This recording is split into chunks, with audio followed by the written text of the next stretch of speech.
गोष्ठी स्वातंत्र्योत्तर भारतीय साहित्य के उद्घाटन सत्र में हमारे विशिष्ट वक्ताओं को हम मंच पर आमंत्रित करते हैं। प्रख्यात अंग्रेजी और हिंदी विद्वान श्री हरीश त्रिवेदी जी, प्रख्यात हिंदी कवि और आलोचक श्री विश्वनाथ प्रसाद तिवारी जी, साहित्य अकादमी के अध्यक्ष श्री माधव कौशिक और साहित्य अकादमी की उपाध्यक्षा श्रीमती कुमुद Sharma.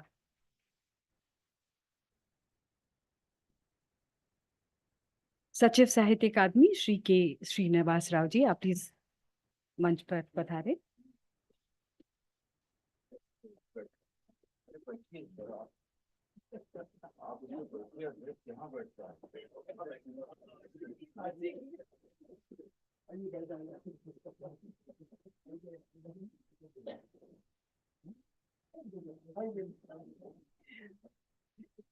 May I request Secretary, the President of Sahitya Academy, Shri Madhav Kaushik, to felicitate our distinguished guests, Shri Harish Trivedi ji,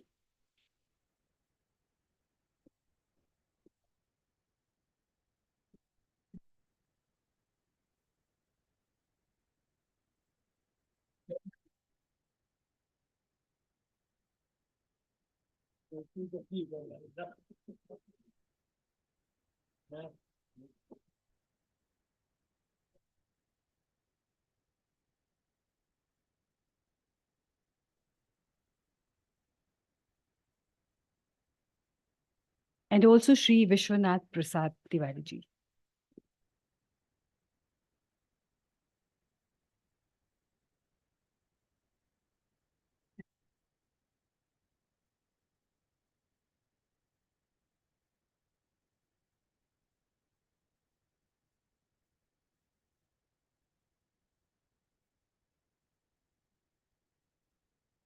May I request Secretary, Sahitya Academy, Shri K. Srinivas Rao, to render the welcome address.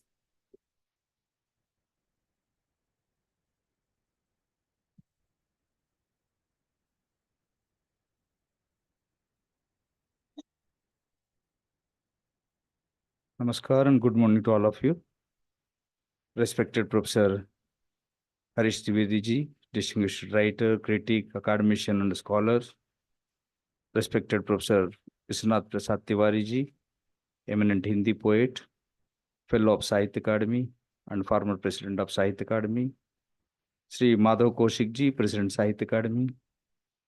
Professor Kumud Sharma ji, Vice President Sahitya Academy, and all the participants of this seminar and friends. I'm glad to welcome all of you for this 3-day national seminar on post-independence Indian literature. Friends, independence was the watershed movement, seminal event in the history of India in the modern times. Just as some schools talk about before Paganani and after Paganani in classical music, events and movements in modern Indian history carry the connotation of before independence and after independence. It happens in every culture, every civilization, and every era. In addition to the seminal events, some schools and scholars would like to refer to a series of events demarcated with a distinguished personality who leaves a massive impact on the society. For example, if one were to use a personality with reference to freedom movement, it would be before Mahatma Gandhi and after Mahatma Gandhi. As far Indian literature is concerned, independence would be a very apt demarcating marker as the content, form, spread, and quality of literature before and after independence present a strikingly contrasting picture. Before proceeding further, I would like to say a couple of things. One is we have tried to cover as many subjects, developments, movements, and genres as possible, and have packed them as tightly as possible to fit a 3-day schedule. I thank all the scholars who have accepted and are participating in this seminar despite their tight schedule. Second is in the schedule, At many places, one would find the suffix 7 decades. That is not only to indicate the 7 decades of Indian independent India, but also the completion of 7 decades of Sahitya Akademi's literary service to the nation. 70 years ago, India was a young and fledgling nation that had just gained independence from Britain and was trying to find its feet. Poverty all around was the reality. Majority of population illiterate. Much of the country was in rural space, and large chunk of the youth in towns and cities were unemployed. Also, many provinces were isolated pieces of land with separate identities. That was the time when India was taking little tiny steps towards security and development. The need of the hour was to keep the nation united and integrated, and also to create awareness among all the cultural pockets about other traditions. In such a scenario, therefore, it is no surprise that at least first 2 decades after independence, nationalism dominated stories, novels, and poems. It is not very often discussed and represented adequately, but it is in the first 3 decades after independence that massive number of translations took place in India. At that time, India was blessed with large pool of translators who could translate directly, say, Bengali to Telugu, Bengali to Tamil, or Punjabi to Telugu, or Odia to Gujarati, etc. People may doubt that. However, in addition to the above, a large number of European classics were also translated into many Indian languages in this period. Organizations showing affiliation to communism brought in plenty of Russian literature through translations into Indian languages, and soon it was found that there is huge demand for European classics and they flooded the Indian market. The next 3 decades saw the emergence of large number of women and Dalit writers in all the languages. The force was very powerful and literary creations by them reshaped many frames of references in literary landscape of every language and community. They were not pioneers in any sense, but the women and Dalit writers of that period are primarily responsible for the emergence of many eminent writers in 1990s and 2000s. Indian fiction too underwent a massive change in style, in shape, and in content.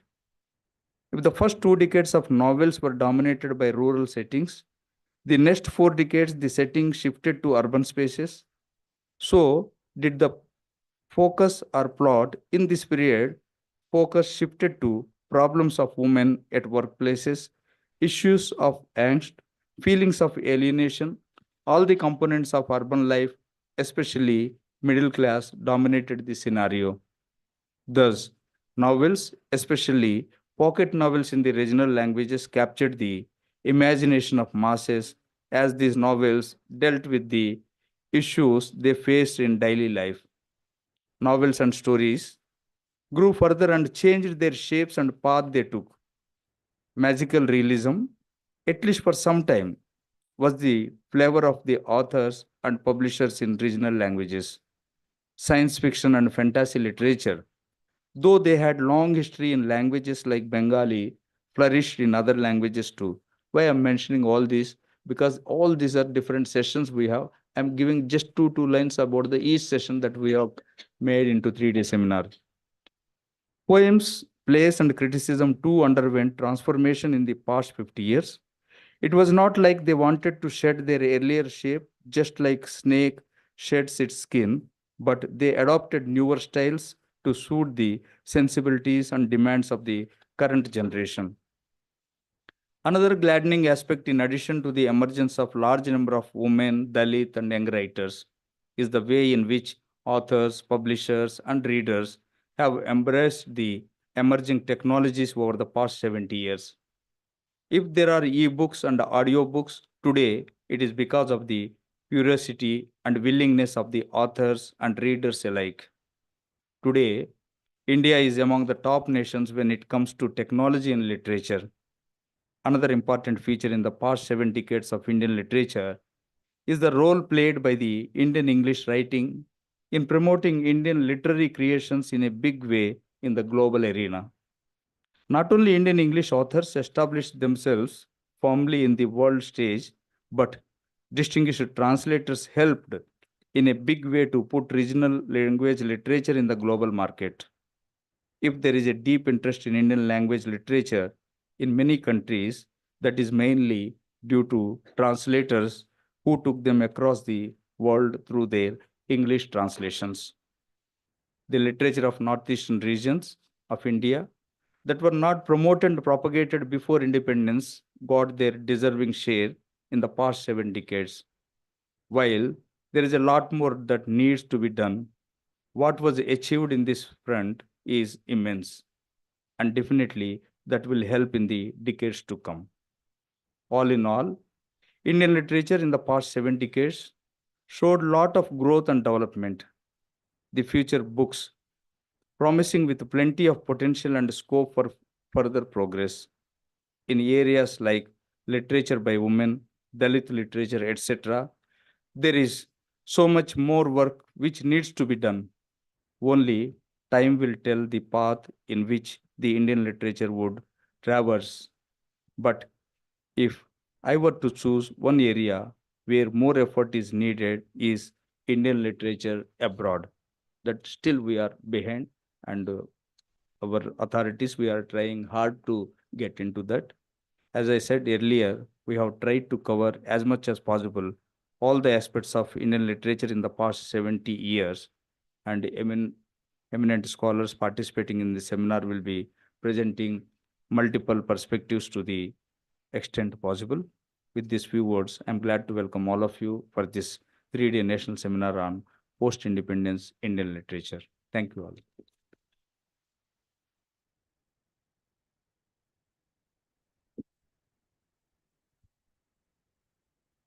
Thank you, sir. Ladies and gentlemen, Professor Harish Trivedi is an eminent English and Hindi writer, translator, scholar, and the former professor and head Department of English, University of Delhi. He has been the visiting professor at the University of Chicago and the University of London, and also lectured at various universities in the US, UK, Europe, South America, Australia, China, and Japan. He's the author of Colonial Transactions, English Literature and India, and has co-edited Interrogating Post-Colonialism, Post-Colonial Translation, Theory and Practice. He was the Commonwealth Scholar, University of Wales, Honorary Research Fellow, University of Birmingham, Visiting International Scholar, University of Georgia. May I request Sri Harish Trivedi ji to present the inaugural address.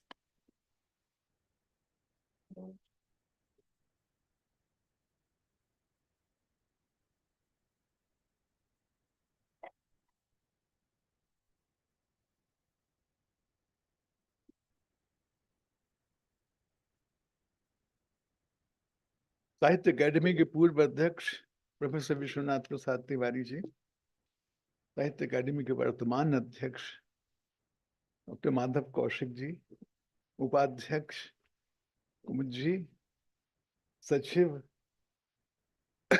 Srinivas Rao, देवियों और सज्जनों. That's all the Hindi I'm going to speak. It's for the reason that some of us, let us grant immediately, democratically, are more comfortable with English than they are with Hindi. And in any case, you're going to get sufficient Hindi later in the session. So to balance it out, Rao speaks in English and I speak in English. And after that, the Rashtra Bhasha.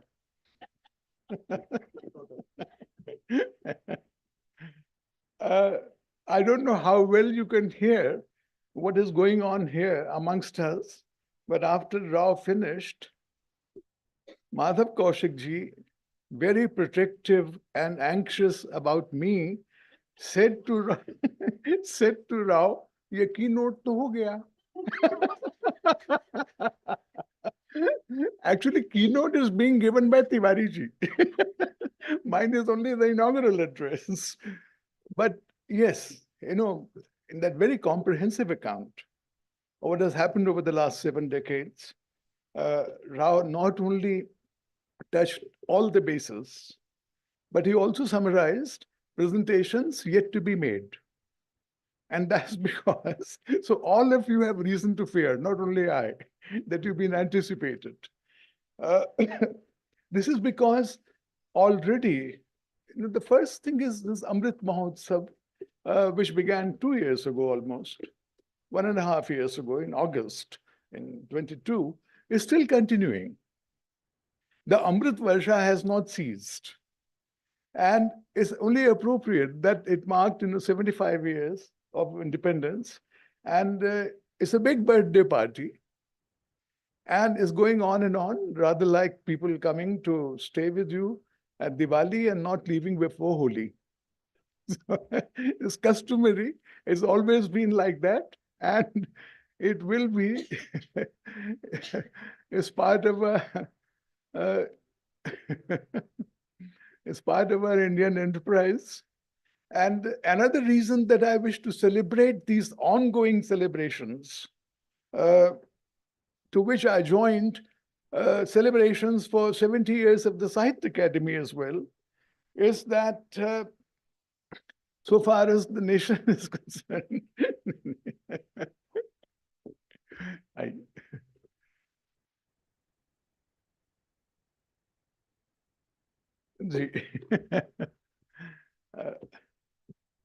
so far as the independence, the post-independence period is concerned, I'm utterly delighted that these celebrations are so extensive and are going on, because if I share one thing with Indian independence is that we both happened in the same year. I was born in 1947. It took me 4 months to get the British out. And after that, the nation and I have both lived a very happy life. If there is anyone else here who was born in 1947, please raise your hands. No, where's my distinction? So, there is reason for all of us, whichever year we were born in, whether we have a longer perspective than I do, or a shorter perspective, as is the case perhaps in the majority of people here, the significance of our having gained independence is not very often fully grasped. And I will go into that a little bit. Very briefly, one can say that, to again go back to the word Amrit, that we have come from Mrityor Ma Amritam Gamay. Slavery and dependency was death. We have come to a new life. We have tasted Amrit with independence. Nothing less would describe this epoch-making change. There's another thing to celebrate connected with the history of the Sahitya Academy. Let me say that, I mean, I'm co-eval with independence, and the Sahitya Academy was founded in 1954. And the first time I visited the Sahitya Academy was as soon as I came from Prayagraj to Delhi in 1969. So for much of the life of the Sahitya Academy, I have been a witness. I remember this room where there was a long sarkari kind of table in the middle. There was no auditorium. We sat around that, some of us, in the year 1990 for a whole fortnight, translating Hindi poetry, the poets and translators. It's been transformed more recently. And this is only a physical example, material example, how tremendously the Sahitya Academy has changed. It has this year annexed the distinction of being the largest literary festival in the world, from private enterprise to public enterprise. This is an amazing happening. Sahitya Academy was another kind of institution earlier, and it is now progressing, being vikasit in a way that is a marvel to behold. Congratulations. Yesterday, after Gulzar Sahib's lecture, while the rest of the crowd was busy mobbing him, Madhavji and I were having a conversation about the organization of 1,100 speakers here. And he said, "Jo Rao hai na, ये सब इसी का किया हुआ है. You know, yeah, give him a big hand. Give him a big hand. I've known Rao for quite some time, and there's one thing about him. He's so modest, he's so unassuming, he's almost self-effacing, and he has a deadly sense of humor, which most of you don't know about it because it's so fine that one can miss it.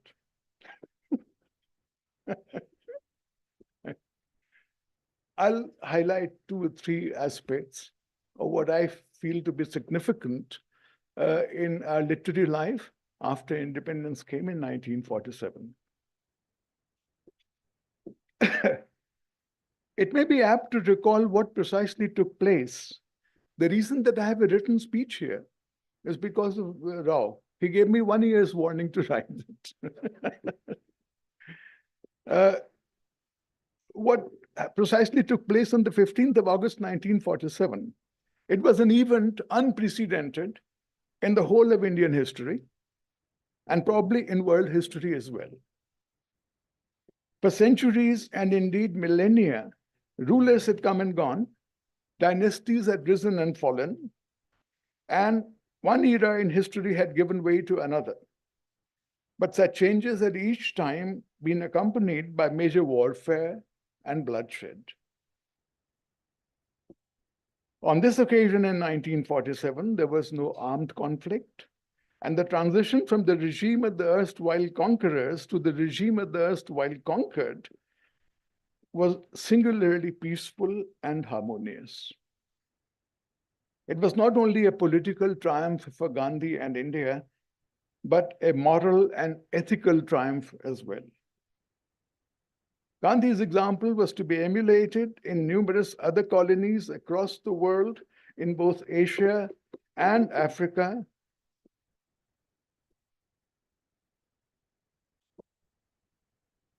I didn't do that.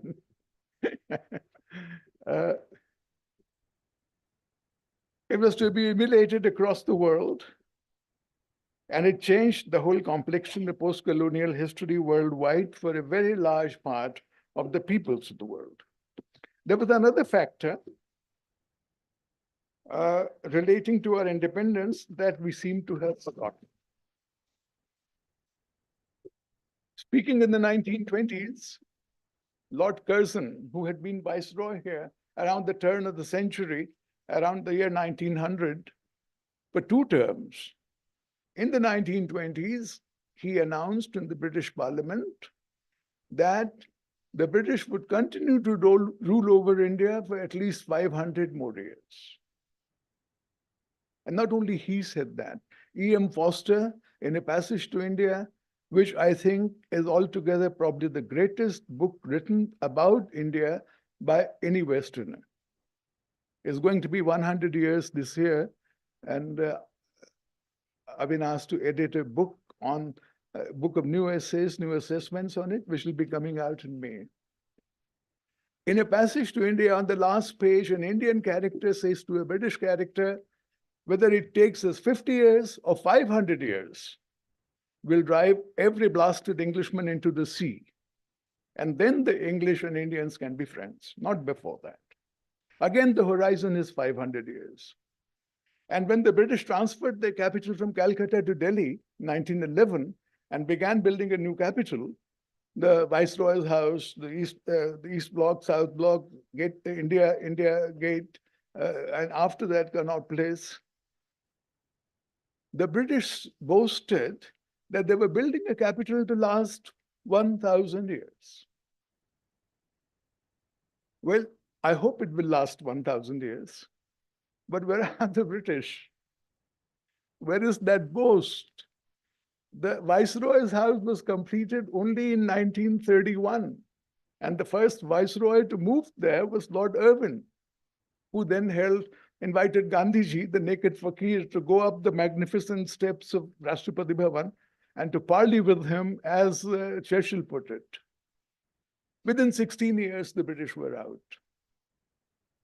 This is a time scale that we have forgotten, that independence came, according to many calculations, much before time. They could have delayed. There are many factors. It's not only Gandhi. There are many factors. I'm aware of it.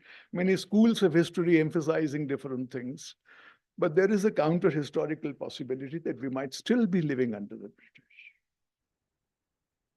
These momentous developments are depicted and immortalized nowhere better and more movingly than in numerous works of literature. History provides us with just one version of what happened collectively and in the mass, and it claims its version to be authoritative and true. When that history is disputed and challenged, the alternative version claims to be equally authoritative and true. We have seen that happen in our times. But in literature, which deals not with abstractions, nor with the masses, but with the lives of individuals, there are always many versions of what happened. And they're all in their own way true, because they represent subjective perception and felt experience.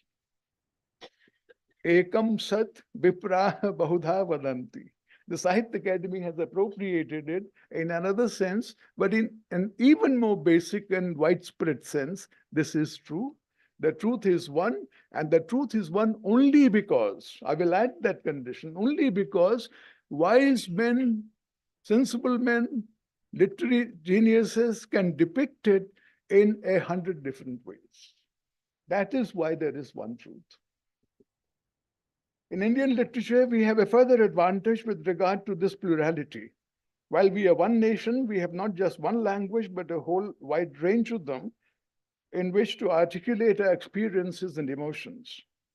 The 24 languages currently recognized by the Sahitya Academy have each their own idioms and inflections, their own way of looking at the world and depicting it. This makes for a wonderful richness and limitless variety, as can be seen in the volumes which published by the Sahitya Academy, which follow what I like to call the Sahitya Academy model of literary discourse.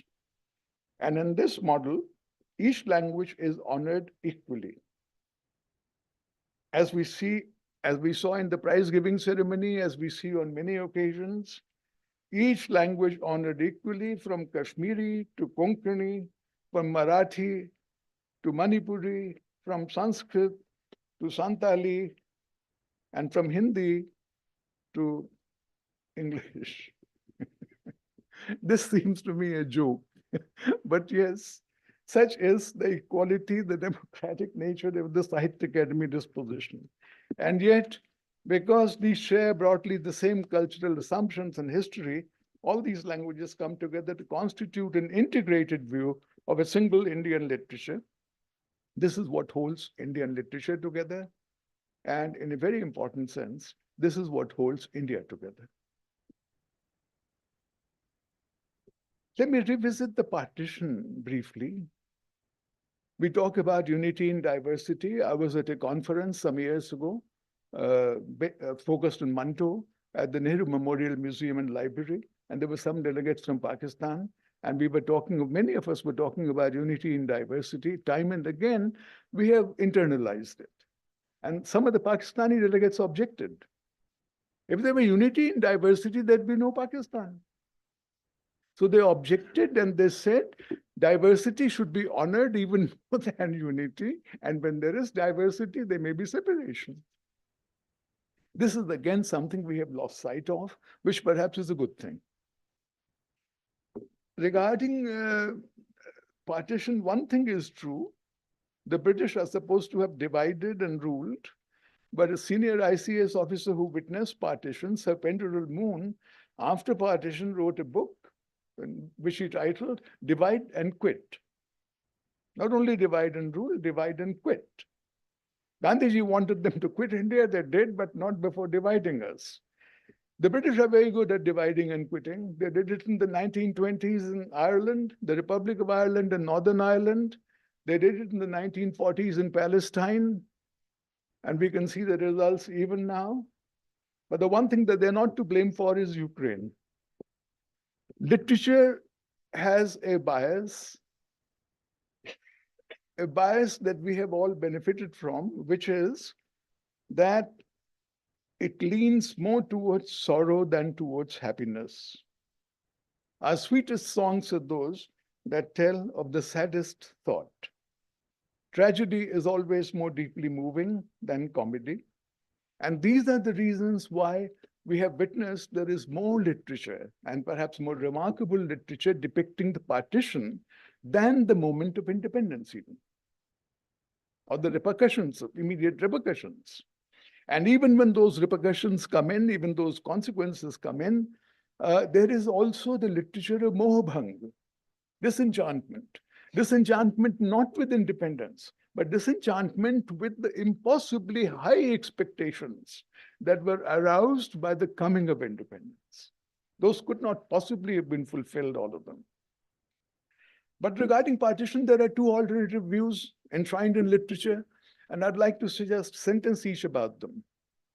The view partition that is most canonized and immortalized perhaps is ये दाग दाग उजाला, ये शब गजीदा सहर, ये वो सहर तो नहीं जिसकी आरज़ू लेकर चले थे हम कि मिल जाएगी कहीं न कहीं, by Faz. What I did not notice, and what some others may not have noticed either, I did not notice until recently, that what Faz is doing here, apart from writing a wonderful poem, is echoing the words of Muhammad Ali Jinnah. He wrote from that side of the border. And what Jinnah said when Pakistan was created was, we have been given a moth-eaten Pakistan, a shab gazida sahar. Why did he say that? Because they wanted all of Punjab and all of Bengal, not split down the middle, because they were Muslim majority provinces. 52, 48, something like that, but still. So this poem echoes that point of view. There is another couplet in Urdu by Firaq Sahab, poet from my own city, Allahabad.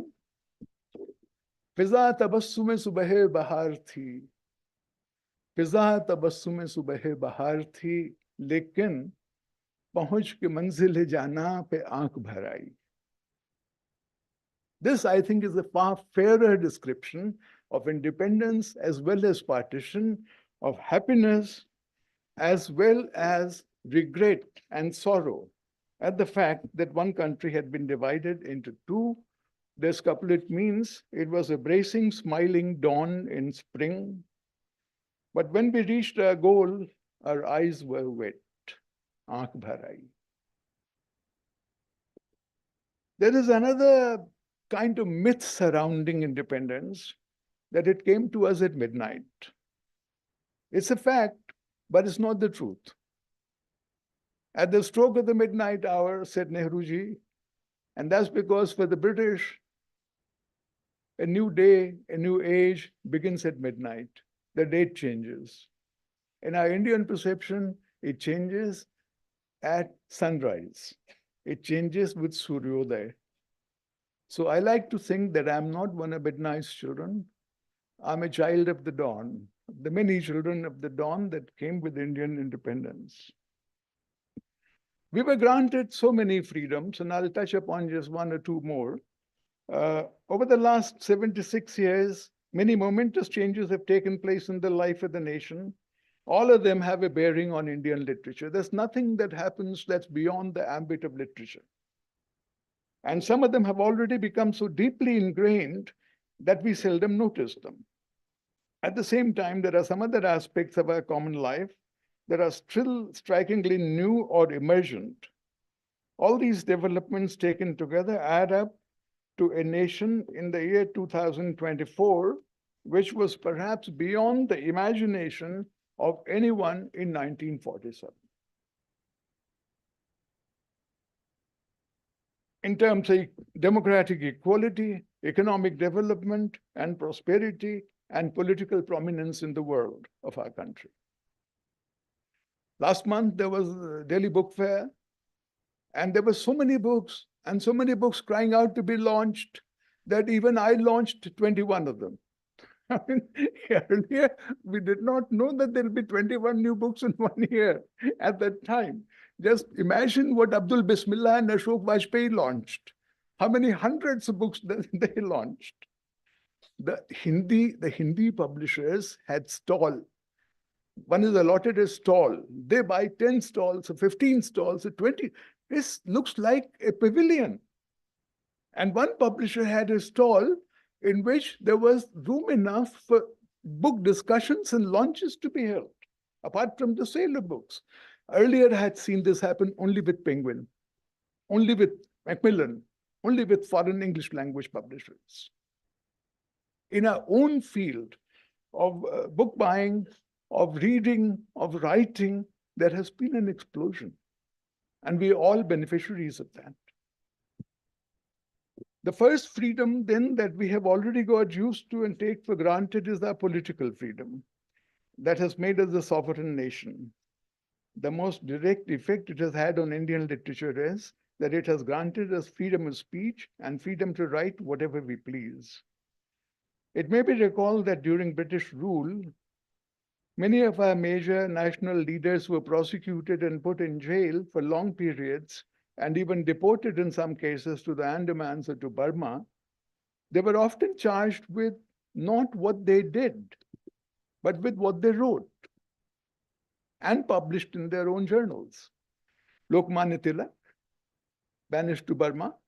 Gandhiji, the first time he was arrested in 1922, after the non-cooperation movement, was not charged with launching that movement, but by spreading disaffection through 2 articles he had written, as the British called it, spreading disaffection against the King Emperor. Now it's called sedition. There's no King Emperor, there's no affection or disaffection. It's still there. There's some restrictions still on freedom of expression. But one cannot even begin to imagine the age under the British. Premchand was asked to run to Lucknow from Banaras and deposit security for what he was going to publish in his journals and in his press in future. If he did anything that the British did not like, that heavy financial security would be forfeited. Another kind of freedom that has occurred, that has accrued to us, is a greater recognition and regard for the Indian languages. Again, one cannot imagine what the Indian languages were thought to be before independence. The National Book Trust, the Sahitya Academy, the government generally have ensured that there is a place for languages, there is promotion of languages, specifically called promotion of languages. And without this, I do not know whether they would have flourished in the same kind of way. There is a kind of feeling in some minds that Hindi has not been able to function in the capacity that it was visualized in our constitution, that it would become the sole language after 15 years of the constitution being adopted, and that English continues to be the dominant linked language of the country. But there is another more positive way of looking at it. Our constitution has designated as many as 22 languages as quote unquote national languages. And Hindi was adopted not as a national language, but only as the official language. If we recognize this again, then lots of heartburn would vanish among the languages. There has been the rise of women writers. One particular phenomenon, Rao Sahab has touched on it. Many other paper readers will certainly highlight it. There is a writer in Tamil called Indira Parthasarathy. Indira Parthasarathy. It's not a woman. It's not a woman, it's a man. Now that's the complete triumph of feminism. In Tamil magazines, in order to be published honorably and well, you had better have a female name. Even the West has not gone so far. But that's one kind of phenomenon and one kind of language. What I believe to be the greatest triumph of feminism, literary feminism, is that all men writers now have developed a sense of recognition of the entitlements and the autonomy of women as persons and of their issues, and that men writers, therefore, equally have so many of them, the majority of them, a feminist attitude. That's the ultimate acid test. I don't know whether any Hindi writer can now write, Nari tum keval Shraddha ho. Or whether a Hindi writer now can even write what seems more flattering to women, Bikri alake jo tark jad, pa ila. Even that could be taken objection to, and on grounds that could be debatable. Similarly, Dalit writers, it strikes me sometimes, major development in literature, it strikes me sometimes that if the Constitution had not ensured affirmative action for Dalits, would they be able to write in such numbers, with such strength, with such power? So these things don't happen by itself, by themselves. They have to be brought about, and there is agency behind them of a major kind. And I think we need to recognize it for good or ill. Finally, I'll say a word about diasporic writing and literature in translation. Is aspiration of another kind and another level, to which a similar desire to move upward economically and socially impels some people to move to preferred places outside the country, generally to the more prosperous West. It is this kind of migrant writing has one interesting aspect, that while the writer moves away from our country, the mother country, the subject matter, his métier, remains the home that he has moved away from. In most of these cases. How many Indians have written a whole novel about England or America without Indians coming into it? I can think of one example, which is written as a virtuoso piece by Vikram Seth in Equal Music. V.S.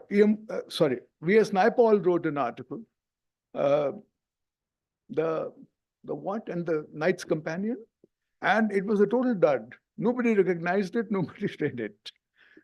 The writers have moved away physically, but emotionally, psychologically, and in terms of their literary material, they're still here, which seems to me a paradoxical situation in many ways. The big iconic migrant writer, of course, is Salman Rushdie, Midnight's Children, 1981, all the acclaim in the world. I wanted to point out that in 1981, another novel was published. It was titled Carmel Lynn. It was just the name of the heroine, same year. And it was written in Konkani, not in transnational global English. It was coincidentally, as I said, published exactly the same year as Midnight. It won the Sahitya Academy Award within 2 years in 1983, but it was translated into English only in 2004. The author has since won the Gyanpith Award. We're delighted, we're privileged to have the author here, Damodar Mauzo. Give him a hand. Yeah. Now, this is the situation that we live in regarding diasporic writing and local Indian writing. Another aspect of the diaspora, almost the last thing that I'll point out, is that the Western diaspora is supposed to be a golden diaspora. But there is a Fijian diaspora. There is a Saudi diaspora, which is far from golden, which is still a story of exploitation. A novel by Benjamin in Malayalam, Adu Jeevitam, translated as Goat Days, which won the JCB prize, which carries $25,000 in this country. It describes how, is that my phone? Yeah. It describes how a migrant Indian laborer is treated as worse than a slave. A goat herd in the scorching desert. It not only won the JCB prize, it won a bigger prize. It was banned in Saudi and in the UAE. That's the power of writing. To conclude, one may offer a long-term reflection about literature produced within a particular time span. When we talk about 75 years of Indian literature, Literature does not run at the same speed and within the same rhythm as historical events or political events. There's no kadam tal between politics and literature. This we have to keep in mind. What has happened in India in terms of political and economic history will continue to resonate in the minds of our poets, novelists, and playwrights for a very long time to come. Masterpieces will probably continue to be produced, evoking these momentous events and developments of our recent past. But unlike history, literature is not divided into sharply demarcated reigns and eras, and unlike journalism, literature has no deadline. Yesterday, I heard Nasira Sharma ji saying, "Sahitya to ab patrakarita hota ja raha hai." Well, if it is so, if literature is tempted to be topical and momentary, it might pass with the topic and the moment. Literature, the great strength of literature is that once written, a piece of great literature is relevant and with us forever. If you write a poem on Facebook, the following morning, it may undergo effacement. The face lasts only for one day. The great epic of the 75 years of Indian literature that have already passed, almost 77 years, may well be written in 2047 or maybe 3047 if we are still around at that time. Thank you very much.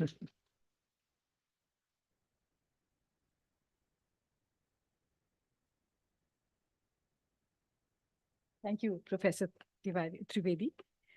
Ladies and gentlemen, Professor Vishwanath Prasad Tiwari, the former president of Sahitya Academy, is an eminent Hindi poet and critic and fellow of Sahitya Academy. He has over 50 books to his credit. Many of his books are translated into several Indian and foreign languages. He has been editing Dastaveez, a quarterly magazine being published from Gorakhpur since 1978. He is a recipient of several awards and accolades, including the Padma Shri, Saraswati Samman, Pushkin Samman, Hindi Gaurav Samman, Vyas Samman, Murti Devi Puraskar of Bharatiya Gyanpeeth. May I request Shri Vishwanath Prasad Tiwari to make the keynote address.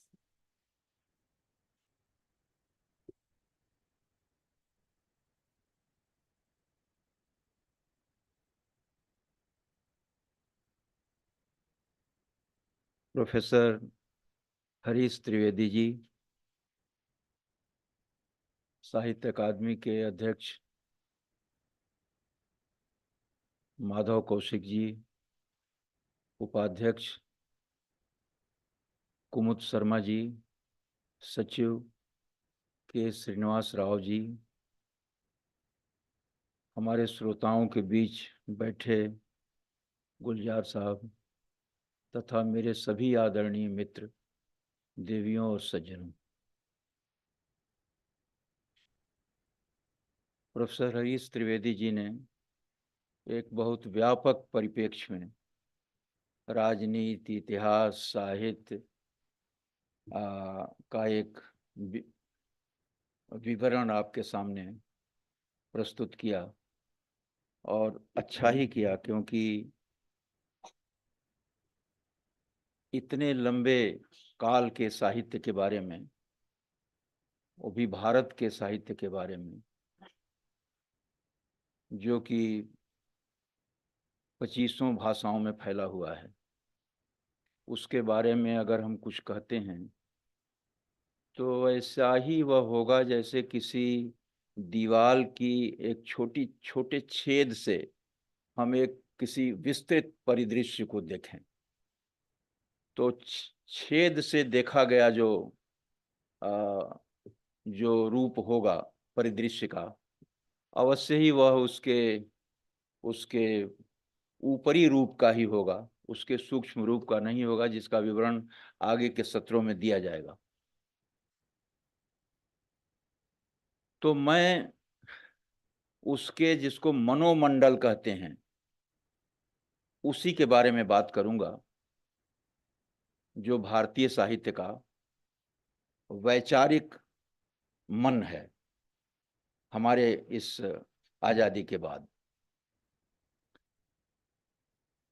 मुझे याद आ रहा है कि हिंदी के प्रसिद्ध लेखक सच्चिदानंद हीरानंद वात्स्यायन ने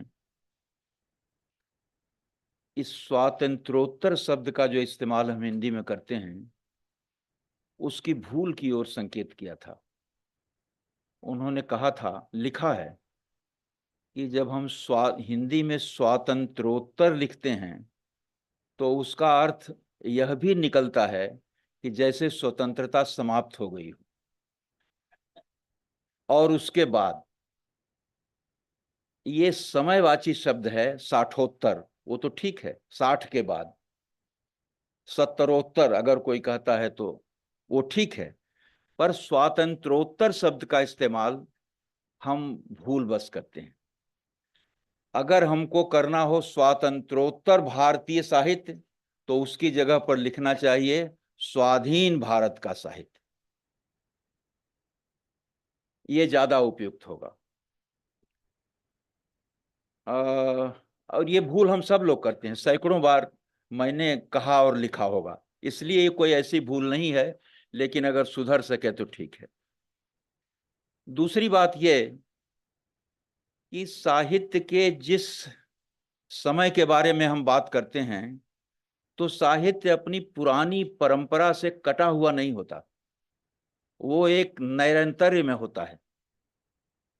साहित्य के कुछ एक तो शाश्वत मूल्य होते हैं, जैसे प्रेम, करुणा,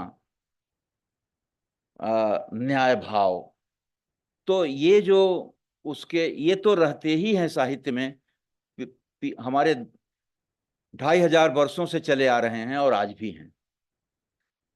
दूसरे कुछ ऐसी परिस्थितियां होती हैं जो पहले से चली आ रही होती हैं और वो उन पर बहसें चलती रहती हैं बाद में भी, यानी समय सीमा के बाद भी। जो आज़ादी के पूर्व चल रहा था आज़ादी के बाद भी चलता रहा। जैसे उदाहरण के लिए प्रगतिशील लेखक संघ 1936 में, आज़ादी के पहले, लेकिन उसका वर्चस्व लगभग 90 तक कायम रहा, सोवियत संघ के पतन तक।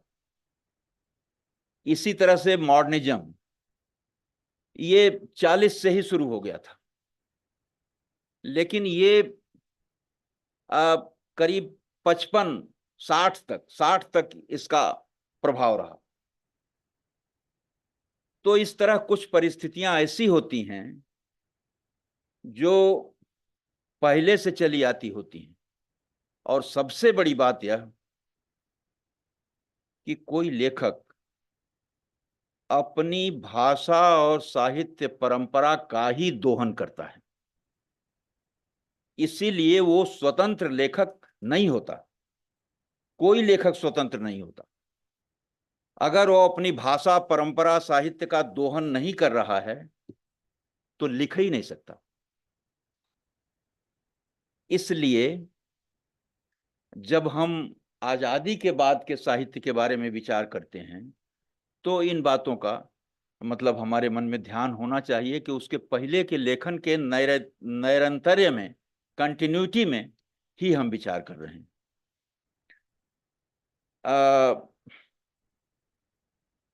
फिर भी कुछ ऐसी नई घटनाएं होती हैं जो साहित्य में नए रूप में आती हैं। जैसे त्रिवेदी जी ने उसके बारे में कहा, देश का विभाजन। 1947 में देश आजाद हुआ और एक इतने त्रासद ये ऐसी बड़ी ट्रेजेडी से गुजरा जो शायद दुनिया में जिसका उदाहरण न हो। इतना खून खराबा हुआ, देश का विभाजन। अब यह घटना जो है तत्काल तो नहीं, लेकिन कुछ बाद में और आज तक साहित्य का विषय बन रही है। उस समय मंटो की जो कहानियां, मंटो की का जिक्र, मंटो की कहानियां थी। फिर बाद में यशपाल वगैरह ने, उपेंद्र नाथ हस्क ने उस समय बहुत अच्छा साहित्य उसके बारे में लिखा, बहुत मार्मिक साहित्य लिखा। दूसरी जो बड़ी घटना हुई 47 के बाद, गांधी जी की हत्या। गांधी जी की हत्या केवल एक व्यक्ति की हत्या नहीं है, बाद के लोगों ने आज तक गांधी जी के विचारों की भी हत्या उसे मानी और बहुत सारा साहित्य लिखा गया। गांधी जी ने भारतीय जीवन की लय और उसकी धड़कन को आत्मसात किया था।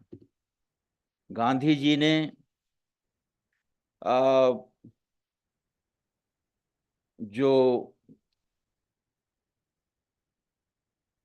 जो सपने देखे थे वो सपने पूरे नहीं हुए विकेंद्रीकरण के, और लास्ट आदमी, अंतिम मैन उनका सपना था, वो पूरा नहीं हुआ। और आप देखिए पूरे भारतीय साहित्य में यह थीम, गांधी जी के सपनों का पूरा न होना, ये थीम आज तक विद्यमान है। जो लेखक असमानता और जितनी भी चीजें लिख रहे हैं यथार्थवाद के नाम पर, उन सच्चाइयों को गांव तक की जनता की, इन सारी सच्चाइयों के मूल पर वही थीम है जो उनके सपने में था और अधूरा रह गया।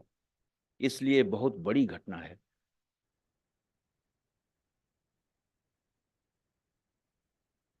ये जो जिस आधुनिकता बोध की मैंने चर्चा की, इंडियननेस, इस पर बहुत संगोष्ठियां हुई हैं। साहित्य अकादमी में भी इस पर संगोष्ठी हुई है, तमाम पत्र पत्रिकाओं में हुई है। तो ये जो आधुनिकता बोध, मॉडर्निज्म आया, फ्रांस से इंग्लैंड और अमेरिका होते हुए भारत पहुंचा था, इस मॉडर्निज्म के बारे में बहुत सारी किताबें लिखी गई भारतीय भाषाओं में। हिंदी में ही मेरे ख्याल से मुझे 2500 किताबें हैं जो केवल मॉडर्निज्म पर लिखी गई हैं। और उस समय जो हमारी न्यू राइटिंग आई थी, जिसको नव लेखन कहा गया था हिंदी में, न्यू राइटिंग, उस पर न्यू क्रिटिसिज्म जो इंग्लैंड से आया था, उसका प्रभाव सीधे पड़ा था। टी.एस. इलियट के लेखों के अनुवाद हुए थे, बाद में टी.एस. इलियट और सारे उस दौर के लेखकों के तमाम अनुवाद हुए थे। और उसके भीतर जो व्यक्ति स्वातंत्र, अनुभव की स्वायत्तता, इन सब जो वो उसके भीतर के मूल्य थे, इन मूल्यों पर बहसें हुई थी। त्रिवेदी जी तो इलाहाबाद में ही थे, परिमल का गठन उस समय हुआ था, और परिमल के सारे लोग सभी आधुनिक थे, आधुनिक बोध के लोग थे। और वो उसमें कुछ सोशलिस्ट भी थे, कुछ मार्क्सिस्ट विरोधी तो सब थे, मार्क्सिज्म के विरोधी सब थे, कुछ सोशलिस्ट थे, कुछ गांधी जी को मानते थे, नेहरू जी की निंदा करते थे। तो एक वैसा वैचारिक माहौल उस समय का बना हुआ था। और स्वयं अज्ञे, जिन्होंने 3 सप्तक निकाले 43 से, यानी हमारे पीरियड के पहले से शुरू हो गया था, और उन्होंने एक पत्रिका निकाली। तो ये सारा जो माहौल था वो आधुनिकता बोध का माहौल था, जो मार्क्सवादियों के इशारे पर था। एक तरफ मार्क्सवाद, दूसरी तरफ आधुनिकता बोध। ये एक मनोजगत था उस समय के भारतीय साहित्य का। अन्य भाषाओं के साहित्य में भी ऐसा था। और केवल आधुनिकता बोध ही नहीं, यानी मॉडर्निज्म ही नहीं, मार्क्सिज्म भी, जिसको इंडियननेस कहते हैं, भारतीयता कहते हैं, और भारतीय दृष्टि वाले लेखकों का था, उनके निशाने पर था। राम मनोहर लोहिया ने कहा था कि मार्क्सवाद यूरोप द्वारा एशिया को पहनाई गई आखिरी बेड़ी है। ये उनका वाक्य याद किया जाता है, यूरोप द्वारा एशिया को पहनाई गई आखिरी बेड़ी। ये हमारे लेखक, परिमल के लेखक इसका इस्तेमाल करते थे, विडियन शाही वगैरह। और हिंदी में भी, अंग्रेजी में भी। वो अंग्रेजी के ही प्रोफेसर थे इलाहाबाद विश्वविद्यालय में, जिन्होंने हिंदी में भी काफी लिखा और अच्छा लिखा, आपको पढ़ाया है। तो ये वो सोशलिस्ट थे, चुनाव भी लड़े थे वो समाजवादी पार्टी से। तो यह माहौल 5वें दशक का माहौल था, 5वें और 6ठे दशक का, माने इतिहास का, साहित्य अकेडमी का 5वां 7वां दशक नहीं, इतिहास का 5वां, यानी 50 से लेके 60 तक का ये माहौल था। 45 से लेके 60 तक का ये माहौल इलाहाबाद से लेके दिल्ली तक का था।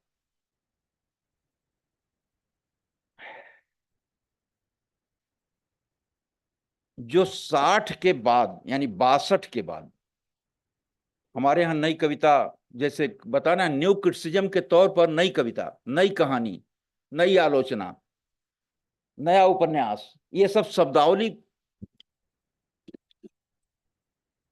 सब शब्दावली चली।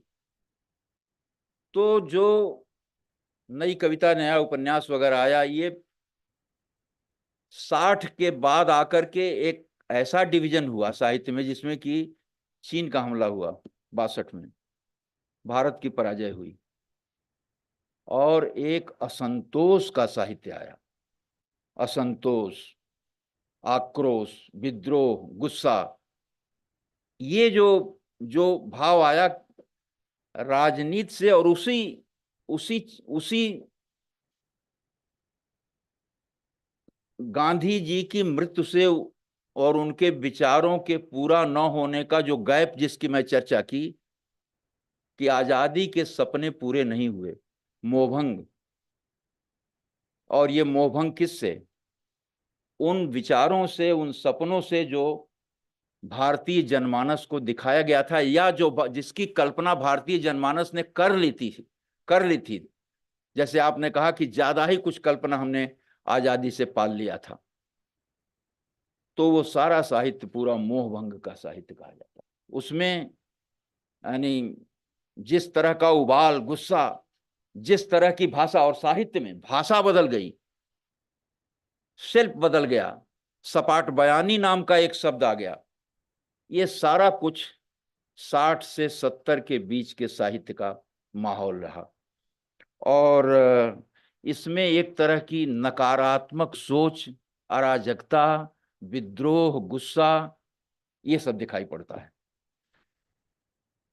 यानी जो कहना है उसको कुछ ज्यादा बढ़ा चढ़ा करके, उसको कुछ ज्यादा तीखे, आक्रामक ढंग से कहना, ये साहित्य की एक प्रवृत्ति उस दौर में दिखाई पड़ती है।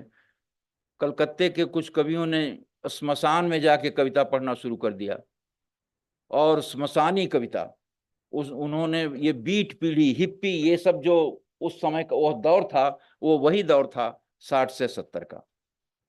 और 70 के बाद भी घटनाएं हुई, जिसमें हमारे आपातकाल की घटना बड़ी महत्वपूर्ण मानी जाती है, और इसका भी साहित्य पर एक असर पड़ा, जिसमें कि स्वाधीनता, लोकतंत्र बनाम साहित्य।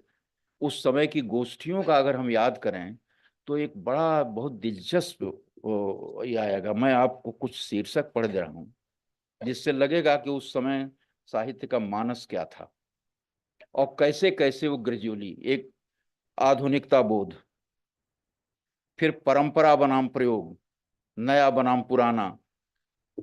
उसी समय जब नया साहित्य लिखा जा रहा था तो संप्रेषण की समस्या, पाठक और साहित्य, और जब उसी दौर में, आधुनिकता बोध के दौर में, लेखक की स्वतंत्रता, राज्य सत्ता और साहित्यकार, साहित्य की स्वायत्तता, लोकतंत्र और साहित्य, साहित्य और परिस्थिति, रचना और विचारधारा, ये इस पर देश भर में संगोष्ठियां होती थी। और फिर एक ऐसा माहौल आया जिसमें कि सोवियत संघ का पतन हुआ। सोवियत संघ के पतन के बाद विचारकों ने दो विचार प्रकट किए। कुछ ने ये कहा कि पूंजीवाद के षड्यंत्र के कारण इसका पतन हुआ है। दूसरे विचारकों ने ये कहा कि नहीं, इसके व्यवहार में ही कुछ, माने इस दीवार में ही कुछ ऐसे छिद्र थे जिसके कारण ये दीवार ढह गई। ये इस तरह की बातें आईं और उसी समय भारतीयता का उभार हुआ। ये 80 के बाद की बात है, जब जब सारी दुनिया में एक क्रांतिकारी परिवर्तन हो रहा था। पेरेस्ट्रोइका और ग्लासनोस्ट जैसे शब्द जो रूसी हैं, भारतीय लेखकों की जुबान पर थे। तो उस समय भारतीयता का एक उभार हुआ और मार्क्सवाद कमजोर पड़ा, जो बहुत, जिसका वर्चस्व रहा है पूरे भारतीय साहित्य पर 36 में स्थापित, वो थोड़ा कमजोर पड़ा। और उसी समय यानी 90 के आसपास, 90 के आसपास आर्थिक उदारीकरण और पूंजी का एक ऐसा प्रवाह, ये इन सबों के कारण जो और उसके थोड़ा बाद उत्तर आधुनिकता, जिसमें कि पूरे देश के साहित्य में और पूरे देश में एक अस्मिताओं का उभार हुआ, आइडेंटिटीज का, जिसमें स्त्री, दलित, आदिवासी और बाद में समलैंगिक तक, किन्नर, ये सारे विषय बने साहित्य के। और जिसको मैंने भारतीयता का जो उभार कहा, वो एक बहुत विचार करने की बात। दिनकर जी ने एक जगह लिखा है कि मैं जीवन भर मार्क्सवाद और गांधीवाद के बीच झूलता रहा। मैं पूरे साहित्य को जब देखता हूं अपने आजादी के बाद के, तो सारा साहित्य यूरोप के औपनिवेशिक चिंतन और मार्क्सवाद से टक्कर लेता हुआ प्रतीत होता है भारतीय दृष्टि का। जहां कहीं आधुनिकता बोध में भी अज्ञे ने जब tradition and individual talent, T S. Eliot के लेख का अनुवाद किया, तो उस अनुवाद में भी उन्होंने लिखा कि केवल मन की चर्चा नहीं, सामूहिक मन की चर्चा होनी चाहिए, जो मन से ज्यादा महत्वपूर्ण होता है। और आगे चल के शाश्वती में उन्होंने लिखा कि एलियट के ही वाक्य का उन्होंने नाम नहीं लिया, लेकिन एलियट ने लिखा है कि there is always a difference between the man who suffers and the mind which creates. तो अज्ञे जी लिखते हैं कि भोक्ता मन और कर्ता मन के बीच की दूरी तो हमारा रस शास्त्र, रस सिद्धांत 2000 वर्ष पहले से जानता था। ये अज्ञे जी लिखते हैं। इसका मतलब ये हुआ कि ये जो द्वंद्व की स्थिति है, भारतीयता और औपनिवेशिक चिंतन, यूरोप के चिंतन, लोहिया के चिंतन, अरे वो मार्क्स के चिंतन, इसके से चलता रहता था, जो अंतरधारा के रूप में काम कर रहा था। ये एक बहुत महत्वपूर्ण बात है कि अगर हम इंडियननेस को तलाशेंगे भारतीय साहित्य में, तो भारतीय साहित्य में यह धारा लड़ती हुई दिखाई पड़ेगी। आज भी आप देखें कि जब हम कुछ शुरू करते हैं तो कालिदास, भवभूति, व्यास, वाल्मीकि, ये लोग हमारे सामने आते हैं और हम कहते हैं कि जो आज पश्चिम में कहा जा रहा है, ये तो हमारे यहाँ 2000 वर्ष पहले था, कहा गया था। ये, इसका मतलब ये नहीं है कि भारत उनसे आगे हो गया, इसमें कोई तुलना की बात नहीं है। ये भाषा का संसार है, साहित्य और चिंतन का संसार है, ये मनोमंडल है जो था। तो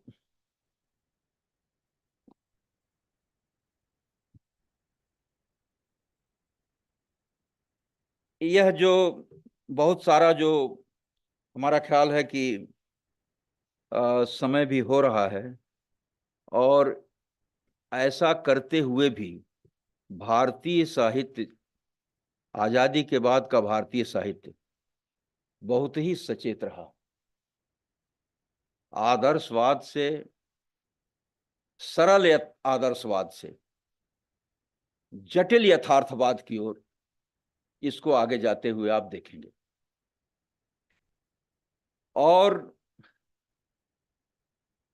जो जिसकी जरूरत थी, जिसकी ओर हमारे उस समय के बड़े लीडर्स ने भी इशारा किया था, जैसे कि गांवों की ओर, आप देखिए जब शुरू हुआ 50 के बाद तो आंचलिक साहित्य बहुत सारा लिखा गया सभी भाषाओं में, गांव की ओर मुड़ने का। ये आंचलिकता या आंचलिक साहित्य उधर जाने का या उन एरियाज को सामने लाने की कोशिश थी। इसी तरह से अपने प्राचीन काव्यशास्त्र की ओर, व्याकरण की ओर बहुत सारे विद्वानों को जाने की जरूरत पड़ी, और बहुत सारी ऐसी कृतियां लिखी गईं बाद में जो जिनको उपेक्षित कहते हैं। बहुत सारी कविताएं लिखी गई, ये नहीं कि कोई आज लिखी गई, आज के प्रभाव से लिखी गई या दलित उभार के कारण लिखी गई। ये कृतियां पहले से लिखी जाती रही हैं। जब उन्होंने सरस्वती में कोट किया था हीरा डोम की कविता, तो हीरा डोम की कविता उसको पहली दलित कविता माना जाता है, जिसे महावीर प्रसाद द्विवेदी ने छापा था और जिसका लेखक था हीरा डोम। तो इसीलिए मैंने कहा कि यह प्रवृत्तियां जो पहले से थीं उनका विकास भी हुआ, बड़ी घटनाओं का प्रभाव भी पड़ा, और औपनिवेशिक चिंतन तथा मार्क्सवाद से लेखकों ने टक्कर भी लिया। वो टक्कर आज तक हल्के रूप में चल रहा है। इन्हीं शब्दों के साथ मैंने सिर्फ इस काल के मनोमंडल का जिक्र किया, जो उसका मानसिक संसार है। बाकी जो हर विधा के बारे में जो डिटेल्स हैं वो हमारे आगे के विद्वान वक्ता बताएंगे। मैं आपका बहुत बहुत आभारी हूँ। धन्यवाद।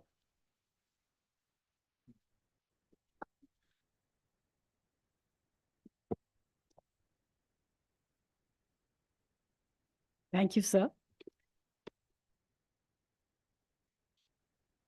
The president of Sahitya Akademi, Sri Madhav Kaushik, is an eminent Hindi writer and poet. He has over 30 publications to his credit, including collections of poetry and short stories, criticism, children's literature, and translation. Some of his books have been included in the curriculum at the graduate and postgraduate levels at various universities. He is the recipient of the Shiromani Sahityakar Samman, Mahakavi Surdas Samman, and the Millennium Award, among many others. May I request Sri Madhav Kaushik to present the presidential address.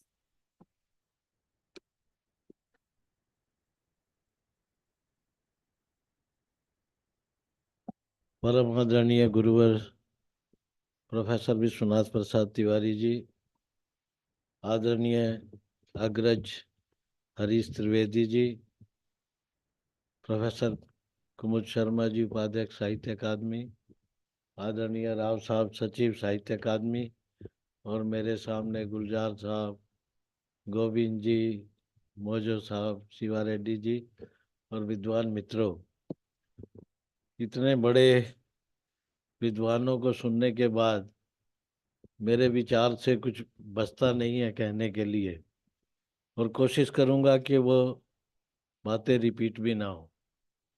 बौद्धिक प्रखरता की बातें, वैचारिक स्तर की सभी बातें त्रिवेदी जी ने और तिवारी जी ने बता दी।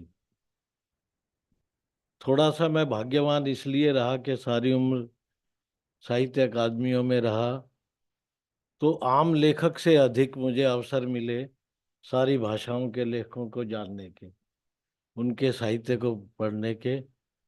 तो जो मनोभाव और जो वैश्विक स्तर की बातें थी जिनका प्रभाव रहा, वो ग्राउंड लेवल पे कितना परिलक्षित रहा, मैं वो बताने की कोशिश करूंगा।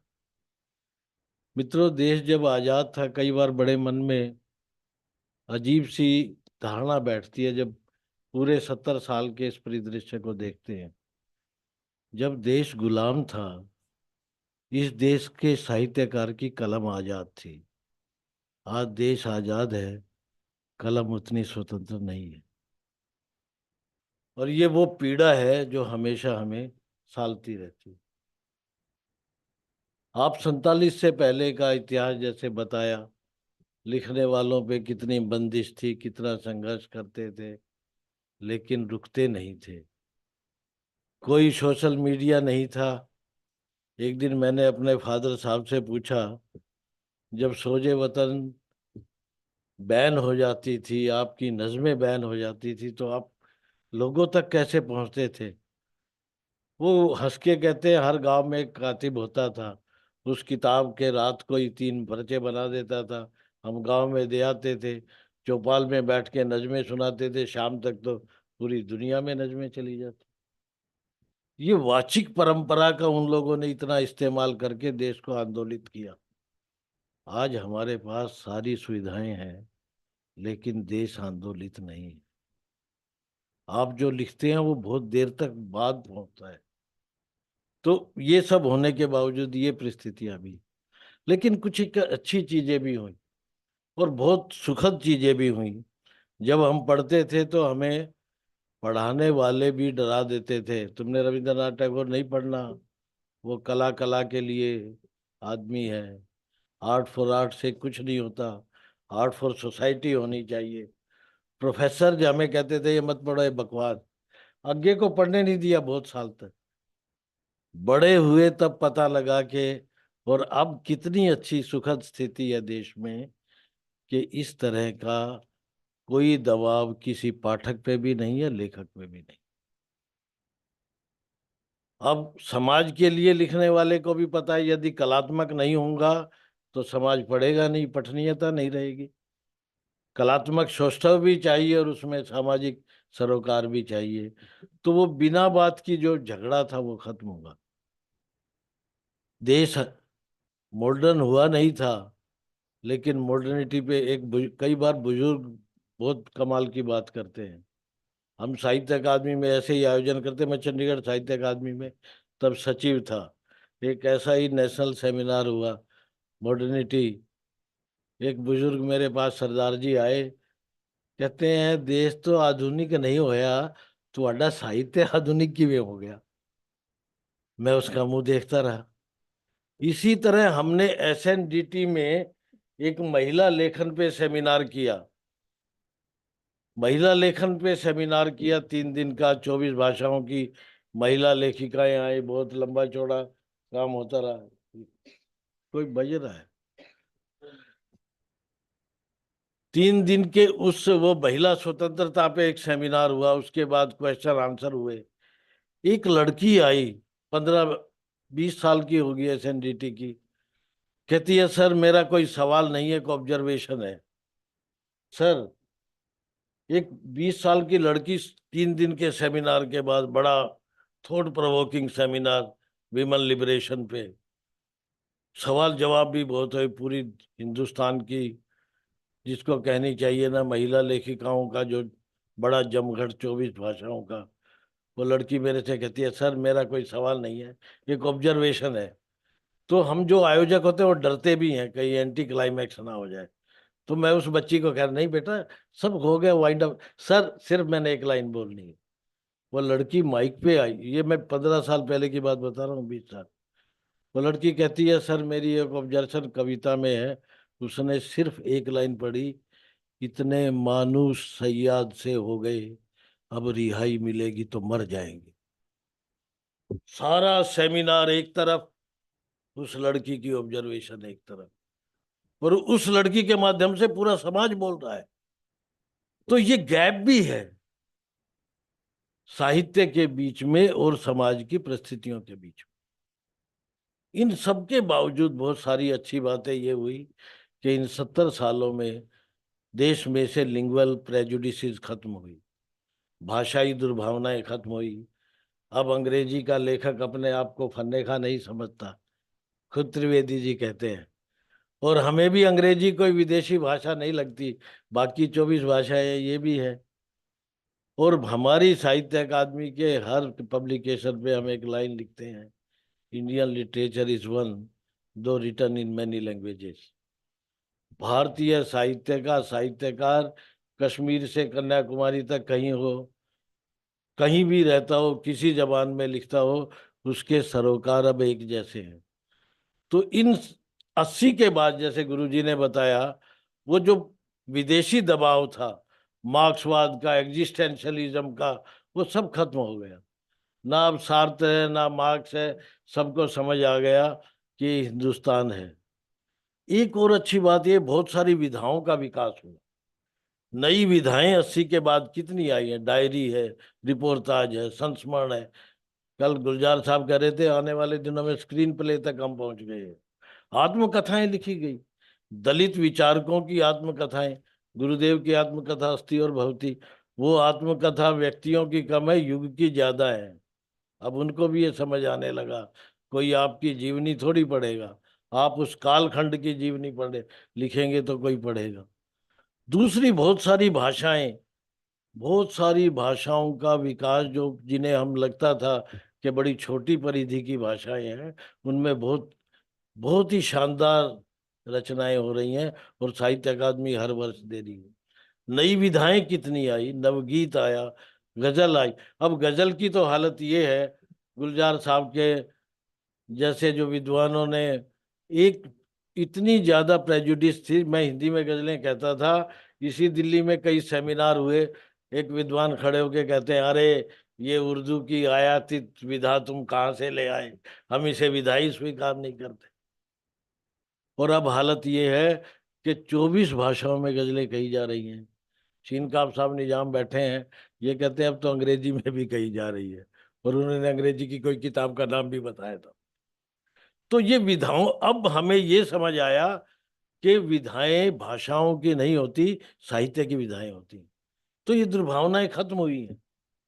इसी तरह से बहुत सारी चीजें, एक नई चीज और, जय गुरुदेव ने थोड़ा सा इशारा किया था, वो जो भारतीयता का एलिमेंट पैदा हुआ है, वो ग्राउंड लेवल पे ऐसे आया कि हमने रामायण और महाभारत को नए सिरे से देखना शुरू किया। लेखक ने वो कहानी थोड़ी सुनानी है जो वेद व्यास जी लिख के गए, वो तो ऑलरेडी लिखी हुई है। वो उसमें उसके माध्यम से उसका सहारा लेता है, बात आज के युग की करता है। द्रौपदी के ऊपर पूरे 24 भाषाओं में हमारे पास लगभग 170 किताबें हैं। श्री कृष्ण पे तो कहने का कोई मत हद ही है। सीता पे कितने वर्जन आपको मिलेंगे। तो ये एक तरह से अपनी संस्कृति के परिप्रेक्ष्य में नए जीवन को समझने की कोशिश की गई। छंद दोबारा से वापस आ रहा है, और बहुत सारी जो पुरानी विधाएं थी, रूप बदल अतिक्रमण हुआ है। और सबसे बड़ी जो चीज निकल के आई है, दक्षिण भारतीय भाषाओं में उपन्यास ने जिस तरह का काम किया है, वो उत्तर भारत में नहीं है। तक्षी शिवशंकर पिल्ले और पोटेकाट के कयर और मछुआरे के बराबर का आप नहीं ढूंढ सकते। कोस्टल एरिया को समझने के लिए प्रेमचंद के समकक्ष फकीर मोहन सेनापति को हम रखते थे। अब हालत यह है कि बंगाल में अब वो जो नाटक है थोड़ा सा कम होता जा रहा है। तो जब से चीजें हैं थोड़ी बदलती रहती है, रूपांतरित होती हैं। ये रूपांतरण का जो काम है, ये बहुत तेजी से चल रहा है। एक बात और थोड़ी सी मुझे एक और बुजुर्ग की समझ आई, उसने भी चलते चलते कहा था कि तुम्हारी पीढ़ी के पास साधन तो बेटा बहुत है, साधना कम हो गई है। ये बात भी मुझे नहीं भूलती। वो कहते हम एक एक शब्द के लिए संघर्ष करते थे, तड़पते थे, मित्रों से पूछते थे, कहते तुम्हारे जो मन में आते लिखते हैं। तो इससे थोड़ा सा इस वक्त आपको ऐसा लगेगा कि अराजकता का भाव भी है, और नई तकनीक की वजह से है। एकदम सबको महानता, एक भारत में हर लेखक कालजयी होने के चक्कर में भी रहता है। वो सब कालजयी होने के चक्कर में रहते हैं। मैं अपनी बात एक छोटी सी घटना से खत्म करूंगा, बहुत देर हो गई।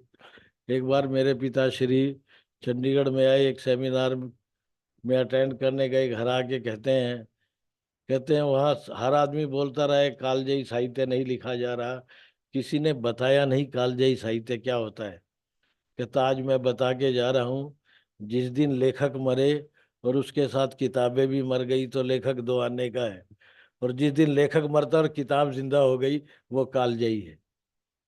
तो हमें कालजयी के चक्कर, कहता काल का निर्णय तो काल करेगा, इसलिए लिखते हुए ये जरूर दिमाग में रखिए कि जब तक लिखते हुए आपके मन में दो चीज नहीं हो गई, जैसे गुरुजी ने बताया, अगर सेंस ऑफ कंपैशन नहीं है, करुणा का भाव नहीं है, और आप में प्रतिरोध करने की शक्ति नहीं है, आप सच्चे अर्थों में साहित्यकार नहीं हो सकते।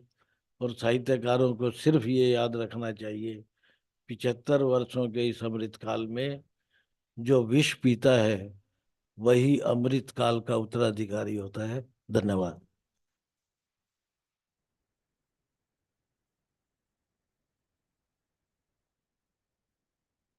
Thank you very much, sir. May I request the dignitaries on the dais to release the recently published special issue of Indian literature on transgender literature. May I request Srimati Sukrita Paul Kumar, who's the editor of this issue, to kindly join us on the dais.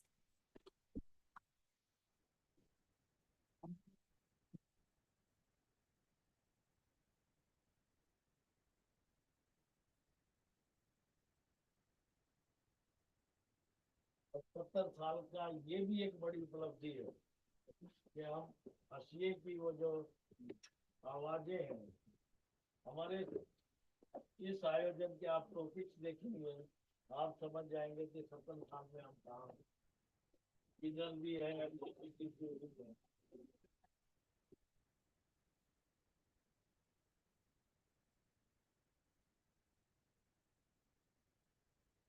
Thank you very much.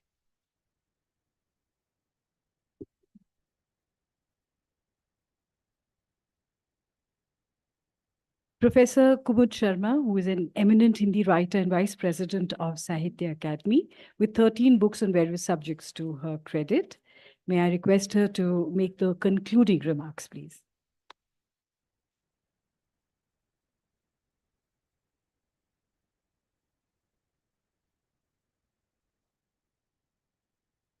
मंच पर आसीन आदरणीय professor Vishwanath Prasad Tiwari ji, professor Harish Trivedi जी, श्री माधव कौशिक जी, श्री के श्रीनिवास राव जी, सभागार में आगे की पंक्ति में बैठे गुलजार साहब और विद्वान बंधु।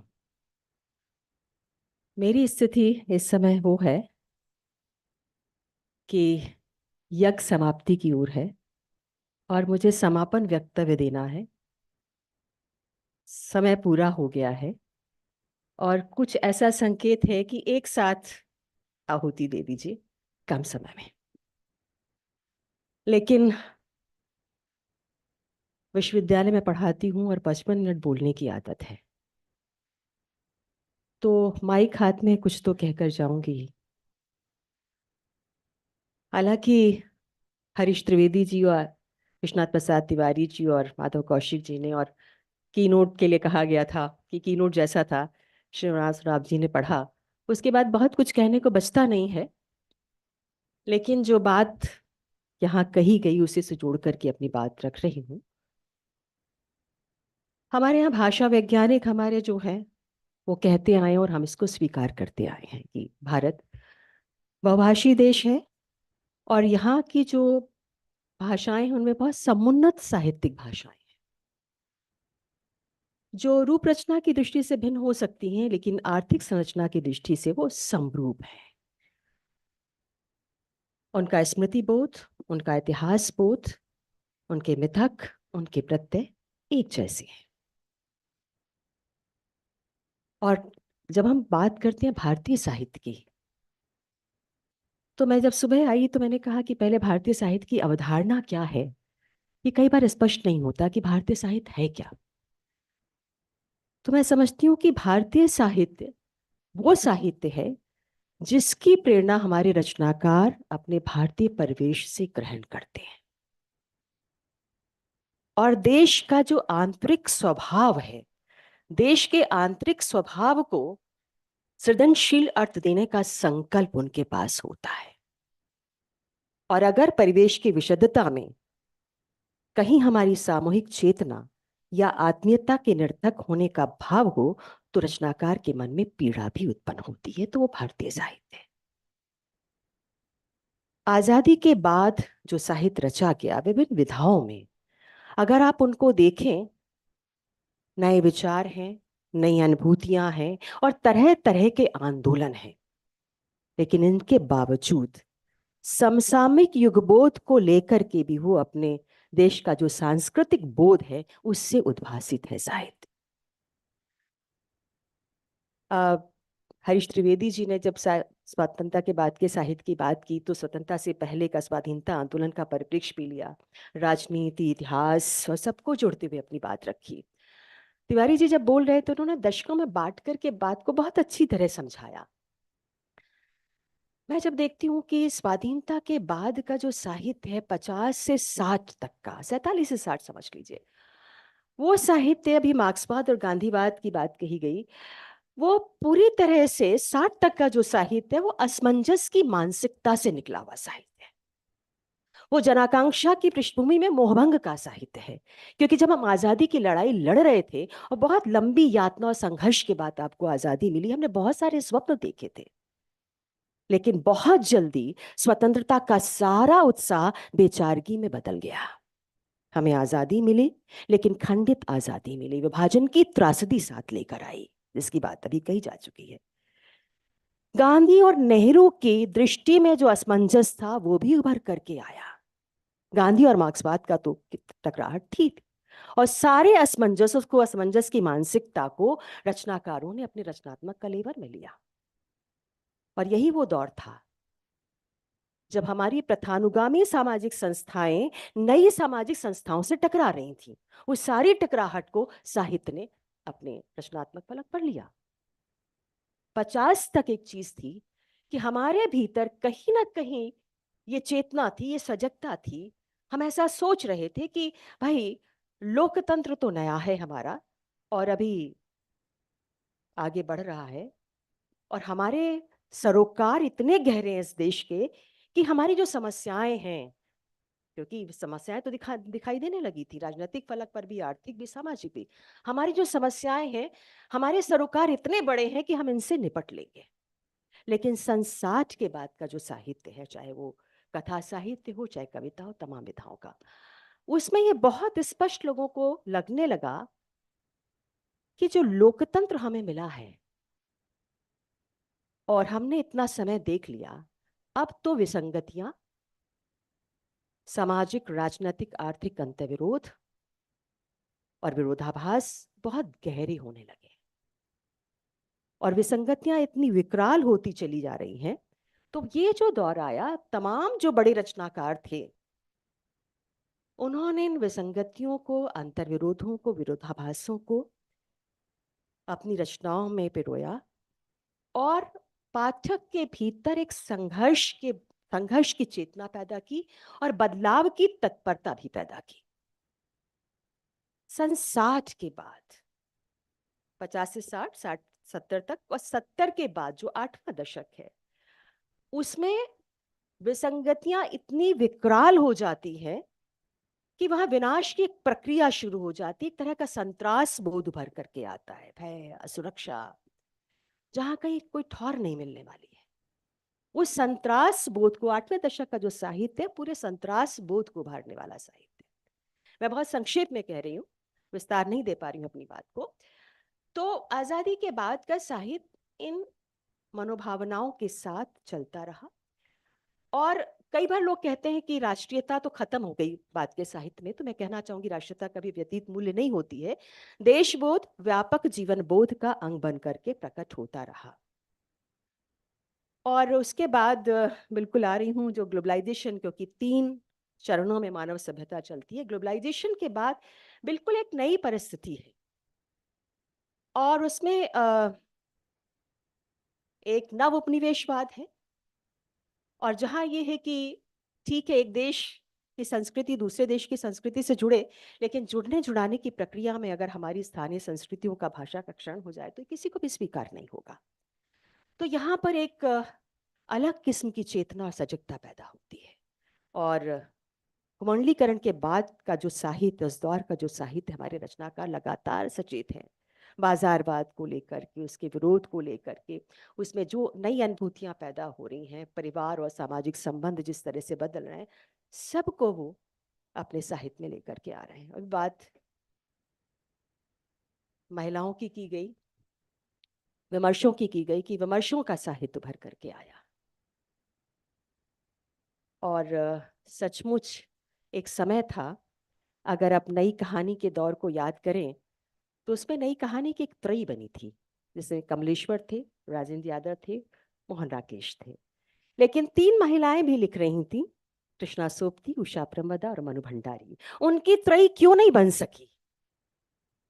और अगर आज आलोचना की दृष्टि से भी, कथा साहित्य की दृष्टि से भी, कविता की दृष्टि से भी मैं कहना चाहूंगी कि महिला लेखन की बहुत उत्साहजनक तस्वीर हमारे सामने है।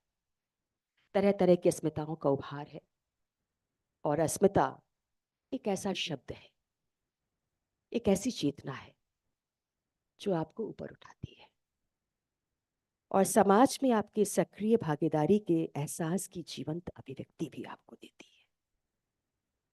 अस्मिता एक ऐसा बीज शब्द है जिसके जरिए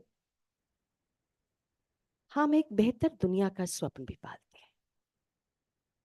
लेकिन एक उत्साहजनक तस्वीर तो है, लेकिन एक ऐसा बिंदु है जो हमें सोचने के लिए विवश करता है। और मुझे लगता है कि मैं ये बात कह ही दूं।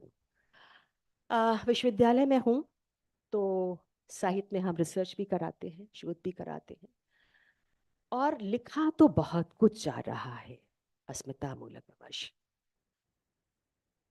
और जब लिखा जा रहा है और उस पर काम भी हो रहा है, तो हमारे रचनाकारों के मध्य जो बात पहुंच रही है, वो कहीं ऐसा तो नहीं है कि ये बात पहुंच रही है कि अब ये जो फॉर्मूले हैं, देखिए कोई भी आंदोलन होता है, कोई भी फॉर्मूला होता है।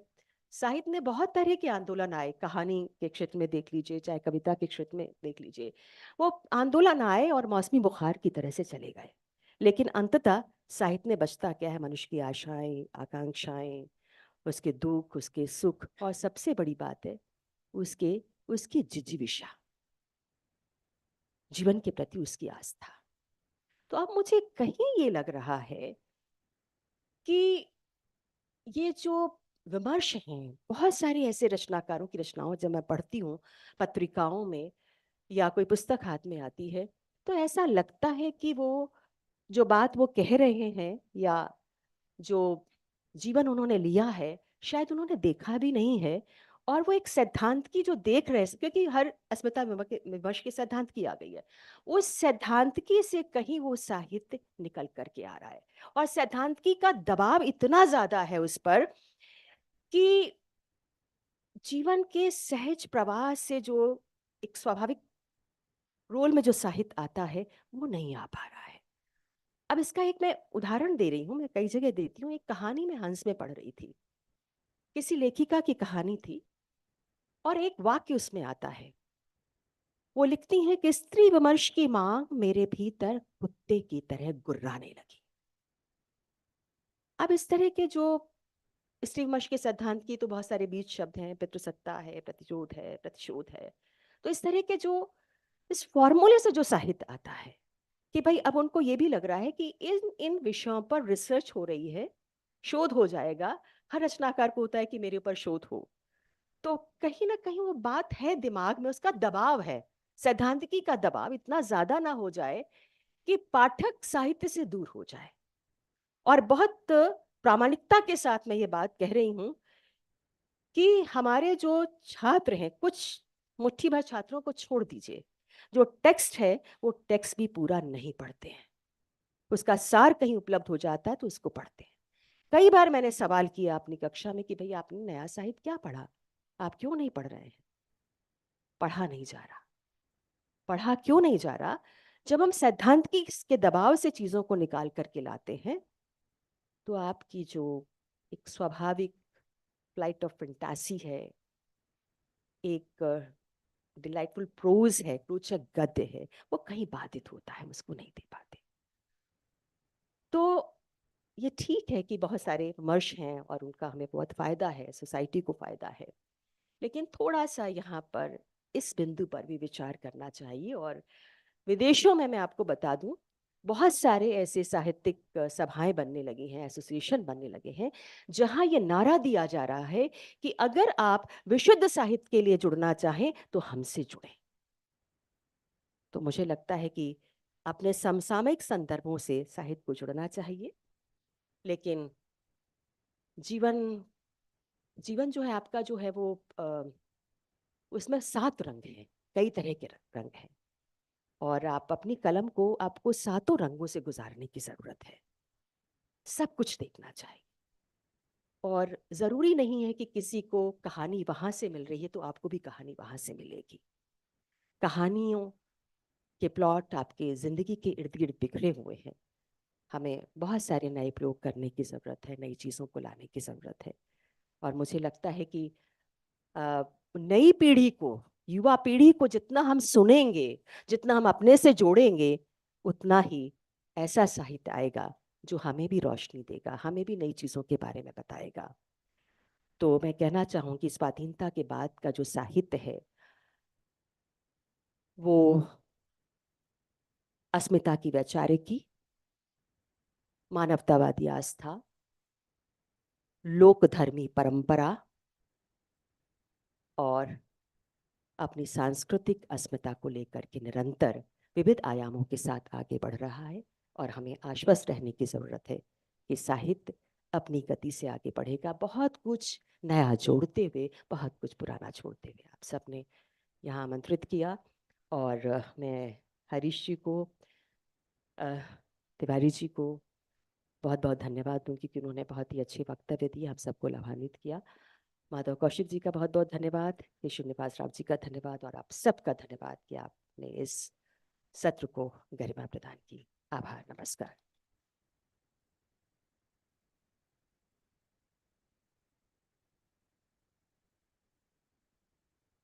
इसके साथ ही इस सत्र का समापन करते हैं, आज के वक्ताओं को धन्यवाद के साथ और आप सभी को धन्यवाद के साथ जो आज हमारे साथ जुड़े। और इस वक्त जलपान की व्यवस्था है, तो प्लीज जॉइन अस आउटसाइड। अगला सत्र अब से कुछ ही देर बाद शुरू किया जाएगा। हमें उम्मीद है कि आप उस सत्र को भी सुनने के लिए यहाँ मौजूद होंगे। धन्यवाद।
नमस्कार।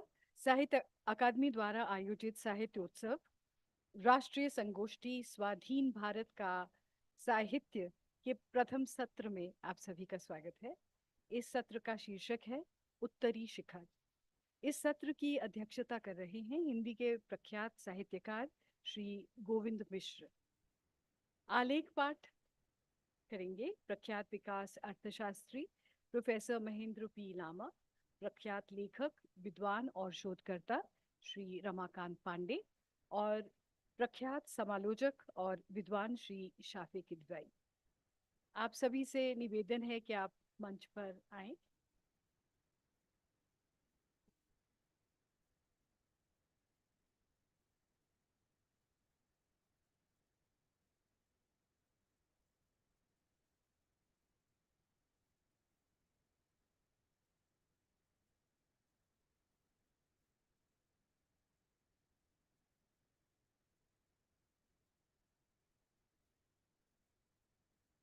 Sri Govind Mishra is an eminent Hindi writer. He has over 70 publications to his credit, which include 15 novels, 10 short story collections, 5 travelogues, Dhara Ke Vipreet, which is his autobiography, and Raha Par Badar are two of his most recent works.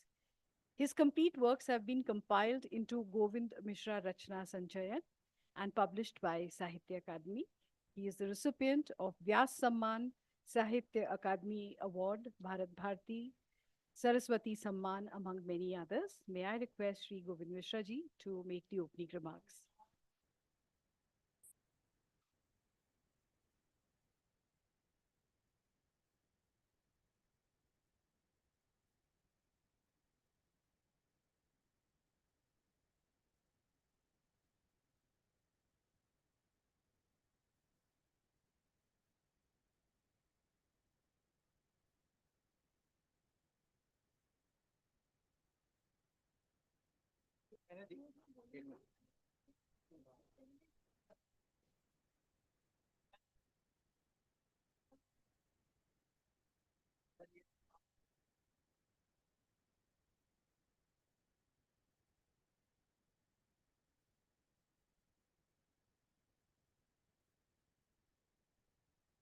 Mic वो चल रहा है ना?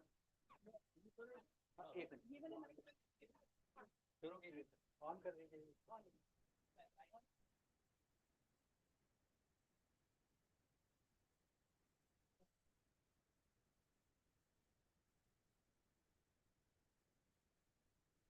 कुछ शुभ होगा। नमस्कार। ये पहला सत्र है उद्घाटन सत्र के बाद। तो सबसे पहले मैं श्री रमाकांत पांडे जी से प्रार्थना करूंगा कि वो अपना वक्तव्य दें या पर्चा पढ़ें, जैसे उनकी इच्छा हो। अच्छा तो यही होगा कि वक्तव्य दें।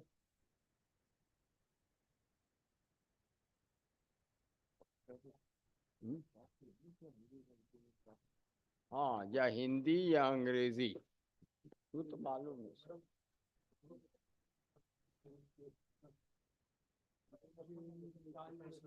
Okay, thank you. Jyoti ji का फोटो हमारी जरा वो ऑन कर लीजिएगा जी। नमः सभायै सभ्येभ्यश्च विद्या विद्यत एव यत्र सततं वेद्यो नयो रागिणां यं वैद्यं मनसा प्रपद्य विषय व्यालेष्वभिका बुधाः वेदाशेष विचारसीम विलसत् सिद्धांत भूमि समे विद्युत्यद्यतु हृदयवद्यमखिलं श्री वैद्यनाथः शिवः श्री वैद्यनाथः शिवः। इस सत्र के अध्यक्ष हम सबके पूज्य आचार्य मिश्र जी, मेरे सहयोगी वक्ता तथा मेरे सम्मुख विद्यमान विद्वज्जन।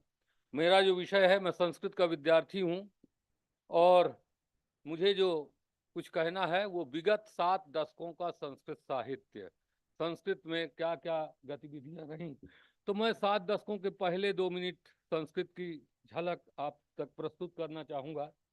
जो संस्कृत है वो उपेक्षित हुआ जब नई शिक्षा नीति मैकाले के द्वारा प्रस्तुत की गई, और उस समय जो संस्कृत के पंडित हैं उन लोगों ने संस्कृत को मृत भाषा घोषित कर दिया गया। पूरी तरह से ये कह दिया गया कि कर्मकांड की भाषा है, इससे कोई व्यवहार नहीं चल सकता और व्यवहार के लिए इसको बिल्कुल खत्म हो जाना चाहिए। और आप सब मुझसे ज्यादा इतिहास जानते हैं कि उस पर मुकदमा चला और हमारे ही लोग जो है उसमें वकालत करते रहे। तो उस समय एक घटना घटी 1835 में।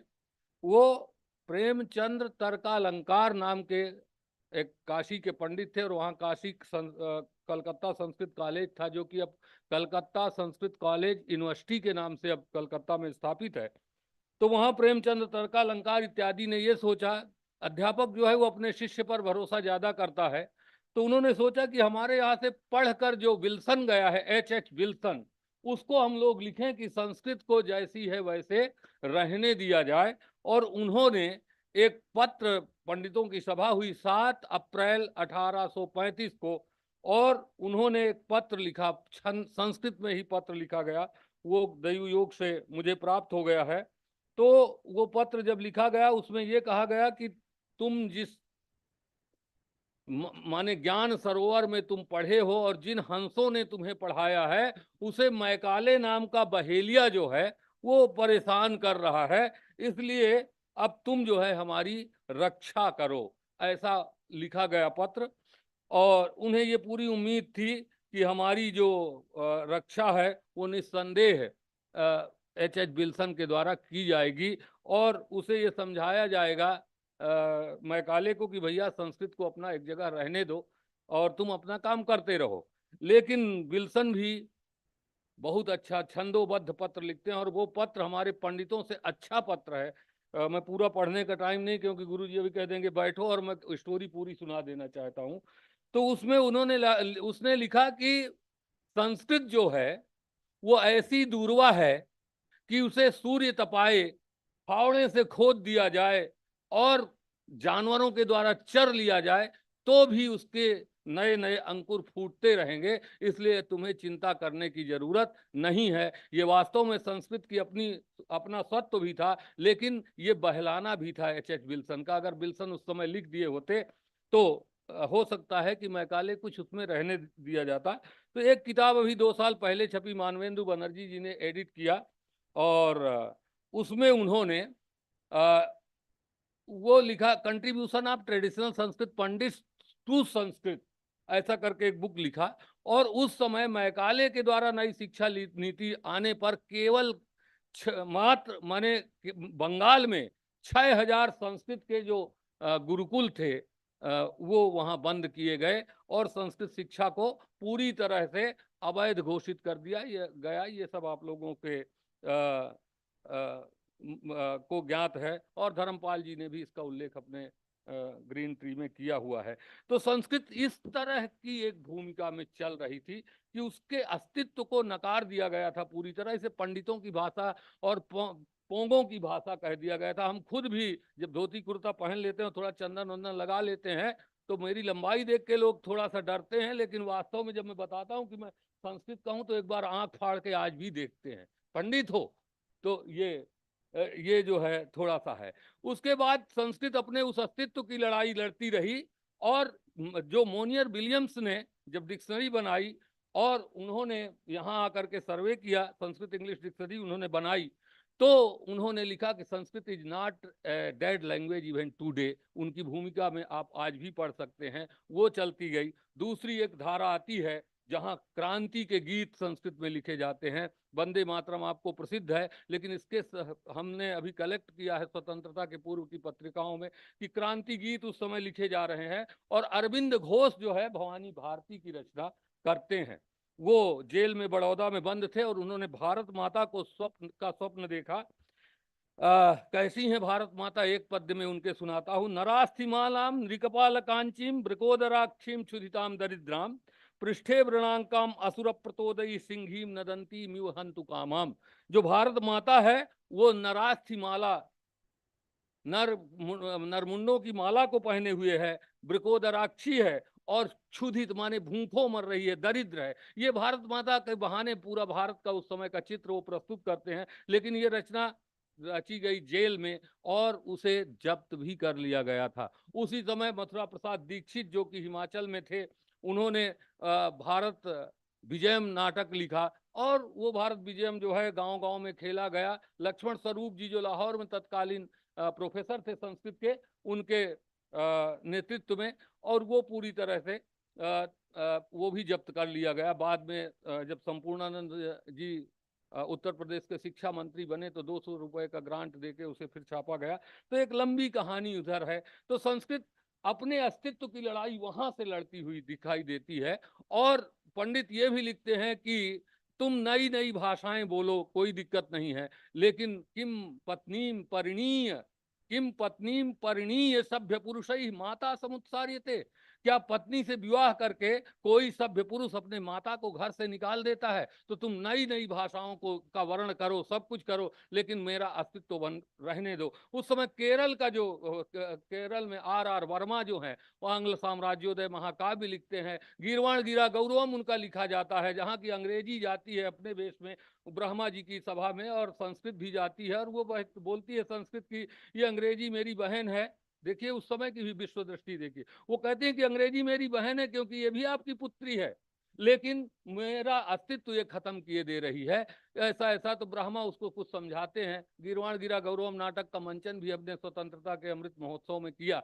तो ये सारी चीजें, ये एक अस्तित्व की लड़ाई संस्कृत की चलती है। और उस समय चलते चलते मैं अब 1947 में जो स्वतंत्रता प्राप्ति होती है, उस समय देखिए जो स्वतंत्रता संग्राम जब चल रहा था, मैं उस समय भारत में अंग्रेजी का बहुत प्रचार नहीं हुआ था, पर संस्कृत के पंडित थे। तो केरल से जो विज्ञान चिंतामणि जैसी पत्रिका या काशी से साकेत संकरम जैसे पत्र जो निकलते थे, वो संस्कृत के माध्यम से पूरे देश को एक सूत्र में बांधने का कार्य कर रहे थे। ये भी एक वहां बीच में आता है।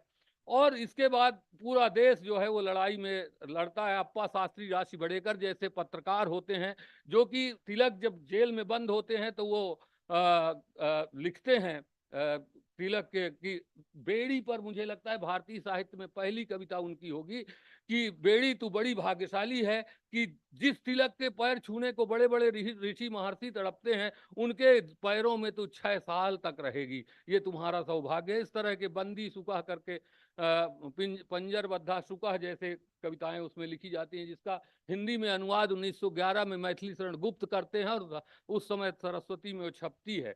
तो ये सारी पूर्व वृत्त इसमें है। जब स्वतंत्रता की जब ही अभी बात गुरुजी विश्वनाथ प्रसाद त्रिपाठी जी और पूर्व वक्ता लोग कर रहे थे, उस समय संस्कृत का जो लेखक है वो जब भारत माता का सिर कट जाता है, पाकिस्तान बन जाता है, बंटवारे का जो दुख झेलता है, तो जो हरिदत्त पालीवाल जैसे व्यक्ति कहते हैं कि स्वतंत्रता समागता सुराजता तु नागता स्वमातृमूर्ध खंडनम स्वतंत्रतात्मक शिशु।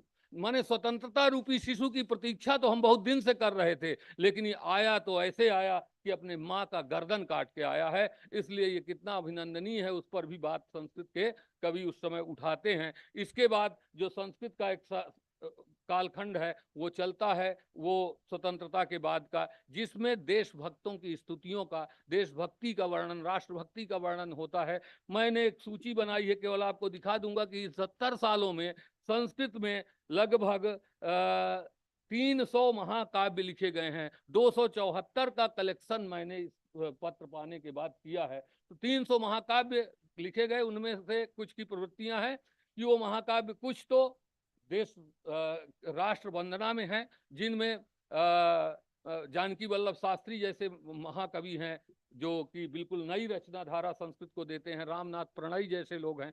और कुछ लोग, जब हमारा भारत पर जब चीन का आक्रमण होता है, उस समय गणपति संभवम महाकाव्य भी लिखा जाता है, और उसमें गणेश को राष्ट्रभक्त के प्रतीक के रूप में प्रस्तुत किया जाता है कि वो अपना सिर कटा देते हैं, लेकिन शिव को अंदर नहीं जाने देते। वो पूरी पौराणिक कथाओं के प्रतीक को लेकर के वो लोग पूरी तरह से लेखन आरंभ करते हैं। तो एक वो भी प्रवृत्ति संस्कृत साहित्य की है।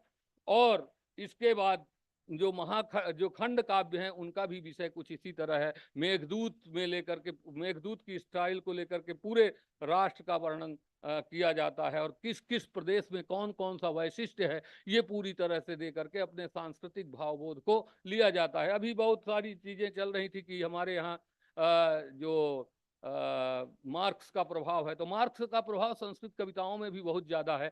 बहुत लोगों ने मार्क्स को लेकर के भी लिखा, गांधी जी को लेकर के बड़े बड़े महाकाव्य लिखे गए। 37 महाकाव्य मुझे मिले, जिसमें भगवदाचार्य जैसे महाकवि हैं, जो कि 3 खंडों में महाकाव्य लिखा गया। तिलक यशोर नवः, जो पारंपरिक शैली से कहीं शिशुपाल और शिशुपाल वध और नैषधीय चरितम जैसे ग्रंथों से टक्कर लेता है, ऐसे महाकाव्यों की रचना हुई। तो संस्कृत छीजी नहीं, चुकी नहीं। वो ये बात अलग है कि वो पंडितों के बीच में रही या उसमें विमर्श उतना नहीं हुआ, उसने मल्लिनाथ और अरुण गिरिनाथ जैसे लोगों को पैदा नहीं किया कि उसका संवाद हो सके।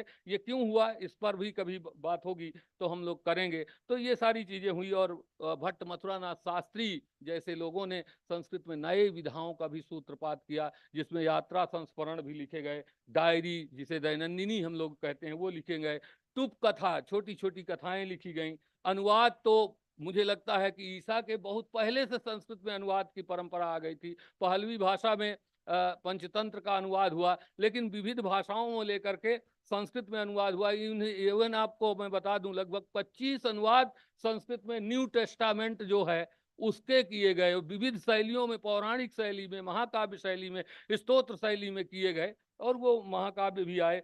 और रेडियो रूपक बहुत सारे लिखे गए, वार्ताएं लिखी गई। इस तरह की जो प्रवृत्तियां हैं वो संस्कृत साहित्य की रहीं। अब स्त्री दशा पर भी बहुत सारा काम हुआ है। अनेक महाकाव्य जो है, न वर्ण तद्वर्णम प्रिय यदनुभूतम हृदयमया क्षरत्वम गच्छेन्मे नवरत विलापे क्षरकुलम।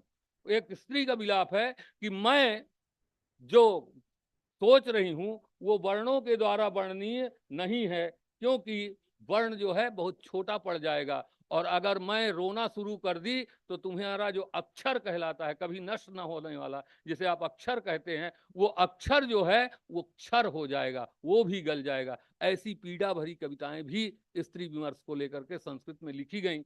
और अनेक महाकवियों ने वर्तमान जो युग बोध है, कृषकों की दशा में, जैसे बैंकों में तमाम योजनाएं बना करके और बैंक वाले जाते हैं साइन करवा लेते हैं, उसमें 1 लाख का साइन करवाए, उनको 10,000 दे दिए, 90,000 अपना खा लिए। ये सब भ्रष्टाचार को लेकर के भी सप्तशती काव्य की परंपराएं संस्कृत में आई, लघु कथाएं भी आई, बहुत सारा। माने संस्कृत पूरी तरह से कदम ताल मिलाती हुई अन्य भाषाओं के साथ चल रही है। तो मुझे लगता है कि जिस तरह से और साहित्य विकास कर रहे हैं, तो उसी तरह उन आज की जो भाषाएं हैं उनकी नानी माने या माँ माने, वो भी उसी तरह सुदृढ़ है और आप सबके बीच अपने अस्तित्व को लेकर के खड़ी होती है, कमजोर नहीं दिखती, और उसमें पूरी तरह से आज नई संभावनाएं हैं। यह भी कहना गलत बात है कि संस्कृत मर चुकी है। धारा प्रवाह संस्कृत बोलने वाले लोग हैं, काव्य शास्त्रीय सिद्धांत उसमें हैं, और अगर भारतीय साहित्य को समझना है तो कहीं ना कहीं, जैसे हम लोग अपने वंश को समझने के लिए अपने ननिहाल और पर ननिहाल तक जाते हैं, वैसे ही भारतीय साहित्य को अगर समझना है तो संस्कृत के दर्पण से एक बार देखना ही होगा। दार्शनिकता का भी इसमें विकास हुआ है और व्याकरण का भी विकास हुआ है, लेकिन वो यहाँ का विषय नहीं है, इसलिए मैं यही छोड़ता हूँ। और गुरु जी की दृष्टि को ही देख करके, जैसे शिव की दृष्टि से ही गण समझ जाते हैं कि प्रलय काल आ गया है, उसी तरह से मैं अपने काल के प्रलय को समझकर यहीं अपनी वाणी को विराम देता हूं। धन्यवाद।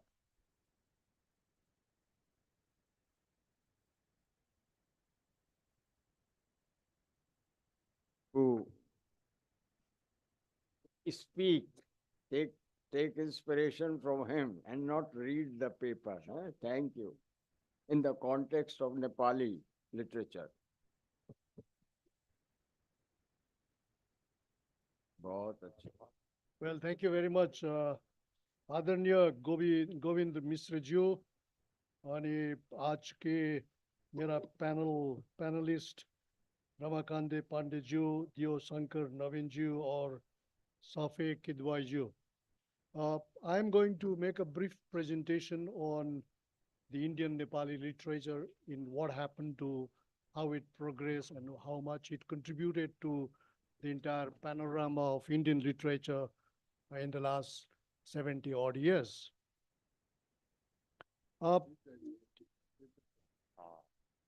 It really brings forth two distinct phenomena as far as the Indian Nepali literature concerns. You have 7 regions in the country, and you have 7 trains, right? And all these 7 trains and 7 regions are deeply influenced by the politico-historical evolutions of the settlements of the Indian Gorkhas in India. Wherever they are surrounded by magnificent natural surroundings. Their habitats marked by globally celebrated mountains, rivers, rich biodiversity.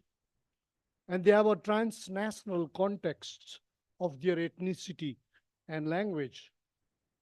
They have a very strong belonging as far as colonial agricultural practices are concerned, and that is again related to tea, Shinkona, dairying, right? These are the basic activities that drive their livelihood and economic dependence. There are also recruitments in the military forces, and the story of their valor and protracted involvement in the freedom struggle of India,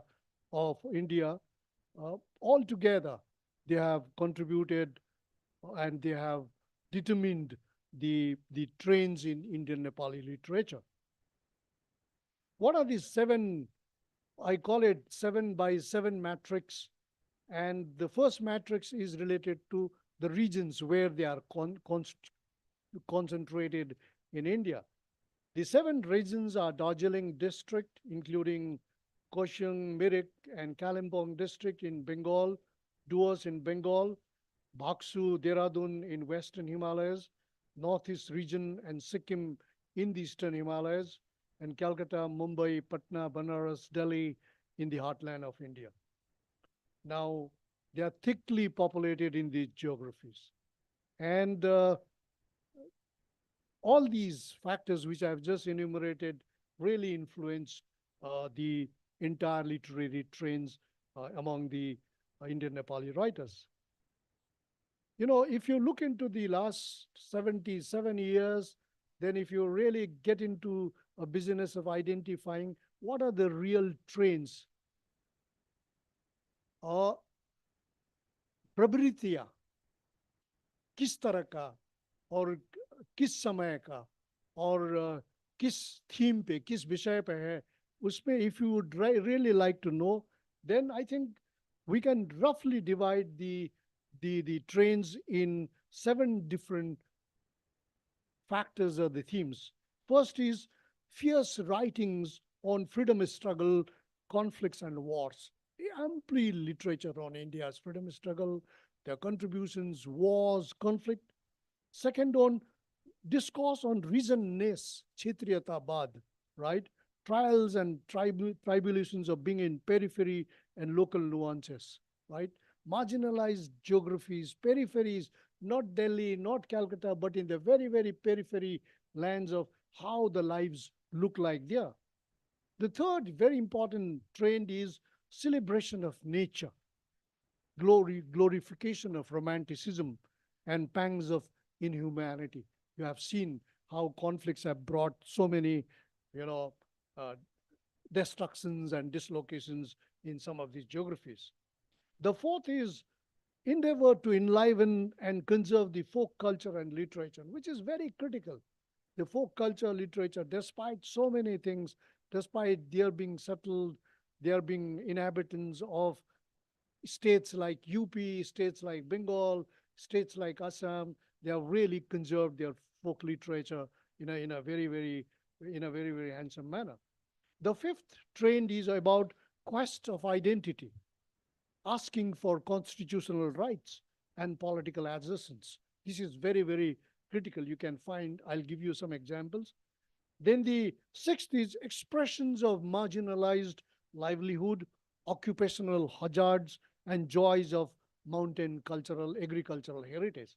And finally, they recapture the national and global literary trends. Rashtra pe kya ho raha hai? Vishwa Sahitya pe kya ho raha hai? Or trying to bring in some flavors of what is happening in this global world and make some conceptual deviations in the literary trends within Nepali literature. So quite an ample literature have been published in English, There is a very interesting book by A History of Nepali Literature by Kumar Pradhan, an Encyclopedia of Indian Literature published by Sahitya Academy. I was involved in that process. Uh, has a lot of trains captured from the Nepali language and literature, and of course the masterpieces of Indian literature published by National Book Trust, where I was the editor of the Nepali sections. We could really bring out these things. Let me discuss about the fervors of nationalism, expressions from the periphery. Beautiful collections. Bir Jati Ko Amar Kahani, right? That is by MP Rai, who won the Sahitya Academy Award, I think in 1996-97. Then R.P. Lama's Desbhakti Ka Geetharu, then Rashtriya Bhavana Ka Nepali Kavitaharu. These are something fascinatingly beautiful texts, large number expressing what is the spirit of nationalism in India among the Indian Gorkhas. I am going to give you some details about how the Gorkhas were involved in various issues of freedom struggle, various facets of wars. Very beautiful poem by a very well-known writer, Hari Prasad Gorkha Rai from Kohima in Nagaland, and his collections, Babari. There is a beautiful poem known as Camp Utyo, uprooting of a camp from his from Nagaland. You know, his poems, you find that it accepts that there lies uncertainties in his new destination. But like a true soldier, he is ready to bravely face death. A sense of sacrifice, uninviolable attachment to their motherland prevails in him, something which Gorkhas are born with, right? And he imagines flowers will bloom in its symmetry, and passers-by could assume it to be a magnificent garden. Something very, very interesting. He says, goodbye Shanti, goodbye Bire, goodbye my friend Dhane, goodbye Manu. What do I say to you? Never will come that day. This is when he shifts his camps in the Second World War and during the little later during the freedom struggle, and moves to other camps. What he says about this? He says, it's just a recollections once again. So many Manus were killed in Marma. Many Danus were left behind in Burma camp. Is uprooted once again. I am on a move as a soldier. Maybe I will remain dead flat in the battlefield, not seen now, and there will be blossom bouquet of flowers on the cemetery. This is one story. Another very beautiful story comes from a very well-known writer, Gita Upadhyay of Assam. She wrote a book, I think it also got Sahitya Academy Award very recently, Janmabhoomi Mero Swadesh, right? It's a very beautiful descriptions of how the Indian Gorkhas fought against the British colonial regimes, and that was recollected by this. You know, during Gandhi's visit to Tejpur, Mahatma Gandhi's visit to Tejpur, when Chabilal was arrested, his conversations with the British local police commissioner Kreche Saheb at Hazra Park was recorded like this. And she writes this conversation. The British local police commissioner tells Chabilal, a very well-known Gorkha freedom fighter, your Nepal is an independent country and our friendly neighbor. Why do you involve yourself in this movement? Dissociate yourself from the Congress. You will be given all the facilities by the government. You do not need to do anything. If you come along in my car, you will get 500 rupees per month gratis. You will get back your confiscated rifle and pistol. And the reply given by Chabilal, it really hurt the identity of Chabilal, right? A very true Indian freedom fighters. And he says in this paragraph, what he says is, my birthplace is Assam, and I will die in Assam. Nepal could be an independent country, but I have never seen Nepal. Wherever I am born, that is my motherland. My ancestors could have come from Nepal at a particular juncture, and hence Nepal could be the land of my father, but I have nothing to do with that country. I know only about my motherland. This country's movement is therefore my movement. Absolutely brilliant expressions. Then there is another trend of assertions of regionalism. Wherever they are, if they are in Uttarakhand, they will say, this is our region, and they will write stories. If they are in a place like Sikkim, they will write about it. It's a very beautiful, large number of books. I am always fascinated by books like Brahmaputra Ko Cheu Chao, that is by Lil Bahadur Chetri, Pahilo Prahar by Kumar Pradhan, Naya Chitis Ko Khoj by Ashit Rai, written Mangali in 1958, Niyati in 1982, Bipana Katipai by Indra Bahadur Wright in 1960. Quite a few. One of the most fascinating novels I read in Nepali literature in the post-independent stories about Naya Chitis Ko Khoj by Ashit Rai. He also won the Sahitya Academy Award.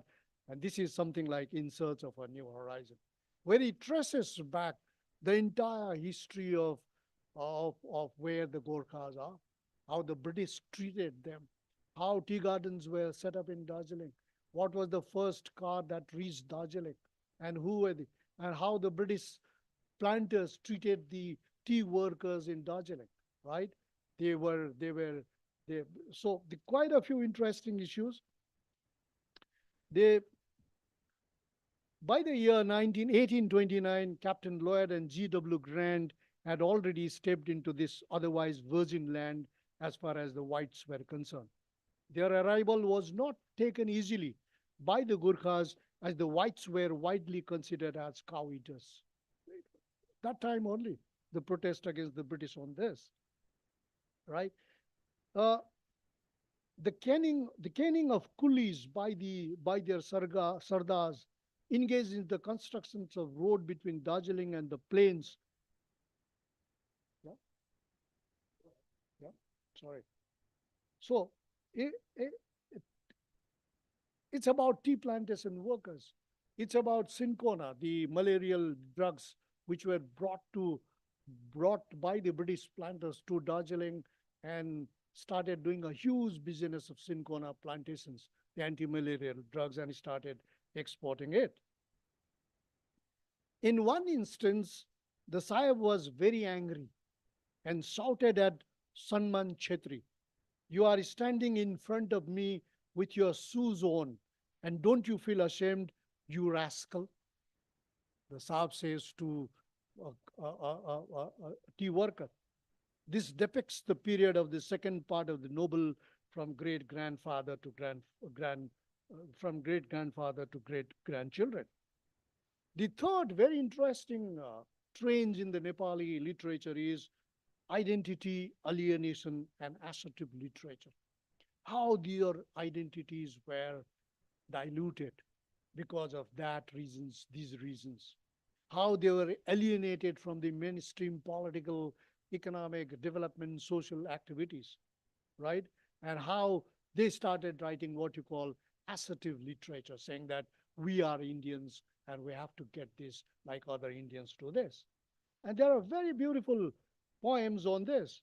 One of the most fascinating work is by a very well-known popular poet, Agam Singh Giri from Darjeeling, and his poem in 1970, Yuddhara Yodha, a widely read and acclaimed Khanda Kavya, became instantly popular. And in this case, he challenges as to why Gorkhas have always served the various kinds of armed forces. And he makes an appeal asking the Gorkhas to withdraw from the war. He says, "Return, do not go to the devastating war front. Return, do not sacrifice yourself in vain in the fire field. Return, the brave sons of the Himalayas. Your bravery is appropriate for your own country. Your sacrifice is essential for your own country." And he adds that before the impact of kukuri, that is the weapon of the Gorkhas, fell on your enemies. You had already killed yourself. You had already sold off freedom of your Himal country. Oh, you were already bought by the greedy imperialist. Absolutely fascinating and impressive descriptions. And he says towards the end, futile it is to live like a burnt wood. Let it burst into flames, even if momentarily. That's what he says. And some of the stories, some of the, what do you call it, playwrights depict the very, very local issues. I remember reading one of the very interesting book by Samaika Pratibimbaharu by Gupta Pradhan, right? And in one of the stories known as Srapit Sahar, that means a cursed town, he writes, it's a very interesting story. He says, a stranger in search of edible drinking water loiters around the town but never gets so, even a cusp of so. He comes across a hermit who has known the town and the people intimately, and he starts conversing with him about how Herculean it has been for him to get a cup of water, a glass of water to quench his thirst. In fact, the hermit himself has been looking for this for this glass of drinking water for ages together, but in vain. Just see a micro level understanding of a drinking water problem. While conversing, a protest rally starts emerging, and the writer asks this hermit if it was a rally against the water scarcity. The hermit responds, no, no, there is never a protest about the water scarcity in this town now. Because the moment water scarcity becomes an issue in this town, no one joins the protest march. Because in the past, many people have made it a politics of opportunity.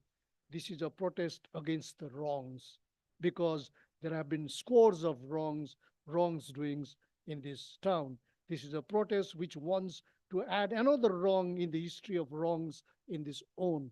This is a town we keep seeing different editions of wrongs in the form of protest. Absolutely, what you call it, impressive descriptions of water shortage, drinking water shortage in a small town like Darjeeling.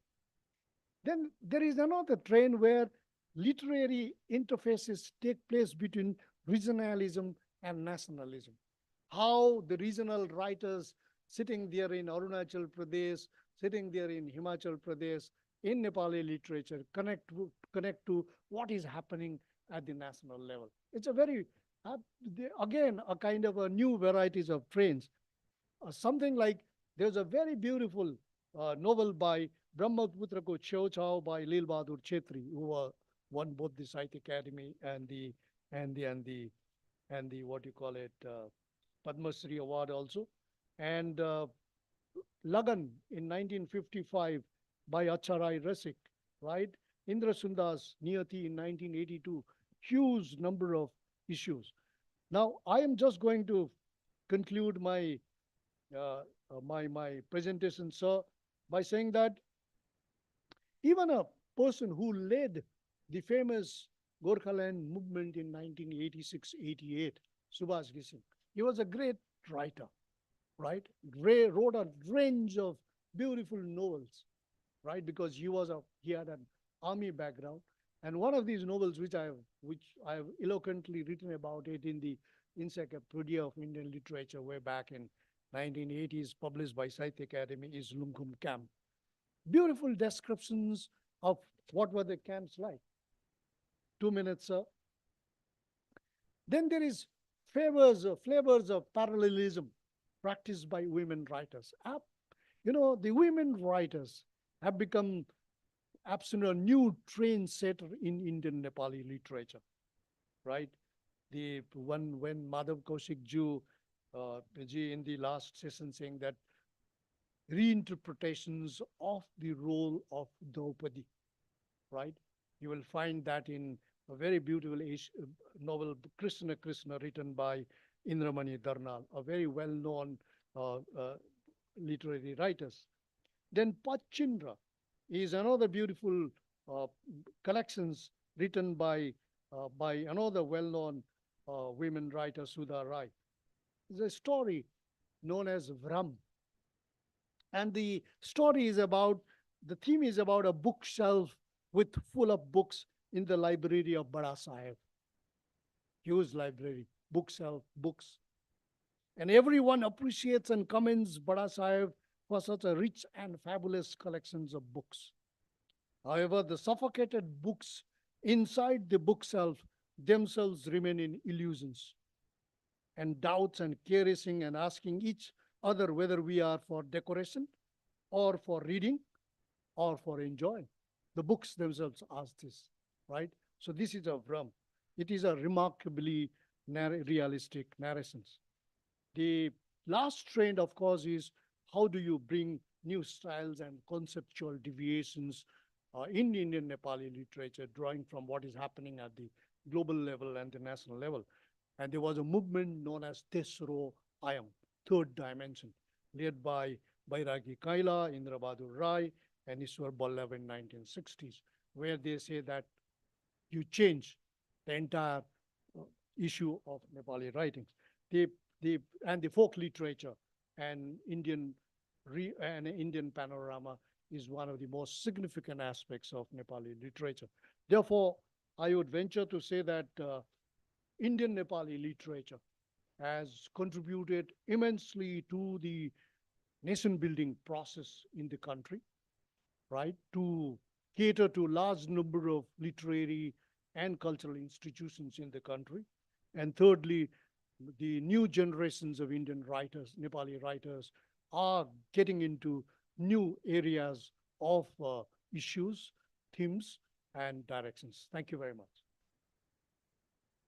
खुशनसीबी है कि मेरी दो प्रिय भाषाएं मेरे अगल बगल हैं, तन्वी श्यामा शिखर दशना पक्व बिंबाल, जिक्र उस परिवश का और फिर बयां अपना बन गया। अब आप तशरीफ लाइए और उर्दू की खुसूसियत से बताइए। Thank you very much. I've jotted down a paper running into say 5,000 words, but I won't read it.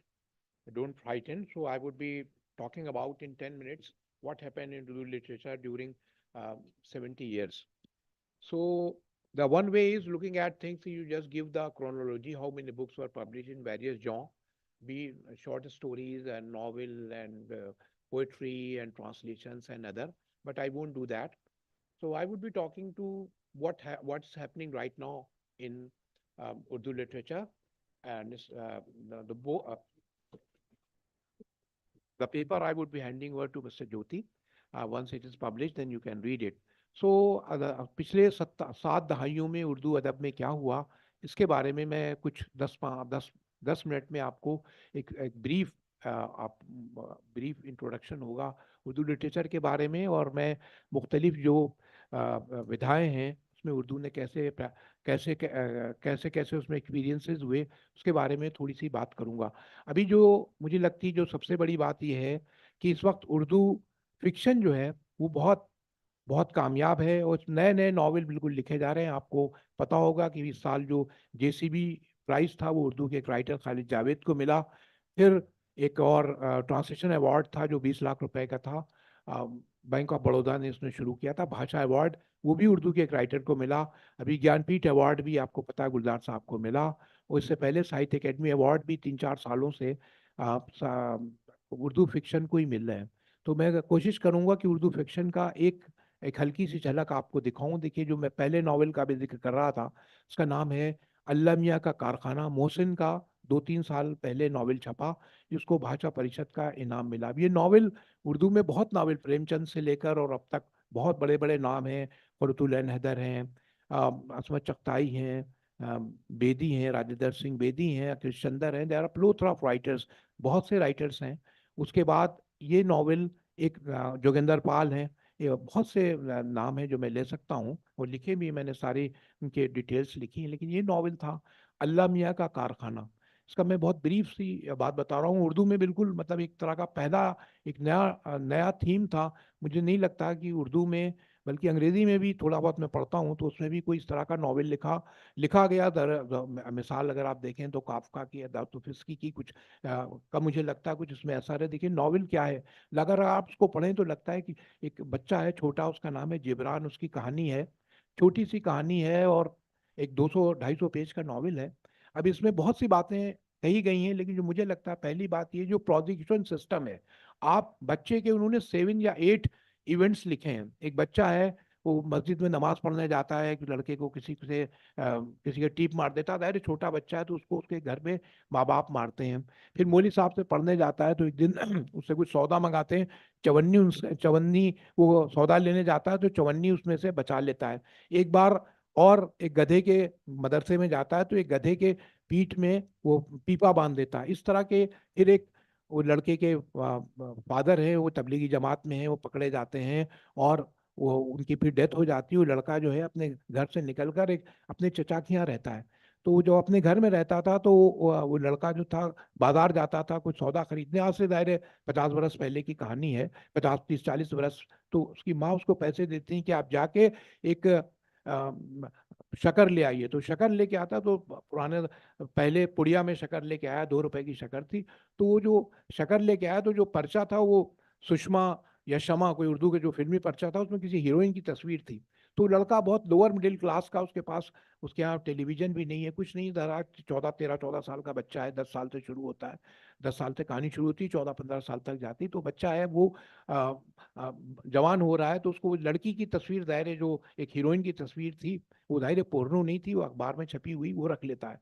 और उसके बाद उसको जो तीनों रख लेता है, और जब अपने चचा के यहाँ रहता है, तो एक दिन चची उसके कमरे में आती हैं, जब फादर की उनकी डेथ होती है, तो देखती हैं कि वो तस्वीर देख रहा है, वो बहुत गुस्सा होती है, उसको घर से बाहर निकाल देती है। तो उन्होंने ऐसे 10 इंसिडेंट लिखे हैं। इसके पीछे क्या है, जितना वो जुर्म कर रहा है, जो उसको जो सजा मिल रही है, जो प्रोसिक्यूशन सिस्टम जो है हमारा आर्बिट्री है। यानी जो आप जो करते हैं ना, जस्टिस क्या है, जस्टिस ये है कि जितना आप क्राइम करेंगे उतना ही पनिशमेंट मिलेगा। लेकिन ये जो पूरा हमारी नई सोसाइटी है, इसमें क्राइम एंड पनिशमेंट में कोई जस्टिस नहीं है।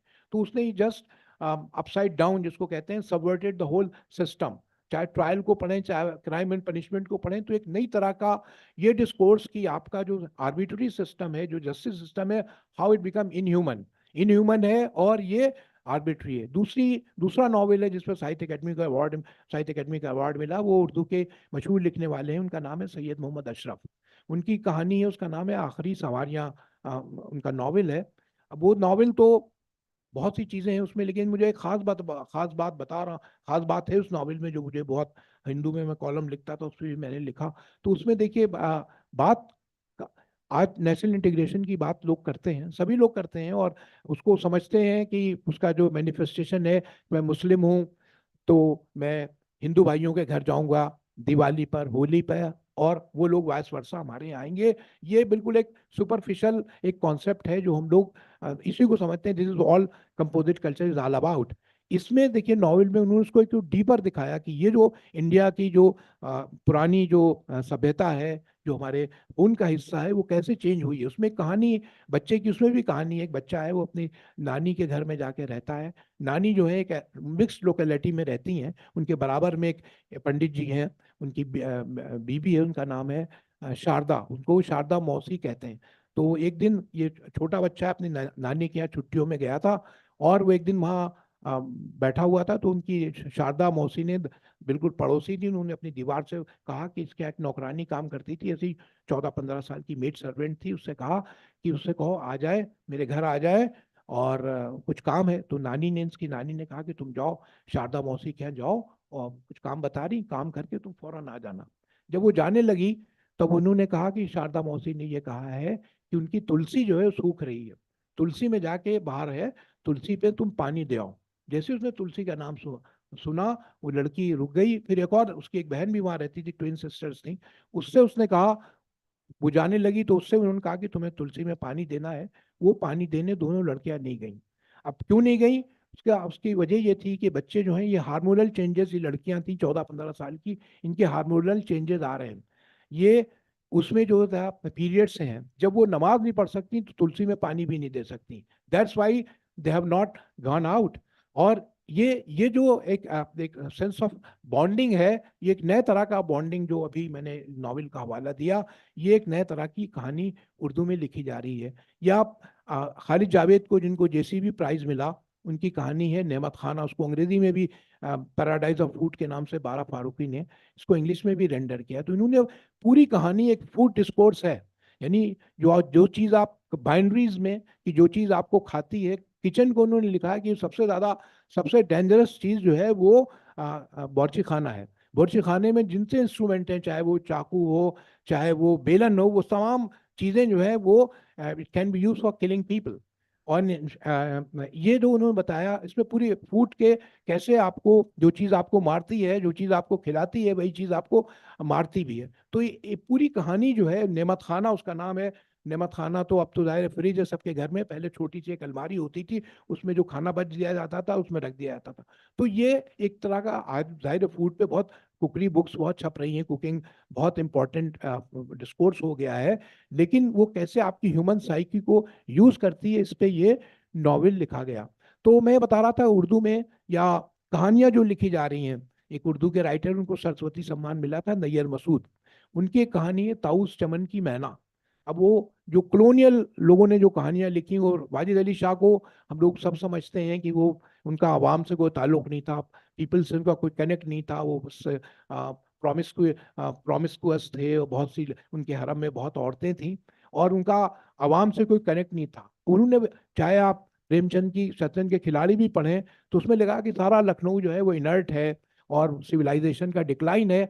इस कहानी को उन्होंने विदाउट नेमिंग कि ये उसमें एक चमन है, चमन मतलब बाग लग रहा है, उसका नाम रखा ताऊस। ताऊस उर्दू में कहते हैं मोर को, पिकॉक को। तो वो उसमें जो बादशाह है, वो जब ये कहा जाता है उसका कोई किसी से कनेक्ट नहीं, तो लग रहा होता, बाग लग रहा होता, वो जाता है तो वहाँ बहुत से जानवर भी हैं और पेड़ पौधे हैं। तो जब वो जाता है बादशाह, वो बड़ी सी स्टोरी, बड़ी डिस्क्रिप्टिव, वेरी इवोकेटिव प्रोज, उसमें वो जाता है तो वो बताता है मैना है उसमें, तीतर है, इन सबको अपने अपने नाम देता है, सबको अपने नाम से बुलाता है। जो पेड़ है, शेरनी है, मोहनी उसका नाम है, वो सबको नाम देता है। यानी एक आदमी, इसके पीछे क्या है, इसका वाइडर डिस्कशन ये है कि साहब, जिसको आप समझते हैं कि पब्लिक से उसका कोई ताल्लुक नहीं था, उसको इतना ताल्लुक था कि उसको जानवरों को, परिंदे के, और जो पेड़ थे, उन सब के नाम याद हैं। तो उर्दू जो नई कहानी लिखी जा रही है, ये नया फिक्शन लिखा जा रहा है। अभी आपने मैंने बताया कि ये जो इसी पे दोनों प्राइज मिले थे, अल्लाह मियां के कारखाने को और खालिद जावेद को, या अभी जिसको इस साल का साहित्य अकेडमी का अवार्ड मिला, सात का नवाब शहर, उनकी कहानी है राजा देव की अमराई। वो भी उन्होंने एक, ये सरवत खां का एक नॉवेल आया है, कड़वे करेले। तो इसमें जो इन्वायरमेंटल जो चेंजेस आ रहे हैं, डिस्ट्रक्शंस आ रहे हैं, उसको भी उर्दू का जो नया नॉवेल है, या नॉवेल इस वक्त उर्दू में सबसे ज्यादा लिखे जा रहे हैं। हम लोग समझते हैं Urdu is known for its poetry, इसको एवोकेटिव पोएट्री, जो गालिब की, मीर की रवायत है, मीर पे अभी ज़ाहिर यहाँ सेमिनार भी हो रहा है। उससे अलग अब जो शायरी हो रही है, वो उर्दू में शायरी की, अब वो पहली वाली जिस तरह की कहता है ना, अनरिकेटेड लव है, या एक सेंटिमेंटल पोस्चरिंग है, या लव का जो कॉन्सेप्ट है वो कैसे चेंज हुआ, और कैसे नई शायरी ने, शहरियार का, मैं एक छोटे से दो तीन शेर, एक शेर शहरियार का मैं सुनाता हूँ। आसमां अब कुछ भी नहीं तेरे करने के लिए, मैंने सब तैयारियां कर ली हैं मरने के लिए। आसमान का मतलब ऊपर वाला, जितना भी प्रलय होगा या क़यामत आएगी, वो किसकी वजह से आएगी, भगवान की वजह से, और वो आएगा और सब लोग मर जाएंगे, this is what we believe. आसमान अब कुछ भी नहीं करने के लिए, मैंने सब तैयारियां कर ली हैं मरने के लिए। शहरियार को कैंसर हो गया था, एक अखबार में छपा कि शहरियार ने ये पोइट्री, ये शेर लिखा अपने बारे में। ये लगता है सामने की बिल्कुल वन टू वन रिलेशनशिप है, लेकिन लिटरेचर इससे कहीं आगे जाता है। वो बता रहा है आसमान, आसमान इसलिए कहा जाता है कि जाहिर है सारी खराबी जो है ऊपर वाला लाता, आसमान लाता। उर्दू ट्रेडिशन है यही कि आसमान जो है वो सब जो खराबी है उसी वजह से आती है। इकबाल का एक शेर है फारसी में, तो शब आफरीदी चराग आफरीदम, खुदा से मुखातिब होकर कहते हैं कि तुमने जो है वो रात बनाई, मैंने उसके लिए चिराग बनाया। तो सिफाल आफरीदी अयाग आफरीदम, तूने तूने मट्टी बनाई और मैंने मट्टी से प्याला बनाया। यानी जो क्रिएशन का जो अमल है, वो कैसे राइटर जो है उसको फर्दर कर रहा है। शहरियार इसको उलट रहे हैं, वो कह रहे हैं कि अब परले लाने के लिए किसी भगवान की जरूरत नहीं है, हमने खुद तैयारियां कर ली मरने के लिए। हमने क्या कर लिया है, हमने ओजोन लेयर खत्म कर दी है, हमने हमने एटम बम बना लिया है। अब हम किसी पढ़ने के लिए में भगवान की जरूरत नहीं है। तो उर्दू अब जो पोइट्री लिखी जा रही है वो एक तरह की सबवर्सिव और एक नए तरह का विमर्श उर्दू शायरी जो है वो कर रही है। बहुत से शायर हैं हमारे, फरत एहसास हैं, शारिक कैफी हैं, शबनम शाही एक शायरा हैं, वो उनकी पोएम बहुत, उनको बहुत सी उनकी कविताएं छपी हैं, वो कोई टाइटल नहीं रखती, किसी पोएम का कोई टाइटल नहीं है। कहते हैं जब आप टाइटल रखते हैं किसी भी कविता का या किसी भी चीज का, तो आप ह्यूमन एक्सपीरियंस को इंसर्किल करते हैं। आपको लगा कि गरीबी, गुर्बत या कोई भी ऐसा आपने मौत रख दिया, तो आप कहानी पढ़ते हैं या कविता पढ़ते हैं तो आप कंडीशन हो जाते हैं, उसी हिसाब से आप पढ़ते हैं। तो एक नया ट्रेंड है। तो इस तरह से अगर आप उर्दू लिटरेचर को देखें, क्रिटिसिज्म में शमसुर रहमान फारूकी ने बहुत मीर का बहुत अच्छा मुताला किया। मीर शोर अंगेज पे, जिनको सरस्वती सम्मान भी मिला, 4 वॉल्यूम में किताब छपी है। गोपी चंद नारंग है, बहुत से लोगों, अब देखिए उर्दू क्रिटिसिज्म में प्रेमचंद के सब लोग यहाँ पर मौजूद हैं। गोपी चंद नारंग ने एक मजमून लिखा प्रेमचंद के कफन। कफन बहुत सबकी पढ़ी हुई कहानी है। अब देखिए उन्होंने कफन पे उर्दू क्रिटिसिज्म का, just giving you one example how how they read the text और उसकी रीडिंग कैसे है। तो उन्होंने बताया कफन में ये किसका कफन है, बुधिया का कफन है या किसी और का कफन है। जो उर्दू में लिखा गया और अंग्रेजी में मीनाक्षी मुखर्जी ने, और हिंदी में भी बहुत से लोगों ने लिखा है, लेकिन उसको किसी ने कहा वैल्यूज हैं, वैल्यूज खत्म हो गई हैं और इसका कफन है। इन्होंने, गोपीचंद नारंग ने अपने जो आर्टिकल है उसमें लिखा कि ये तो बातें सब हैं, लेकिन देखिए ये जो बाउंड्री है ह्यूमन लाइफ की, कि जो ह्यूमन बॉडी, जो औरत का जो जिस्म है, जो वोम है, वहां उसका उसका बदन जो है, जाहिर उसका बच्चा वहीं परवरिश पाता है। कफन में बुधिया का पेट, जहां उसका बच्चा पल रहा था, बच्चा बधाई ना पैदा नहीं हुआ, उसी में उसकी डेथ हो गई। तो कैसे जहां जो उसकी परवरिश जहां होती थी वो जगह उसके लिए मौत बन गई। तो कफन किसका है, कफन उसका है जो अनबॉर्न चाइल्ड है। तो ये इस तरह की बहुत सी रीडिंग्स अगर आप देखें उर्दू में, बहुत टेक्सुअल रीडिंग, बहुत क्लोज रीडिंग्स, अतीकुल्ला हैं, बहुत से लोग हैं जो इस तरह की कहानियां लिख रहे हैं। और मुझे लग रहा वक्त बहुत कम है, मैं ट्रांसलेशन पे बहुत से, अभी उर्दू क्रिटिसिज्म में बहुत सा बड़ा सा पेपर है, that will I will give you. फिर उसके बाद ट्रांसलेशन में अभी स्पर्ट आया है। पहले उर्दू में इंग्लिश से ट्रांसलेशन होते थे, लेकिन इधर इधर 10-15 सालों से साहित्य अकेडमी के अलावा गोविंद जी की भी किताब का ट्रांसलेशन हुआ। उर्दू में बहुत एक्सपर्ट है जो हिंदी से ट्रांसलेशन हो रहे हैं। अभी चित्रा मुदगल की नॉवेल का उर्दू में ट्रांसलेशन हुआ जिसको साहित्य अकेडमी अवार्ड मिला। बहुत से अब उर्दू में हिंदी से और रीजनल लैंग्वेजेस में से भी ट्रांसलेशन हो रहे हैं। पहले सिर्फ इंग्लिश में होते थे। और जो कंसर्न्स हैं, ह्यूमन कंसर्न्स हैं, उसके बारे में, आइडेंटिटी की प्रॉब्लम है, ये सारी प्रॉब्लम्स जो हैं वो उर्दू शायरी में उसी तरह से हो रही जैसे किसी दूसरी भाषा में होती। नेशनलिज्म का जो पुट है, नेशनलिज्म और पैट्रियटिज्म, ये सारे जो आजकल का जो डिस्कोर्स है वो भी उर्दू शायरी में है। और छोटी छोटी कविताएं भी बहुत लिखी जा रही हैं। छोटी सी कविता है शहरियार की, तीन पंक्तियों की, जिसपे अपना वक्तव्य खत्म करता हूँ। माइल बकरम है रातें, आंखों से कहो अब मांगे, ख्वाबों के सिवा जो चाहें। Thank you very much.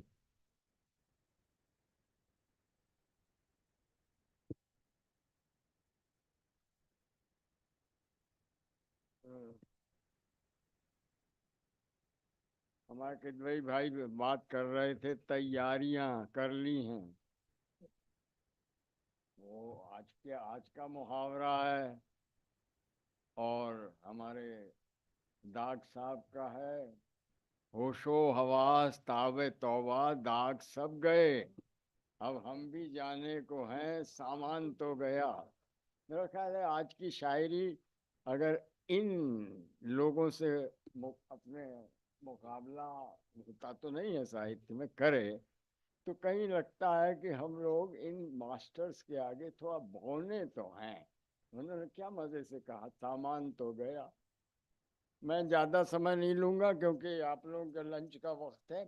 एक बात हुई थी इनॉग्रल सेशन में, वही चीज़ है कि इस तरह का डिवीज़न साहित्य में नहीं हो सकता कि आप 1947 को करें। आलोचना की सुविधा के लिए इतना हो सकता है कि उसके बाद की कृतियां ले ली जाएं बस, वरना हवाएं हैं जो चलती हैं। स्वतंत्रता के पहले हवाएं चलने लगी थी। मुझे याद आती है एक तस्वीर मैंने बनारस में देखी थी जिसमें नेहरू जी और शायद कमला नेहरू भी दरी में बैठे हुए हैं और वहाँ प्रेमचंद भी हैं, जयशंकर प्रसाद भी हैं, शुक्ल जी भी हैं।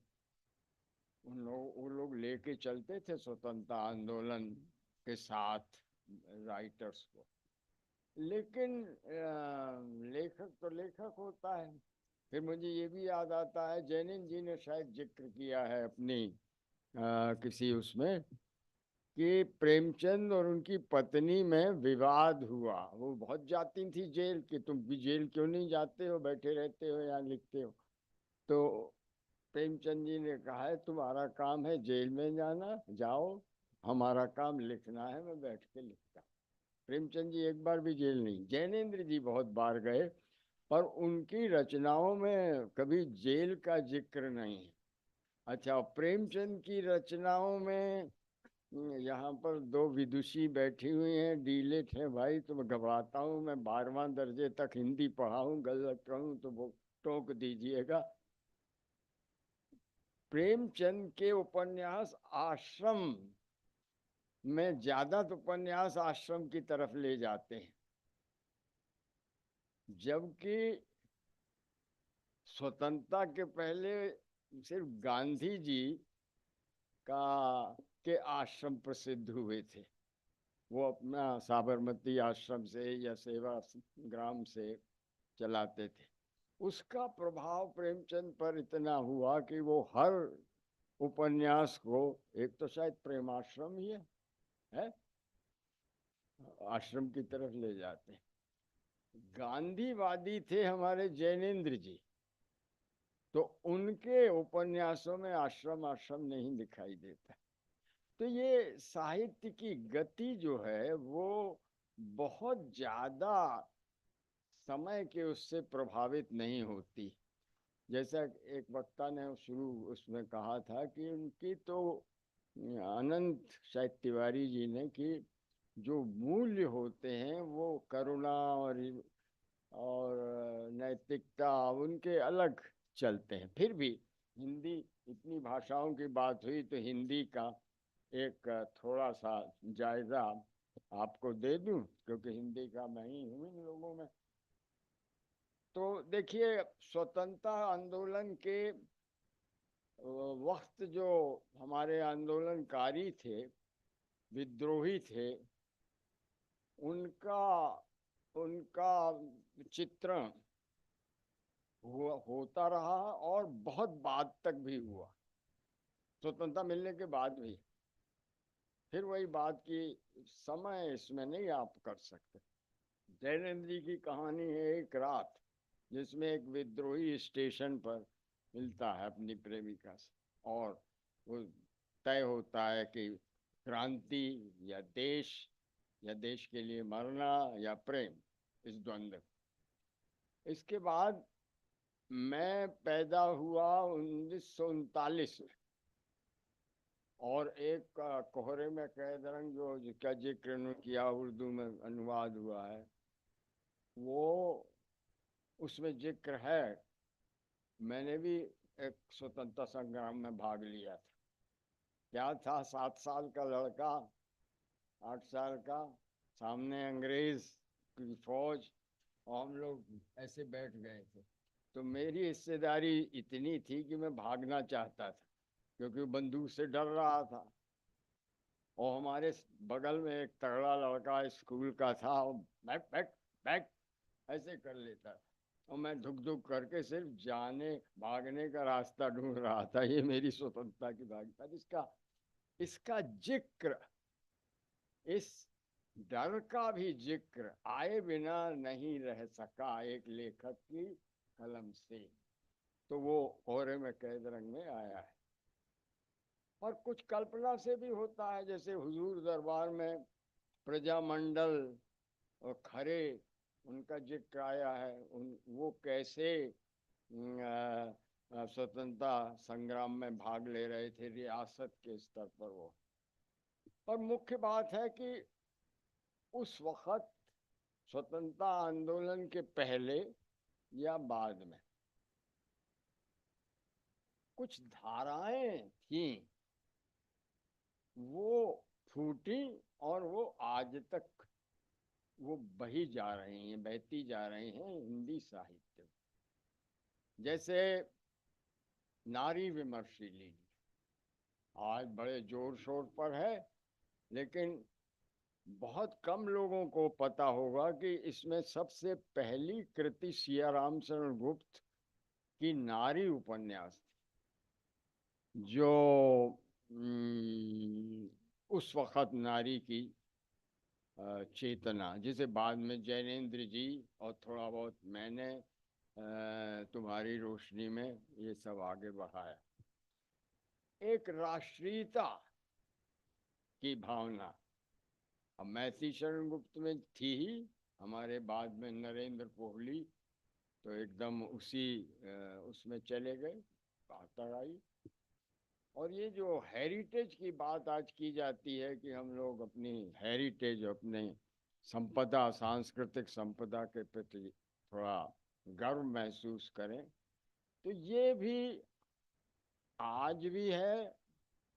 और स्वतंत्रता के फौरन बाद महाभारत के कितने पात्रों को लेकर के उपन्यास लिखे गए। कर्ण का है उपन्यास, कालिदास पर सुरेंद्र वर्मा जी ने उपन्यास लिखा है जिस पर व्यास सम्मान मिला। फिर एक संस्कृति, कौन सी संस्कृति आपकी चल रही है, या भारतीय संस्कृति कौन थी? हेरिटेज में तो यही है कि मुख्य जो लोग हैं कालिदास जैसे, या कुछ हमारी हेरिटेज वाली इमारतें हैं उनको लेके या इतिहास को लेके लिखा जाए। लेकिन संस्कृति कैसे थोड़ी थोड़ी बदलती चली जा रही है, इसके लिए बहुत अच्छी किताब दिनकर जी ने लिखी, संस्कृति के 4 अध्याय। उस वक़्त नेहरू जी ने उसकी भूमिका लिखी थी और उसको उसका हमारी एकेडमी का इनाम भी दिया था। और नेहरू जी ने ही as president of the academy award दिया था। और मजाक किया था कि इसका आधा पैसा मुझे मिलना चाहिए क्योंकि इसकी भूमिका मैंने लिखी है। और वो संस्कृति वाली जो बात है वो हमारी पीढ़ी तक आई। धीर समेरे उपन्यास मेरा जो है वो सिर्फ ब्रज संस्कृति पर नहीं है, वो सिर्फ इस पर है कि कैसे भारतीय संस्कृति धीर समीरे यमुना तीरे वसती बने वनमाली, मैंने कैसे मंद मंद समीर की तरह बहती है और लोगों के व्यवहार में भी फर्क ला देती है। जैसे उसमें एक नास्तिक अपने परिवार को लेके आया कि भाई इनकी पिकनिक टाइप की हो जाएगी, ब्रज यात्रा करा देते हैं। तो वो बेमन से उस यात्रा में चला जा रहा था, लेकिन वहाँ यात्रा के दौरान एक बुढ़िया का देहांत हो गया और उसका ना तो कुछ पता था कि कौन लोग आएंगे या कौन संस्कार करेगा। तो ये जो हजरत थे, इन्होंने अपना उसका पता लगाया, देखा कि वो वैष्णवी थी, तो बाल अपने मुड़ाए, धोती को कोरी पहनी, इतना वो सात्विक हो गया और जाके संस्कार किए। तो ये संस्कृति में थोड़े से जो परिवर्तन आते, या निर्मल वर्मा जी का अंतिम अरण्य, उसमें रिचुअल्स भी जो हमारे होते हैं भारतीय संस्कृति में, उनका क्या योगदान है, कैसे वो मानसिकता बदलते हैं, क्या किस चीज के लिए प्रतीक हैं, ये सब बहुत अच्छे से उन्होंने उसमें लिखा। अब इसके बाद एक धारा ये भी आई कि भाई स्वतंत्रता माने ये है कि हम अपने पर भी अपनी आलोचना भी खुद करें। तो व्यंग की धारा निकली, राग दरबारी, जिसमें अपने आप अपने प्रशासन पर भी आलोचना करना, ये स्वतंत्रता एक नई धारा इसकी ये निकली। और एक विदेशी जो साहित्य है उसके लिए ये गुलामी जैसी महसूस करना ये नहीं, बराबरी से हमारे कुछ लेखक खड़े हुए कि हाँ हम एक्सपोजर करेंगे, जिन्होंने एक तरफ भारतीयता और दूसरी तरफ ये विदेशी संस्कृति। इसका बहुत अच्छा उदाहरण हमारे अज्ञे जी हैं, जो पश्चिम से भी एक पूरी तरह खुलते और बहुत ही भारतीयता के प्रति भी गर्वित इंसान थे। उन्होंने जो अच्छी चीजें ली वहाँ की, stream of consciousness, Virginia Woolf की वगैरह, उसको अपने ढंग से अपने तरीके से इस्तेमाल किया। तो ये सब चीजें हैं। और अब अंत में अगर पीक्स नो हिंदी में ढूंढना हो तो ये समय छोड़ दीजिए।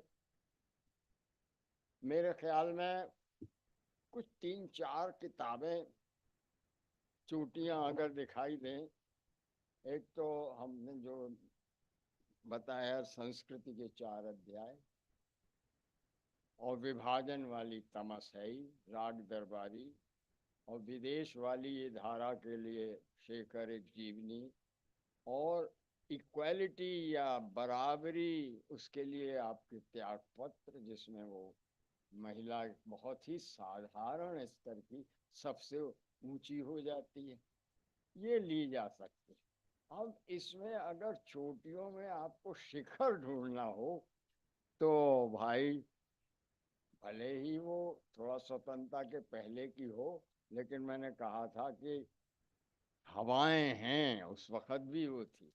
शिखर तो काम आए नहीं, क्योंकि वो जाने कितने दिनों तक चलने वाली रचना है। बहुत बहुत धन्यवाद।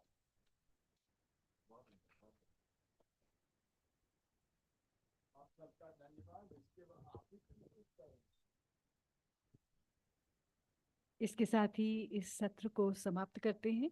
मंच पर आसीन सभी वक्ताओं को आभार प्रकट करते हुए श्री गोविंद मिश्र, श्री रमाकांत पांडे, श्री शफी किदवाई और श्री महेंद्र लामा जी। भोजन के बाद 2:30 बजे के आसपास हमारा अगला सत्र यहीं पर होगा, स्वाधीनता के पश्चात दक्षिण के साहित्य पर।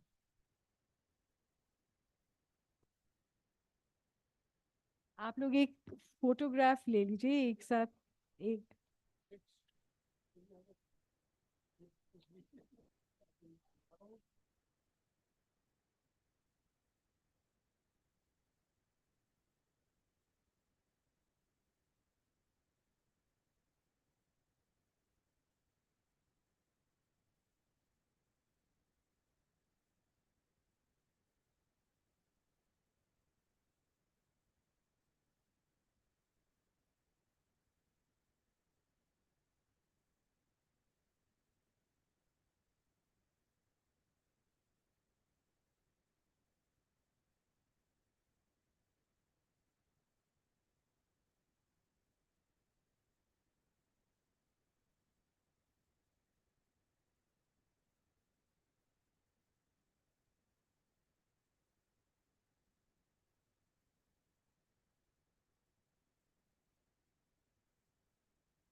नमस्कार। साहित्य अकादमी की ओर से विश्व के सबसे बड़े साहित्य उत्सव में आप सभी का स्वागत है। राष्ट्रीय संगोष्ठी स्वाधीन स्वाधीन भारत का साहित्य के अंतर्गत इस सत्र का विषय है दक्षिण भारत का साहित्य। इस सत्र की अध्यक्षता कर रहे हैं मलयालम और अंग्रेजी के द्विभाषीय समालोचक Shri P P Ravindran. Professor P.P. Ravindran is a bilingual critic in Malayalam and English and was formerly Professor and Dean at the School of Letters, Mahatma Gandhi University, Kottayam. He's the author of, among others, Under the Bhasha Gaze, Modernity and Indian Literature, Kamala Das and Text Histories, Geographies, Reading Indian Literature. He's the recipient of the Kerala Sahitya Akademi Award. May I request you to kindly join us on the dais, please?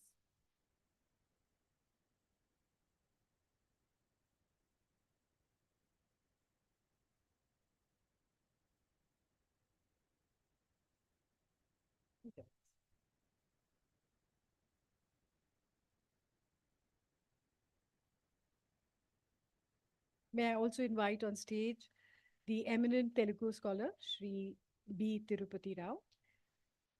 He possesses extensive administrative experience, is a member of the Board of Studies at several universities, and has actively participated in selection committees for various universities. He is an associate of IIAS Shimla and recipient of UCG grant in 2012.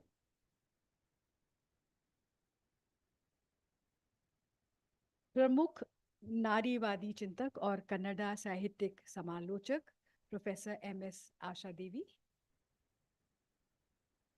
May I have her on the dais, please? Srimati Asha Devi is a prominent feminist thinker and a Kannada literary critic. The popular literary column Nari Kela for the prestigious Prajavani has received a great response, which in turn has brought about a broader perspective on the gender discourse. May I hand over the mic to Shri P.P. Ravindran ji.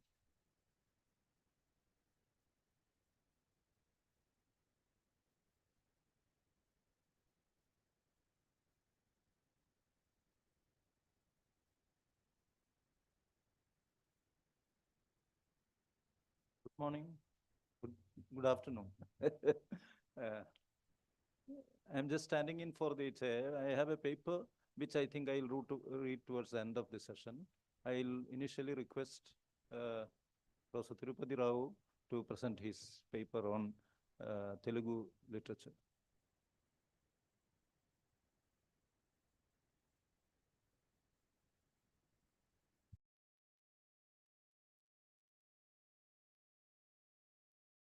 Respected Ravindran sir,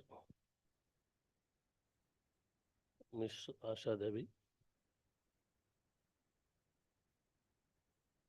senior writers, learned friends, I'm very much delighted to share a few fragments of my observations on Telugu literature of the past 70 years, which is technically a kind of Herculean task. So I am not a Hercules. I cannot perform in that proportion because there is a time constraint also. So I just share a few thoughts. Another problem for me is here this left. Most of the or a few of the major Telugu writers are here. So if I say something wrong, immediately they will take me to task. So I should be careful in that aspect also. In spite of that, devils have always courage. So consider me a devil who is sharing certain devilish thoughts, quote unquote. Here, the Telugu literature is very, very vibrant, particularly in the last 100 years. The reason behind for this vibrancy is that the writers are not just out of their passion for life or passion for the reality, did not portray it. Rather, they were motivated by socio-political conditions and the ideological reflections on that. And these ideological reflections are not found merely in ideological representations. They were transformed to literary representations. So a man naturally, when is motivated by an ideology, he will be spirited. The same spirit can be seen in Telugu literature, specifically of the last 100 years. So the Telugu literature, it is not exaggeration if I say that Telugu literature emerged out of socio-political movements. The reformist movement, the Bhakti movement, the romantic movement, the progressive literature, and then the so-called naked poets, and then revolutionary poetry, and then feminist, Dalit, and minority, and even postmodern, and so-called post-humanist or post-truth related aspects are reflected in the literature of the last 70 years. After 1940s, the literature has been reflecting various dimensions of human reality. It's not a mere reflection, it is a literary reflection where the authors could go to many heights in almost all the genres, starting from poetry, ending with the prose writing. The writers could reach to a great heights because of their mastery over the craft or mastery over the forms they have taken in the last 100 years. So I am just going to present certain glimpses of that represented in various forms. It is a kind of exploration which delves into the evolution of Telugu literature over the past 70 years, tracing multifaceted journey through various pages and critical trends. The narrative unfolds encompassing critical realism, nationalism, romanticism, and again humanism, progressive thought, the revolution, and other strands of thought. The dominance of rhetoric gives way to the emergence of Marxist criticism in the 1940s, ushering in a socio-political angle. The subsequent decades witnessed the ebb and flow of literary movements, with the Telugu short story facing challenges from pop novels. However, recent efforts by dedicated writers are revitalizing the genre. The tradition from modernism to postmodernism or postmodern criticism brings about a paradigmatic shift, challenging grand theories and giving rise to diverse critical perspectives. The influence of Marxism, post-structuralism, feminism, and Dalit and identity politics cannot be ruled out in this context. So this abstract of which I read encapsulates the nuanced trajectory of Telugu literature, reflecting on the challenges and the dynamic interplay of ideas over the past 7 decades. I already told that Telugu literature in the reformist movement started reflecting the reality by a kind of critical view. For example, the writer Gurajad Apparao, who wrote a drama called Kanyasulkam, started reflecting on a very inhuman social reality called Kanyasulkam. And there, the literature took a kind of a cue from him and tried to reflect the same reality in a critical view. So the successive generations of writer did not lose that critical outlook in reflecting on any aspect of human life.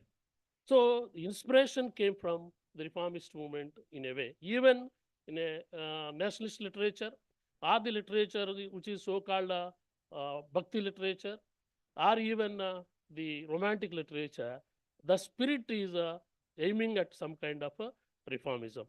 But by 1940s, the spirit has been translated into a kind of theory, or rationally it has been articulated with the emergence of progressive writers movement in 1940s. So literature took a totally deviant position from 1940s. The short story, the novel, or poetry in general came out very vibrantly after this ideological influence that began in 1940s in Telugu. Because of that, in the past 70 years, Telugu literature has undergone significant transformations, embracing new themes, styles, and voices. Over the past 70 years, Telugu literature has undergone significant transformations, embracing new themes, styles, and voices. Here is a brief note on Telugu literature from mid-20th century. The period in 1950s to 60s, following India's independence, witnessed a continuation of literary trends from pre-independence era. Writers associated with the progressive literary movement continued to influence the literary landscape. The exploration of socio-political issues, coupled with the commitment to social reform, remained prevalent. The 1970s and 80s marked a phase of diversification in Telugu literature. Authors began experimenting with new forms, styles, and thematic content. Late 1980s and 1990s witnessed the emergence of writers who engaged with the contemporary issues, individualism, and existential themes. The literary scene saw a surge in the experimental works exploring various genres and narrative structures. The turn of the century, around 2000 to 2010, brought about a dynamic shift in Telugu literature. Young writers started challenging traditional norms, exploring identity issues, and delving into the complexities of modern life. The rise of Dalit literature and feminist literature gained prominence in this context. The last 2 decades, particularly, Telugu literature has continued in its trajectory of diversity and inclusivity. Others engaging with the issues related to gender, environment, and technology. The literary landscape also reflected the influence of globalization and interconnectedness of the cultures. To be brief, the past 70 years have witnessed the evolution of Telugu literature, encompassing a rich tapestry of themes, genres, and voices. The resilience and adaptability of Telugu writers continue to contribute to the cultural and intellectual vibrancy of the Telugu literary landscape. The advent of the short story and novel as a prominent literary forms allowed for more nuanced exploration of the lives and experiences of the ordinary individuals, making the common man central figure in literary narratives. Prose dramas, with its focus on realistic and everyday situations, further amplified its representation of the common man on the literary stage. Additionally, the emergence of journalistic writing during the period played a crucial role in bringing literature closer to contemporary social issues. Writers began to engage with a lot of commitment on the social change and a challenge of the time through the newspapers, magazines, and reaching a wider audience and reflecting the pulse of the society they lived in. And here I just jump a little bit and move to, with the background of the reformist movement of 1905 and 1920, specifically that is the period, spearheaded by writers like Veerasringam Pantulu, Chilakamati Lakshmi Narasimham Pantulu, Gurujada Apparao, transcended literary boundaries to become catalyst for social change. Their ideas and principles carried forward by subsequent writers not only challenged the social norms, but also laid the foundations for more inclusive and enlightened future. In continuation of that, the years between 1920 and 1935 marked a flourishing period of romantic movement of Telugu literature, influenced by romantic poets of England and other countries. The poetry of the era, characterized by its thematic richness and artistic expression, left an enduring impact on literary landscape. Even when they were talking about the social issues, very, very brute realities, the poets did not lose their passion for, or their passion for or flavor for the language. So even when they are talking about harsh realities, they are using some kind of romantic expressions because of the impact of that, even after 1940s.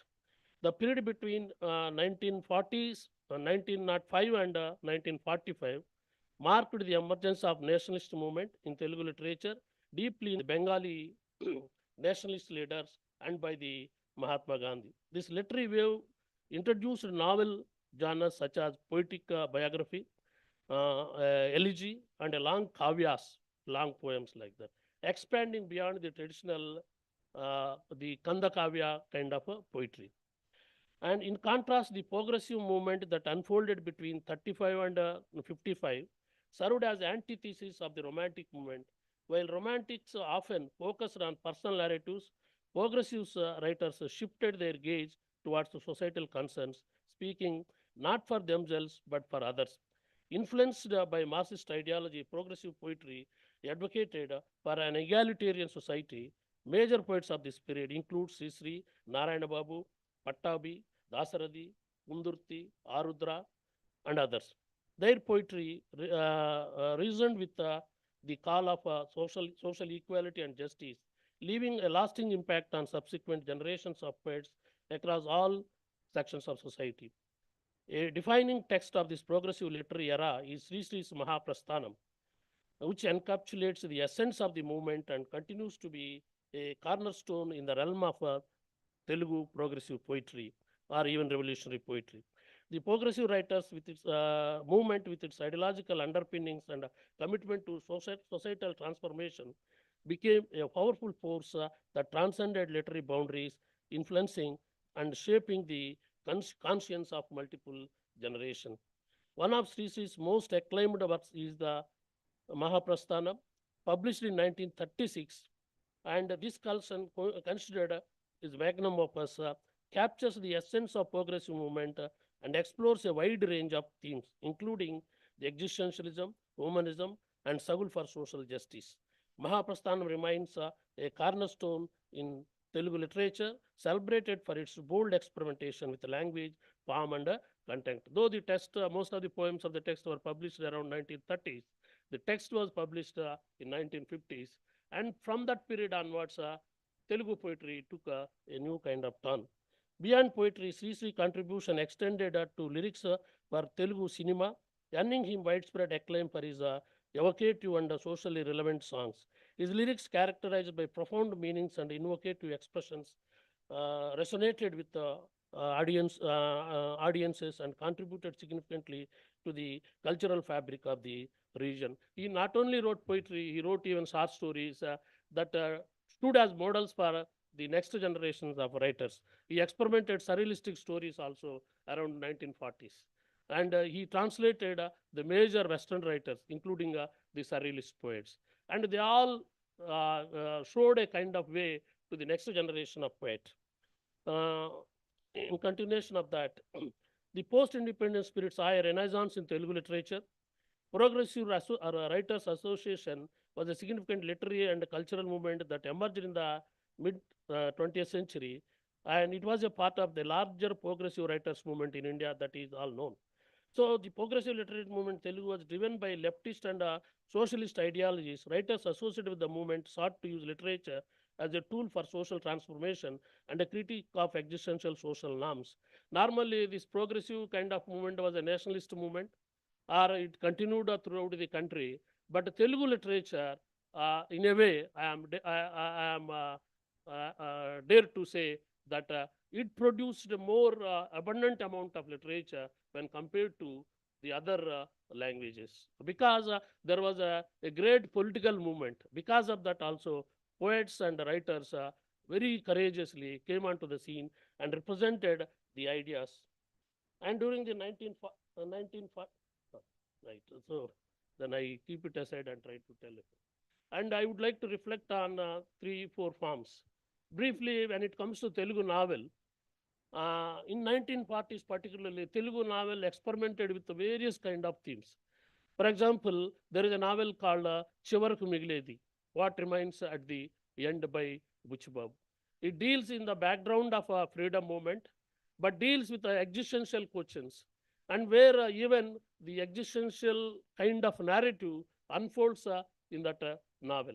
The central character is as a great character as that of Hamlet is in the Shakespearean world. And the character was molded in such a way because the author had such kind of experience with regard to Western literature. Not only that, he read a lot of Western literature, particularly Shakespeare, and that author published a book on Shakespeare also. He wrote an article on the problem of Hamlet in that novel, which can be compared to any masterpiece written on the drama. And through the characters in the novel, the author tries to articulate these kind of ideas. And that is a kind of psychological novel. Even complexes like Oedipus complex was reflected in that novel, which was not known to the people at that time. At the same time, there was another writer by Gopichand, and he also was, because he was basically a philosopher, tried to articulate the Western philosophical ideas in his novels. And his Asamardhuni Jivayatra is an important milestone in that kind of fiction creation in Telugu. Alpajivi, another novel, deals with a complex like Oedipus complex. These writers, normally we have a perception that writers will give concepts to theorists. Sometimes theorists also will give concepts to creative writers. That can be seen in that. There was a writer by name G.V. Krishnarao, and he was a well-read man from Plato to what you call Wittgenstein. He read a lot. He wrote a lot, but he was a fiction writer also. He wrote an excellent novel, Ragarekulu. In that novel, he took the Freudian ideology, created character. For example, there is a concept called repression, and there is a character called Damanakudu. So like that, he took all the ideas of Freud and created character and wrote that novels. So like that, there are so many writers who could borrow the ideas from the philosophy and represent them through literary characters. We are talking about at the moment a concept called post-truth. What is post-truth?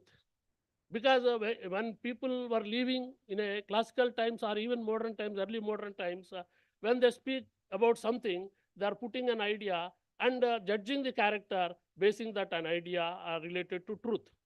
And that has gone now. What is truth? If somebody asked a question, what is truth?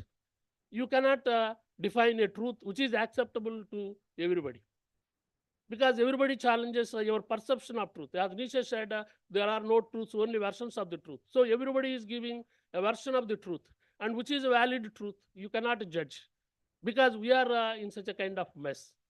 That is why truth doesn't become a kind of value now. G.V. Krishnarao wrote a novel titled Keelubommalu.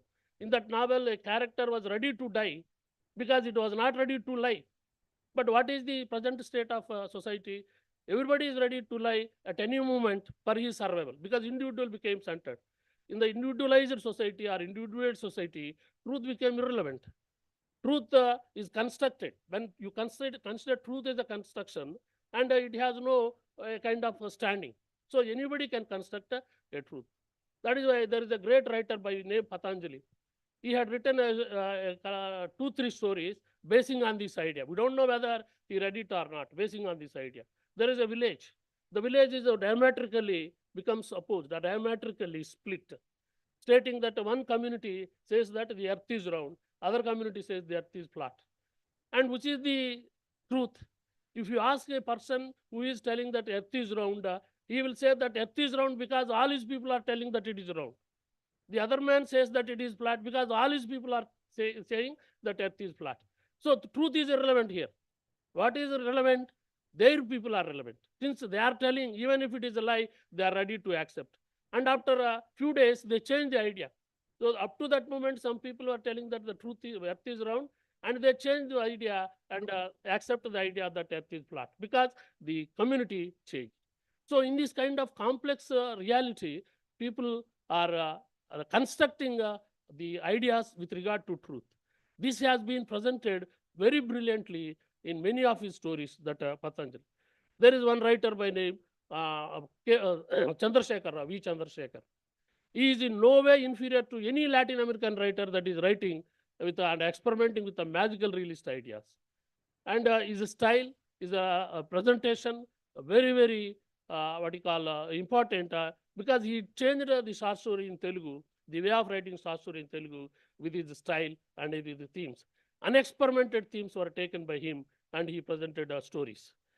And likewise, there are so many poets who are representing the immediate reality in a beautiful language and in a very powerful language and in a language that inspires them. So likewise, the novel, the short story, particularly two movements I should not ignore, the feminist and the Dalit movement. They also transformed the literary aesthetics radical. The feminist movement in Telugu radically transformed the way the poetry is written and the way short stories are written. People were afraid of taking certain themes at one time. And now people are ready to take any kind of theme, and there is a social acceptance because they stood for the test of the time and they made the people to accept it. So writers like Volga, writers here we have Kuppili Padma and Kondepudi Nirmala and Satchavati. These kind of writers wrote stories in a totally different style and language. They transformed the and there was inhibitions. We were shocked when we read the autobiography of Kamala Das. Now, when you read the stories and autobiographies and poetry written by the contemporary Telugu women writers, it is not mere shock, we would be terrified. But in spite of that, they are bold enough to represent their pain in the poetry, literature, short story, and even small playlets. And then I have to speak about Dalit literature. Dalit literature has a vast history in Telugu. And many Dalit writers also changed the aesthetics of writing. And the themes that were not respected, the themes that were not acceptable for literary or men of letters are accepted now because of the struggle they have undergone. Here is a writer, Palakallu Rinaksari is here. And along with him, so many young writers are representing the reality, their existential pain in such a convincing way in their stories. And minority issue also became, after demolition of Babri Masjid, became an important theme for writers. So all these reflections are very, very thin. Telugu literature, I should say, is always conscious of the time. They never escaped the immediate reality. They are ready to face it. They are ready to represent it. That is why Telugu literature is very, very vibrant in poetry, in short story, in novel. It may be drama. It is not up to the mark. We have to accept. Except the drama, all other forms of literature are utilized by people. I repeat that their utilization is not for individual gain. This utilization is for the upliftment of society, for the betterment of the literature, for the betterment of society. And so what better function is there to literature? When Bernard Shaw was asked, why do you write dramas? He simply said, I want to convert people into my opinions. And what type of opinions he had? He had opinions of Fabian socialism. So likewise, when you ask a Telugu writer, he will say that I am writing just for my entertainment or for my pleasure. They will say that we are writing to contribute for the social change. That is there, irrespective of the school they belong, maybe minority, maybe Dalit, or maybe feminist, or maybe communist. All of them will emphasize on one aspect. Literature has a function. And because the reality is changing, the way of representing the reality should also change. That they believe. This is what Brecht said long ago. When reality is changing, you cannot represent the reality in the same way. In the same way you are doing. So you have to represent it in the changed scenario. That is done by all the Telugu writers. And I am happy for this opportunity. Thank you very much.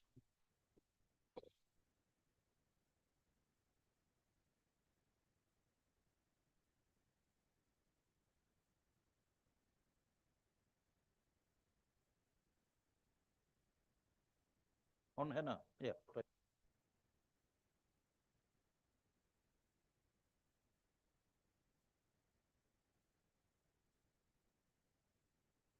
Dr. M.S. Asha Devi on Kannada literature.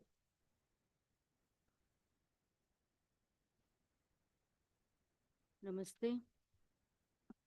Slightly disturbed for a very personal reason.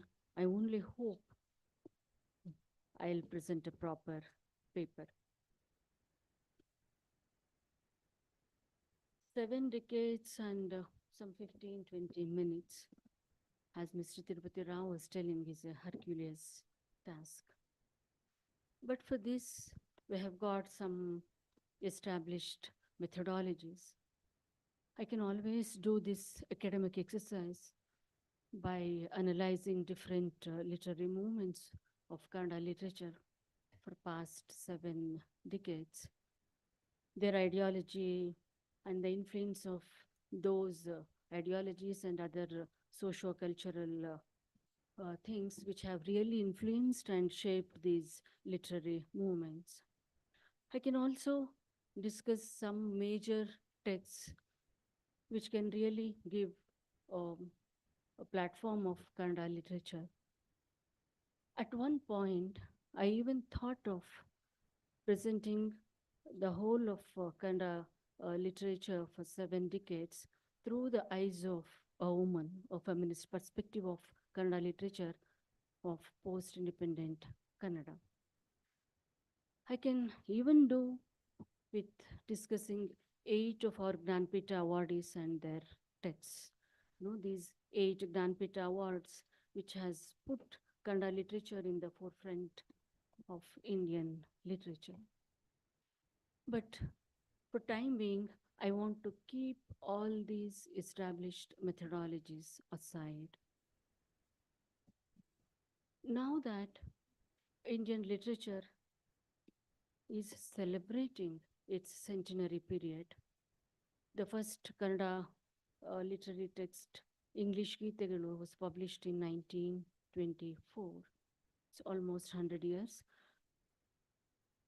As Eliot says in one of his essays, every 100 years, every literary tradition needs to reevaluate its tradition, its value system, all those things. And in this reevaluation, we know how things will change. For all practical reasons, I'm sure all of us will agree with one fact, that it's not merely the aesthetics of the text which is going to matter for us. It's both aesthetics and the social accountability of a writer goes hand in hand. It has been accepted in this 100 years. So, Kavyam Anandaya, or art for art's sake, is not valid anymore. All of us know that plurality, thy name is India. Plurality is the base of Indian culture, Indian civilization. Though that is the base and basic characteristic of Indian civilization, the equality of plurality has never happened. So, the big fight, the real challenge of modern Indian literature or any other art forms, not only in art forms, if you read the research works, if you read the important works, if you look at the important paintings, if you look at the cinemas, if you look at the theater, the main concern of all these efforts is mainly concentrated on giving a real authenticity or creating an equal platform for the plurality of Indian culture. So, I have titled my paper Poetic Justice versus Social Justice, a Journey Towards Understanding Plurality.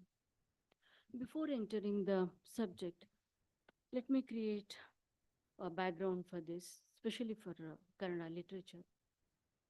In 8th century, we have got an important text, Kaviraja Marga, which Sheldon Pollock considers as one of the most important political texts of the globe.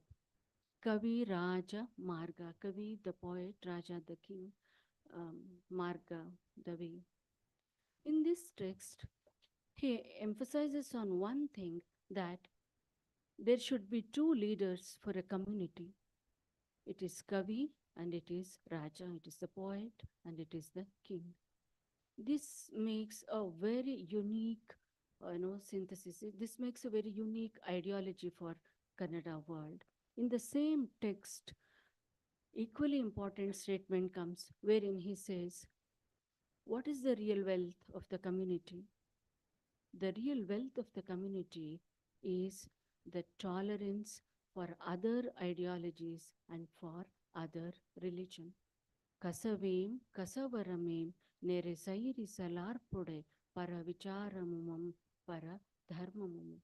So from ages, the basic dream, the goal, whatever you can call it, or the world view of Kannada is, based on these two things. One is tolerance, and the other one is live and let live.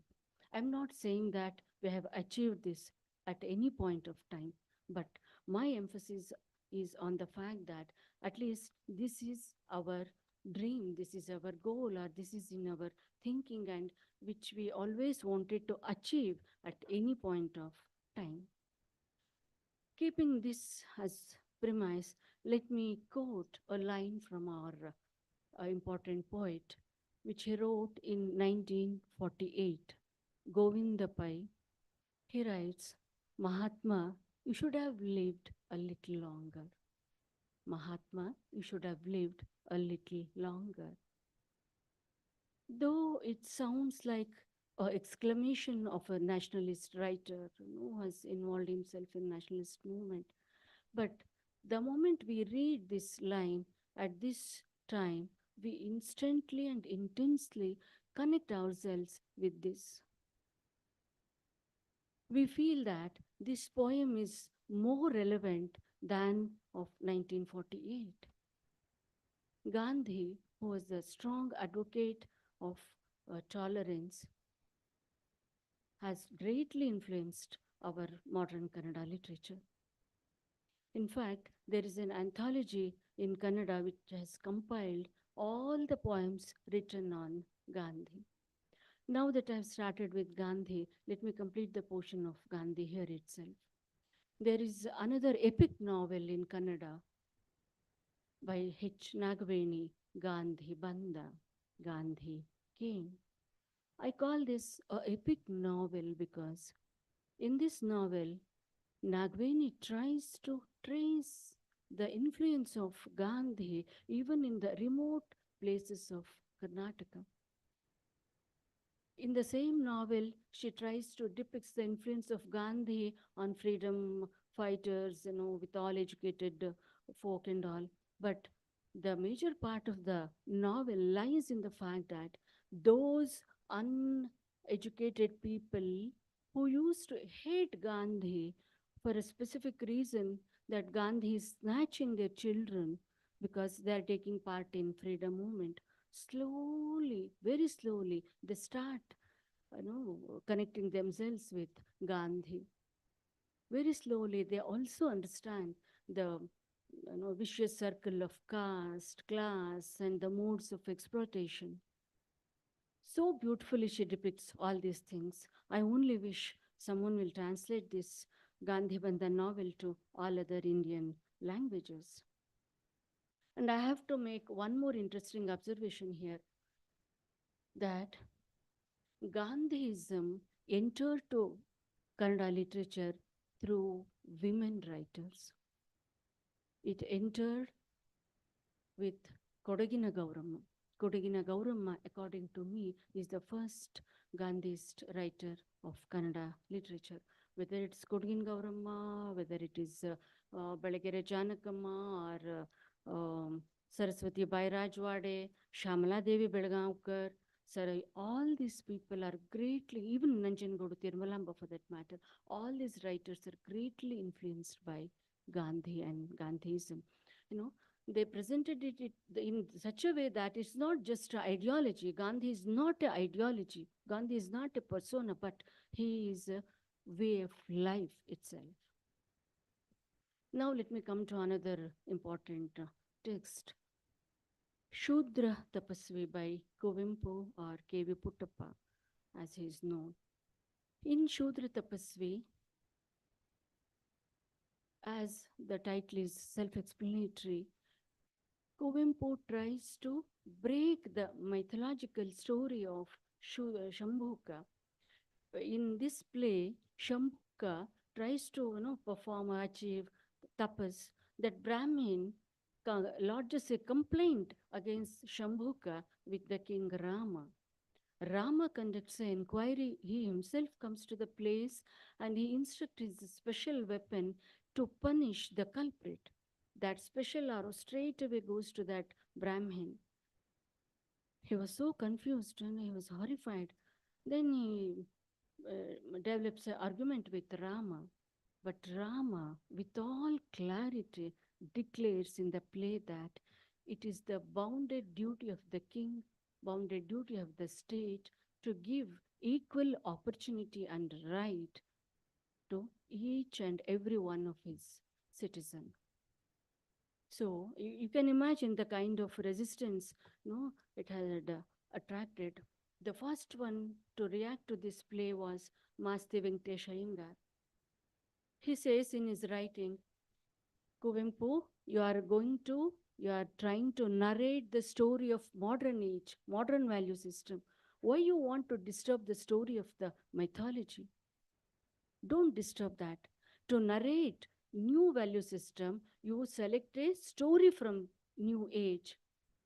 But Kuvempu, with such conviction, reacts to this writing of Maste. He says, that is the birthright of every writer to correct the wrong decisions, wrong perspectives, which was there in mythology. Cleaning of the society has to start from mythology, from history, was his reaction. Shudra Tapasvi remains a very major text even to this day. Hence, I call this paper so poetic justice versus social justice. Now let me go to, I can take another 5 minutes. Okay. Let me go to Chomanadudi, a very important novel by Shivaram Karanth. When it was written, it was so well received, so well received. There is a Dalit who wants to have a piece of land of his own, but dies without getting it. And everyone was liking that novel. No one was questioning the honesty or concern of Shivaram Karanth for Dalit. But after some 2 or 3 decades, there comes the Dalit writers, Dalit movement. Sidlingaya and D.R. Nagaraj, both of them reacted to this novel. We are not questioning his honesty, but at the same time, we don't want to remain children of pity of this upper caste and upper class. Together, we will fight and we will get our rights. He has even written a work called Chomana Makkalu, Sidlingaya. Now let me mention P. Lankesh. I'm sorry, I'm skipping all my pages also. P. Lankesh, whom I consider as a very major writer after Kuvempu.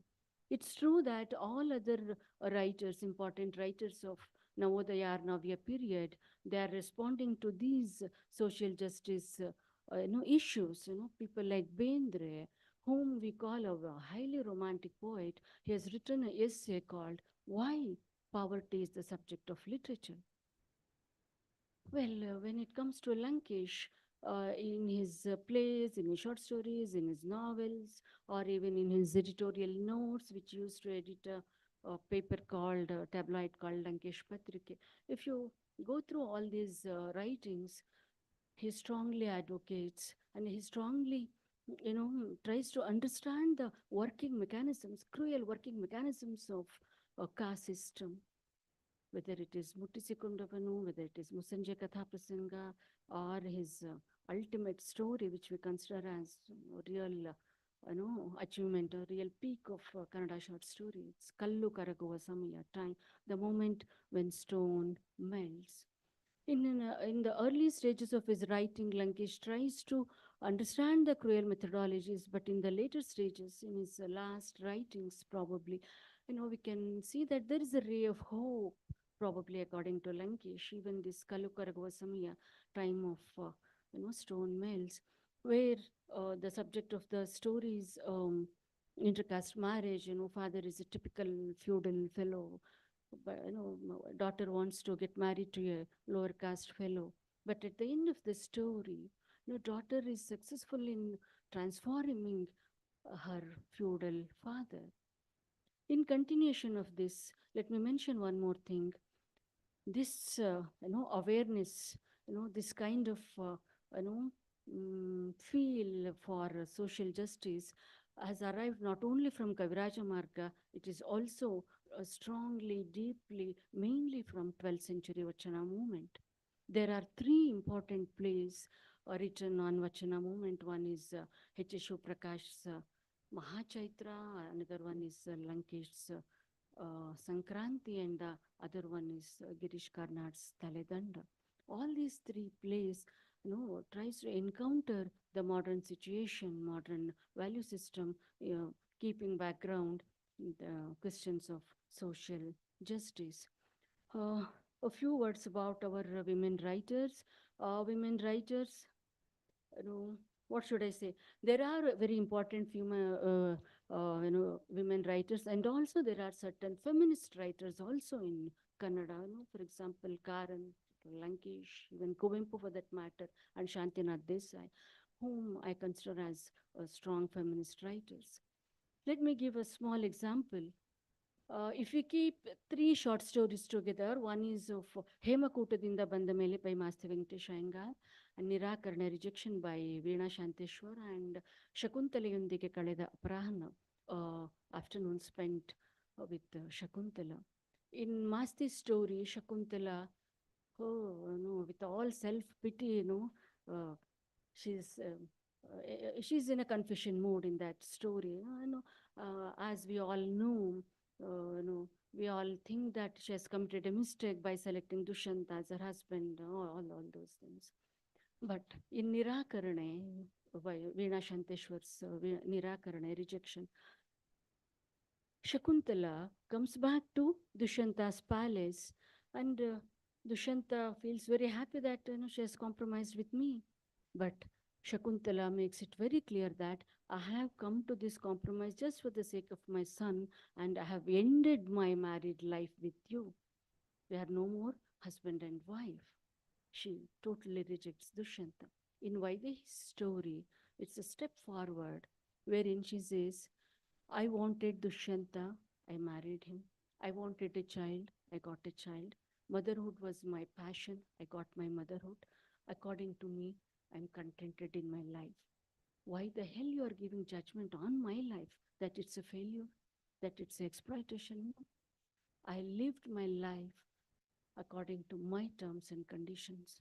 I have no business to comment on that. See, there is a statement, famous statement on Shakuntala. Mruduni, Kusumadapi, Kathorani, Vajradapi, all those things. But in these two stories, in the story of Masti, she's just Mruduni. But in these two stories, she is Kathorani, Vajradapi. So, anyway, it's an incomplete paper. I have written a full-length paper. I will send it to Sahitya Academy. There is a famous saying, which is my favorite. Literature is a glorious madness, but it's a madness that our insane world needs to revive its sanctity. This is what 7 decades of Kannada literature means to me. Thank you. I thank Sahitya Academy for this.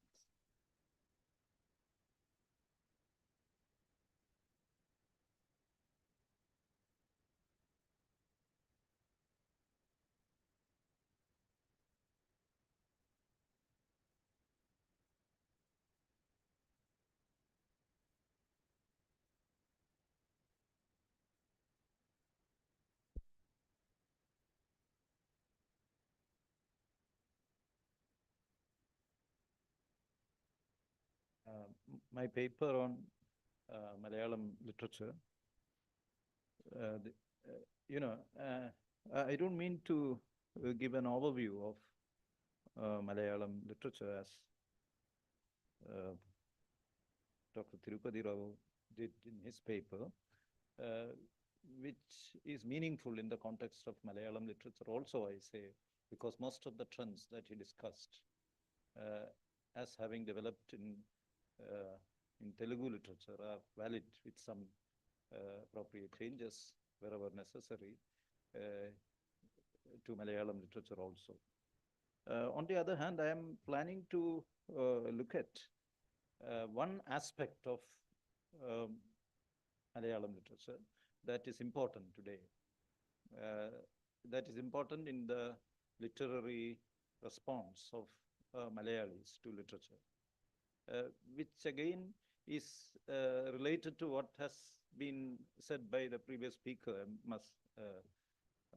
Asha Devi, in her paper on Kannada literature, where she, mentioned Gandhiji and how Gandhi's Gandhi figure or Gandhi image was dealt with by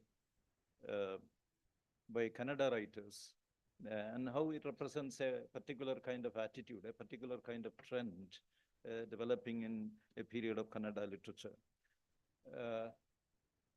So I am using this, this idea of Gandhi image in Malayalam literature, and that's why I have given this paper the title, Touching the Heart of the Mahatma, the Gandhi Legacy in Malayalam Literature. Of course, I'm not talking about the way Gandhi was, treated by, right? Of course, in one sense, it is about the treatment meted out to Gandhi, or the treatment of Gandhi in Malayalam literary texts of the past 70 years. But it is, it also represents a kind of social response, a kind of attitude to certain ideals represented by Gandhi. In that sense, how Gandhi himself, or Gandhi image, the figure of Gandhiji, how it, it develops in Malayalam literary context, in Malayalam literature over the past 70 years. I have this paper which I won't be reading in full, but I'll just go through parts. I'll just begin how this is to be, this subject is relevant for a discussion of this kind. One of the iconic incidents on record in the anecdotal history of contemporary Malayalam literature pertains to the story of an adolescent Vaikam Muhammad Bashir getting past Mahatma Gandhi's entourage during the latter's visit to the temple town of Vaikam in pre-independence Travancore, and then in an act of wild adventure, making bold to touch the leader's hand. The year was 1924, exactly a century back. And Bashir, not out of high school, when he, enthused by nationalist fervor, resolved to defy his stern headmaster's diktat and join the Gandhian struggle. The event marks not merely the beginning of Bashir's association with the nationalist movement, but his assimilation of the ideology of humanism, individual freedom, and political activism. It was after chasing that cab in which Gandhi traveled to the place of the meeting held in connection with the celebrated Vaikam Satyagraha, Temple Satyagraha, that Bashir took hold of Gandhi's hand in the peak of feverish excitement, as T. Padmanabhan, the fiction writer, was to describe the event later. Padmanabhan's comment, of course, that is there in the Bashir volume. Bashir is emphatic about the humanist dimension of Gandhi's lasting influence on himself and on humanity. And I'm not quoting from, I have a long quotation from Bashir here, which I don't want to read, where he says that I am attracted towards Gandhi's humanism. Gandhi represents for me human spirit and humanism. Bashir's statements reminds us of the possible presence of several Gandhi selves in the public imagination. Other scholars too have spoken about multiple Gandhis, but one important point that can be made without the fear of being contradicted is that there are at least two Gandhis to reckon with while considering his potent literary legacy in Malayalam. For our purpose, I am thinking of Gandhi as a material force while he was alive, and the myth called Gandhi myth, the Gandhi myth that developed over a period of time, and how this myth becomes a kind of mythology, and how this mythology becomes a great force, great cultural force in the case of Malayalam literature today. This is what we are talking. And this, of course, is something that happened in other languages also, I'm sure. And the case of Kannada literature was mentioned by the previous speaker, Dr. Asha Devi. I'm sure this has happened in other Indian languages also. I have examples, K.S. Venkataramani's Murugan novels like, or Khandekar's novel Kanchan Mrug, Mulkraj Anand's Untouchable, Kalindijar and Panigrahi's Matir Manisha. You have a number of works of that kind across Indian languages where a Gandhi figure, a character resembling Mahatma Gandhi appears and, representing certain values and certain moral positions. The historical Gandhi has exerted comparable influence on the Malayalam writing of the period too. However, though a number of important Malayalam creative artists, including V.C. Balakrishnan, a number of writers have been influenced by Gandhi and by nationalism, but you don't see anyone writing a novel on Mahatma Gandhi as has been done in the case of Kannada. You don't see anyone writing a long poem, an epic poem or some narrative of that kind being written in Malayalam, especially while Gandhi was alive. You have Gandhi being adored, Gandhi being an important figure for the writer personally, but you would see that no one mentions Gandhi in his writings in the same way, in the same intensity as one would write about Gandhi as a personal influence. For example, I would mention the name of Idasheri Govinda Nair. Idasheri Govinda Nair, is a poet, or was a poet of the pre-independence period, who continued to write after independence also. The published response of poet Idasheri Govinda Nair is characteristic in this regard. Idasheri was deeply touched by Gandhi's life and philosophy, but he did not write a single line of poetry about Gandhi. This sounds somewhat ironic because for Idasheri, Gandhi was not just a political leader, but was also a philosopher who reflected deeply on life and whose thoughts had inspired him a great deal in his growth as a human being. He says, if there has been any change that can be described as growth in my life, I owe it to none other than Gandhi. This was Idasheri. But perhaps following should be read as a proviso to what he said, his own statement. Yet I haven't written a single poem featuring Gandhi as the hero. But of course, you have, Vallathol writing about Gandhi. You have N.V. Krishna Varya writing about Gandhi in the pre-independence period also. And in the case of N.V. Krishna Varya, in the post-independent period too, he writes a poem, an important poem on Gandhi.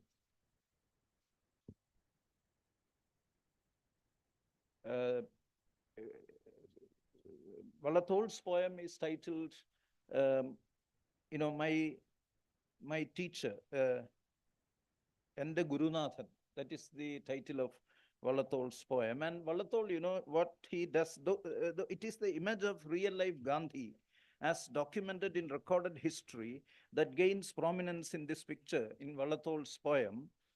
There certainly is an attempt to turn the image into a myth, which is largely the outcome of Vallathol's own nationalistic enthusiasm and his pious regard for the great leader. Myth here is to be understood as what Roland Barthes calls a popular and collective representation. I look upon myth, in the form of a reason, as Barthes, discusses in his famous essay on myth.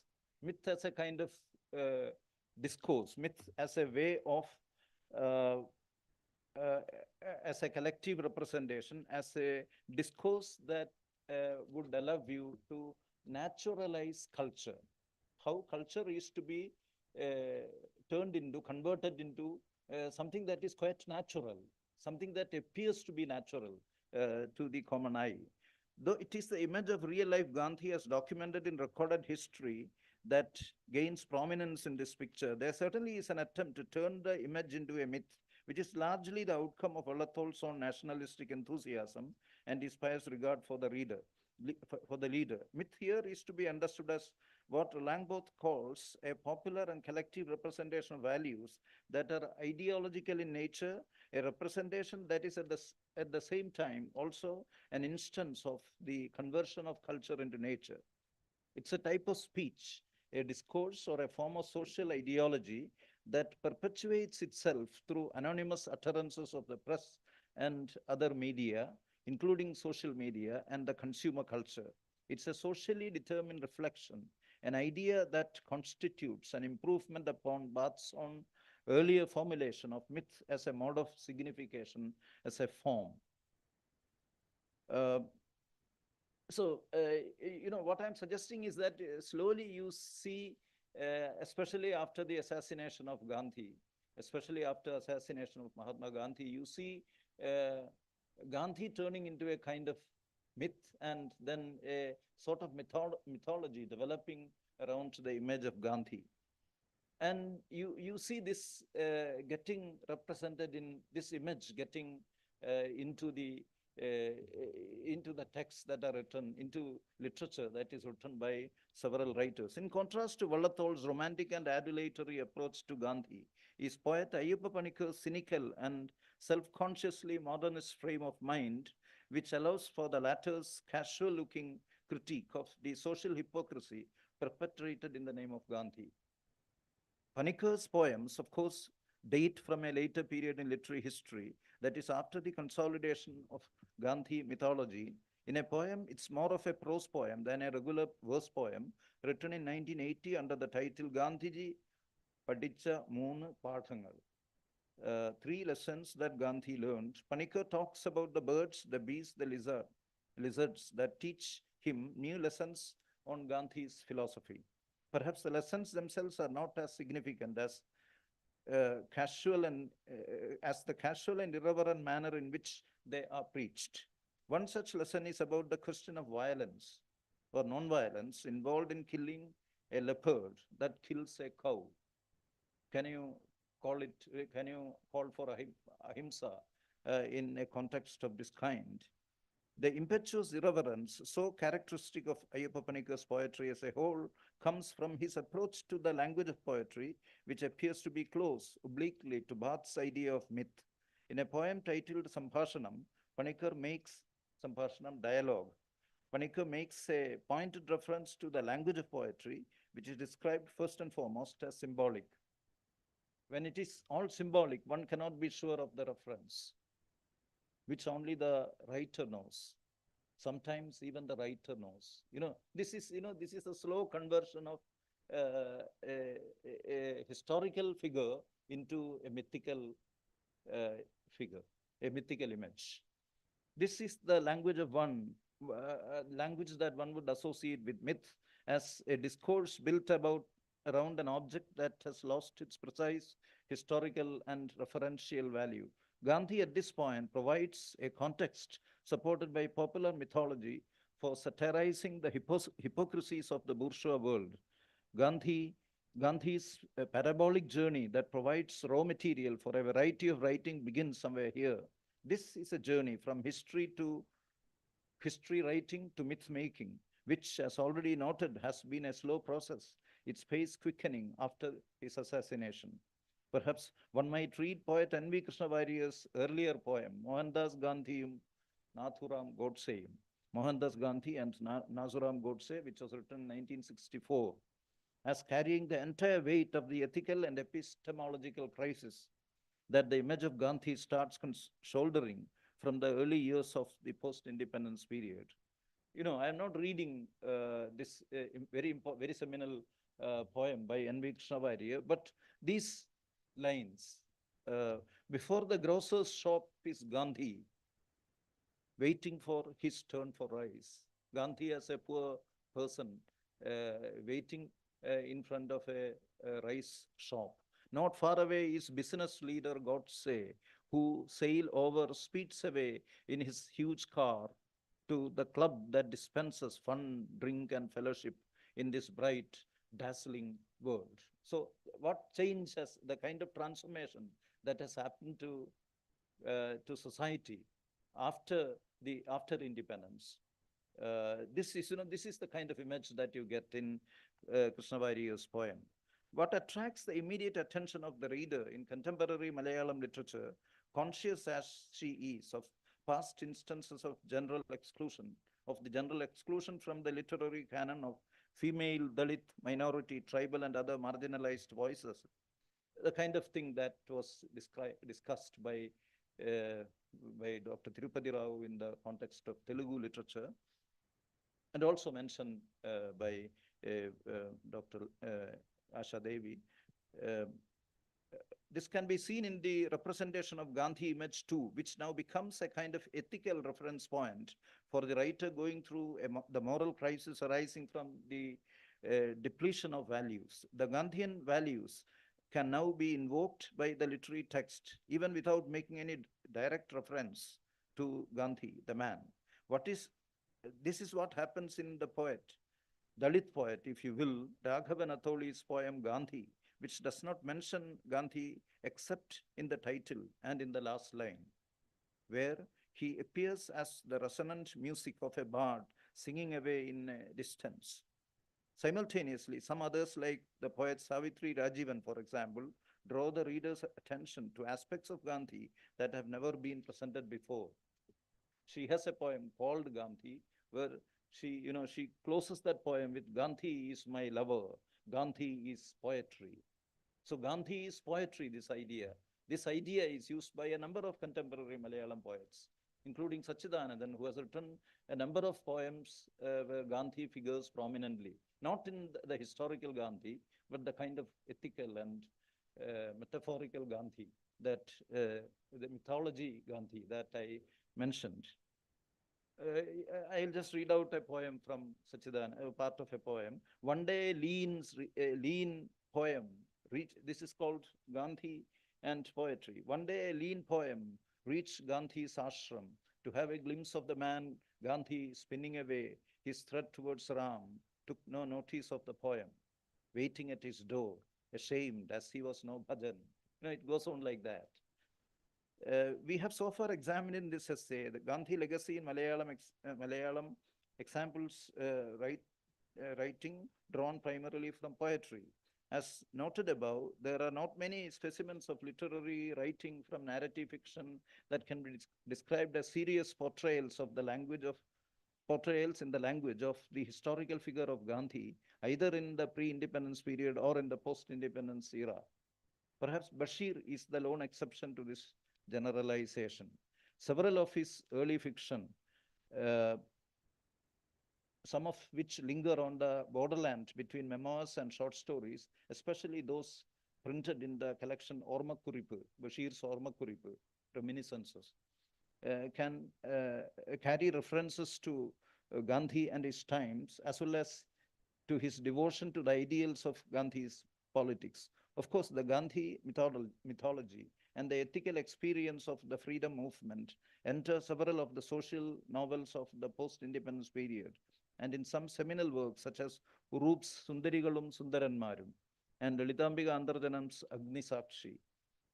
Their presence is quite large, though subtle and pervasive, that the tradition has continued into the new century, suggested by works such as Takshangunnu Surupam by U.K. Kumaran, which weaves the ambience of the national struggle into the political background of a regional novel. We may have to subject these works to closely focused deconstructive reading in order to unearth the hidden image of Gandhi in them. Such an exercise can be reserved for a later occasion, but we shall presently, before we conclude this discussion, take a quick look at a specimen. I'm not looking at the discussion in detail. This is a new story written recently by the young writer Subhash Chandran. It is called, it's a short story titled Jnanasnanam. Jnanasnanam means baptism, which appeared in a recent issue of Madhrubhumi Weekly, a periodical from Kerala, Madhrubhumi Weekly. I'm not going into that, where, Gandhi is the dominant figure. It is about Gandhi. It is about the historical Gandhi and also about the mythological Gandhi that we were discussing. I'll just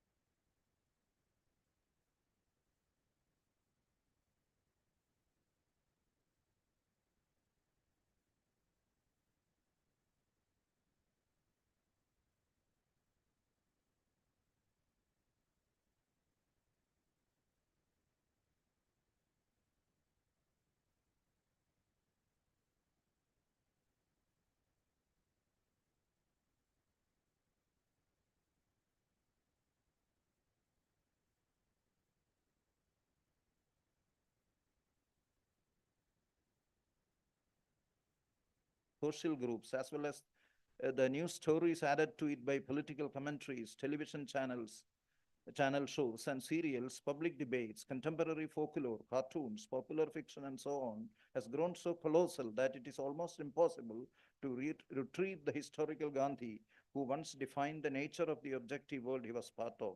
The new Gandhi is a product of reading and rereading and rewriting as well by today's social commentators, under whose gaze, as Barth says, a myth like an animal long since captured and held in observation turns into a new object.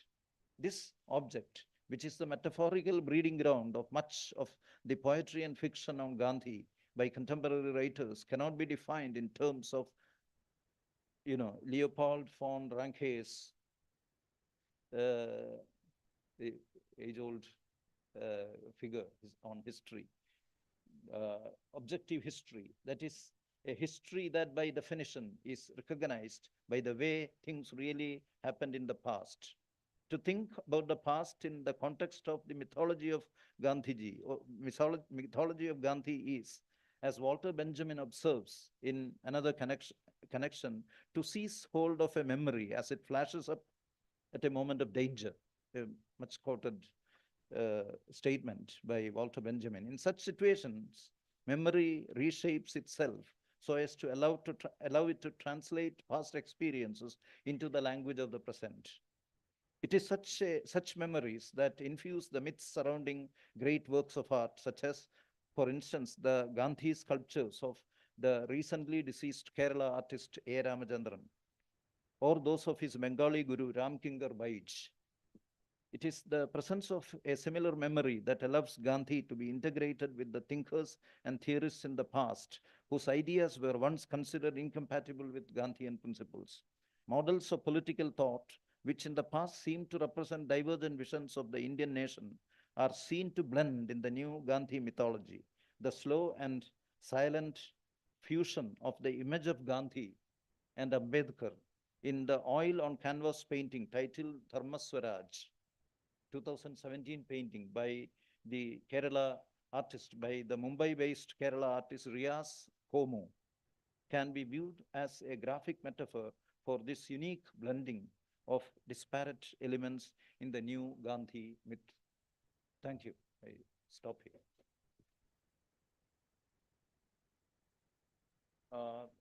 Do we have time for discussion? Do you have enough? Okay.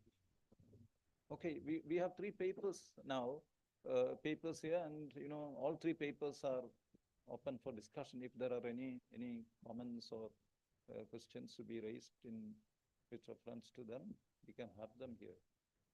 I mean, of course, with the permission of the other 2 speakers on the panel. Thank you.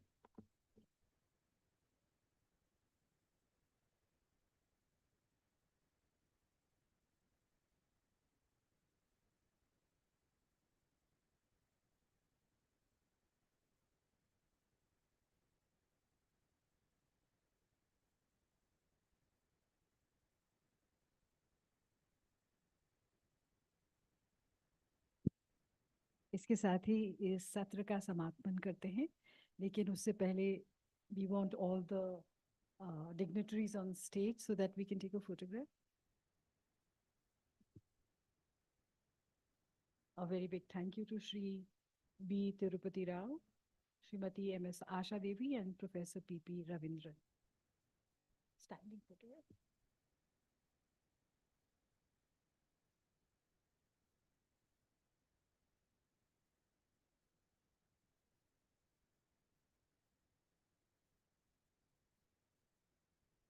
Thank you so much. We will begin the next session in just a few moments on the 20th century Bhakti literature. Tea will be served after that.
He is retired professor of theatre and performance studies, Jawaharlal Nehru University.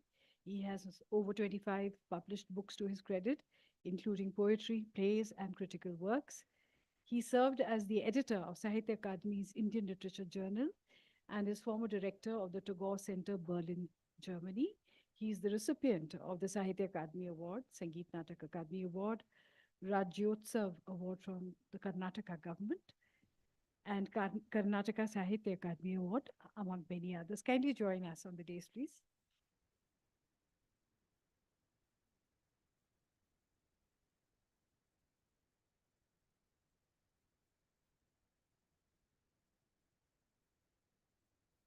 Presenting papers today will be Shri Anandya Shekhar Purkaest. May I request him to join us on the dais, please?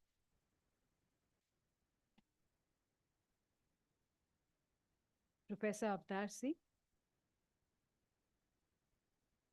Professor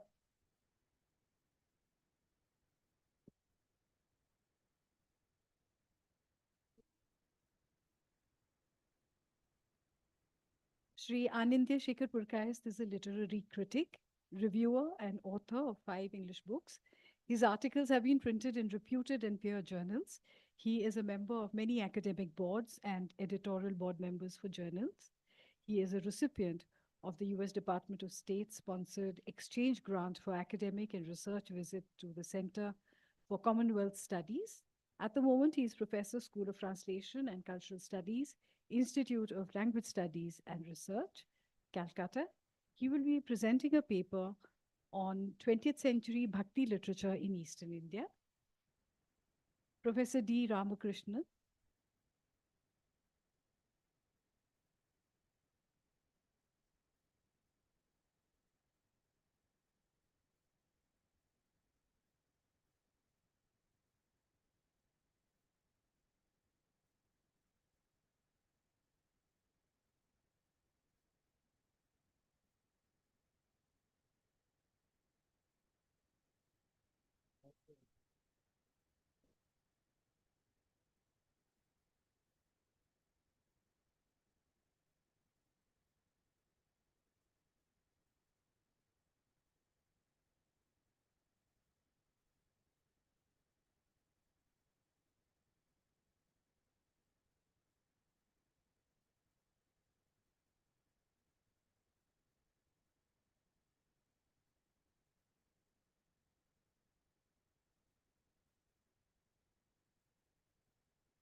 Professor D. Ramakrishna is a writer and scholar in Sanskrit. He has translated Sri Ramakirti Mahakavyam, the story of Ram in Thailand, written by Professor Satyavat Shastri in Telugu, and has published over 100 articles in various journals. He received the Best Teacher Award by the Chief Minister of Andhra Pradesh. He is the professor and head of Department of Sanskrit, Maristella College, Vijayawada. Professor Ramakrishna will speak on the 20th century Bhakti literature in South India.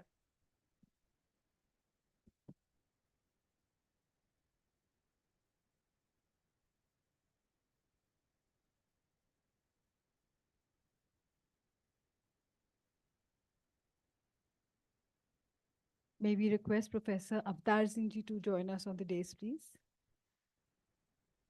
Professor Avtar Singh has published 2 books, Sikh Sentan and Ratnavali. He is at present working as exegesis expert in the Guru Granth Sahib project of Sikh Research Institute.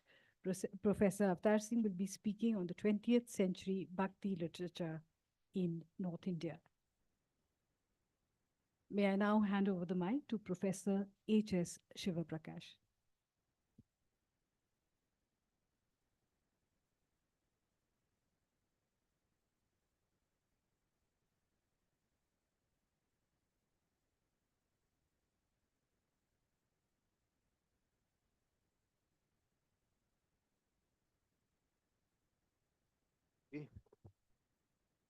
Bhakti is not so important these days, so there are so few listeners. Anyway, we'll go to the exercise, and I'll first request the other panelists to speak for about 20 minutes each, and then I may have something to say for 10-15 minutes, and if possible, we can have a brief question and answer session if there are any questions are asked later. Professor, can you go first?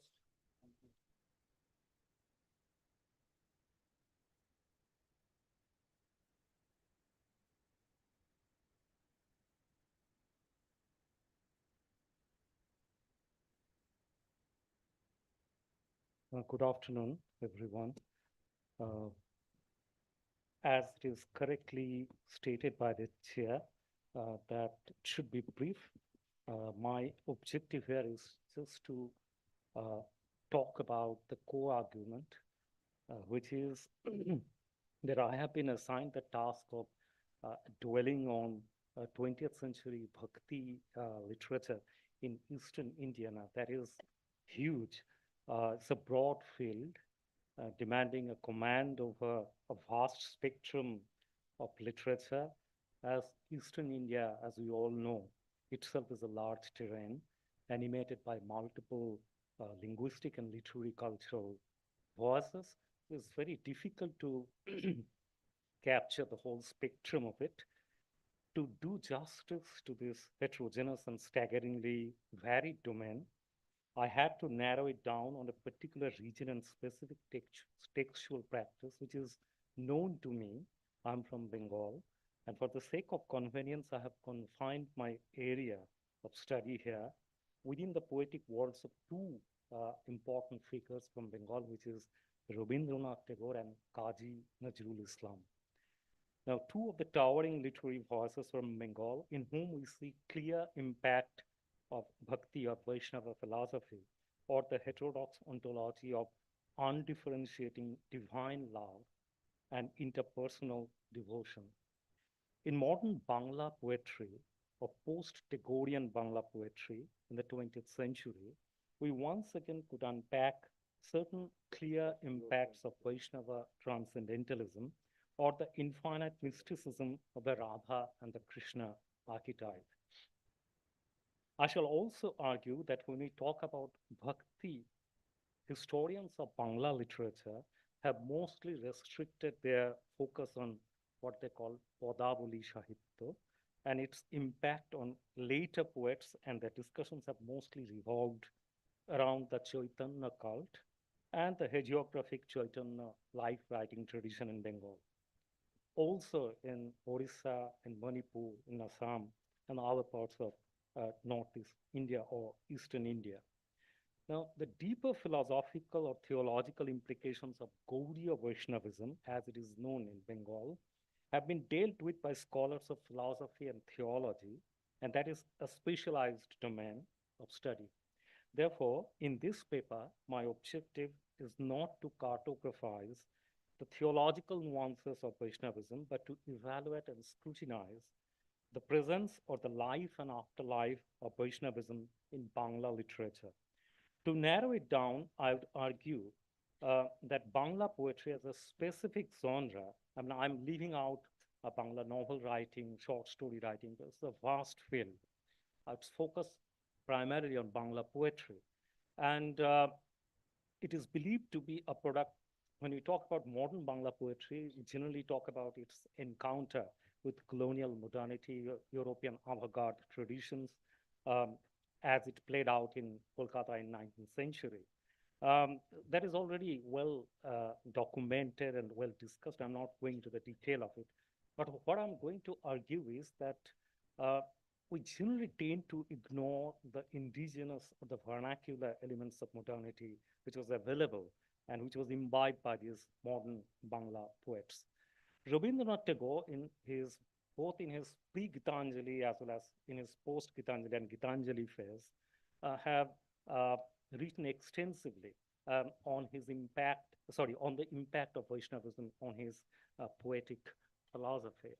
And Tagore has aptly summarized the uniqueness of the Bengali Vaishnavism or Bhakti when he poetically captured its core argument, and I quote, "Boiragya sadhone mukti she amar noy, অসংখ্য বন্ধন মাঝে মহানন্দময় লোভিব মুক্তির স্বাদ." And I take a leap and go to the end of this beautiful poem by Tagore. তোমার আনন্দ রবে তার মাঝখানে মোহমোর মুক্তি রূপে উঠিবে জ্বলিয়া, প্রেম মোর ভক্তি রূপে রহিবে ফলিয়া. So this is a clear, I mean, if I can translate it in a very summarized form, it can be summarized in this way, that Tagore is suggesting that in his poetic inspiration, he has borrowed in a significant way on the Bhakti tradition of prema, love, divine love and affection and equality for all. Tagore also spoke of the essence of this religion of love as the religion of man, which was part of his Hebert lecture at Oxford University in the 1930s. He spoke mostly on the bauls of Bengal, or the rural minstrels of Bengal, who are unique for the syncretic religious views of love modeled on Vaishnava Bhakti. We have the Sahajiya tradition, what is known as the Sahajiya tradition in Bengal and also in Odisha.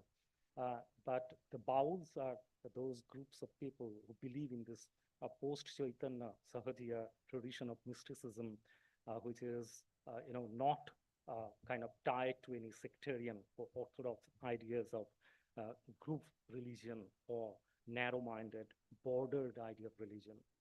So Kshiti Mohan Sen, the renowned scholar, who also happens to be the grandfather of Amartya Sen, in his seminal work, Banglar Sadhana, which is a very important work, has perfectly underlined the central motive of the Vaishnava Baul philosophy when he referred to the Baul vision of Nitya Dvaite, Nitya Oikko Prem Tar Nam. The Baul talked about the duality and also the unity within the duality, the finite and the infinite coupled together. Tagore talked about Shimar Majhe, Ashim Tumi, etc., etc. All these are modeled on the Vaishnava idea of love and equality.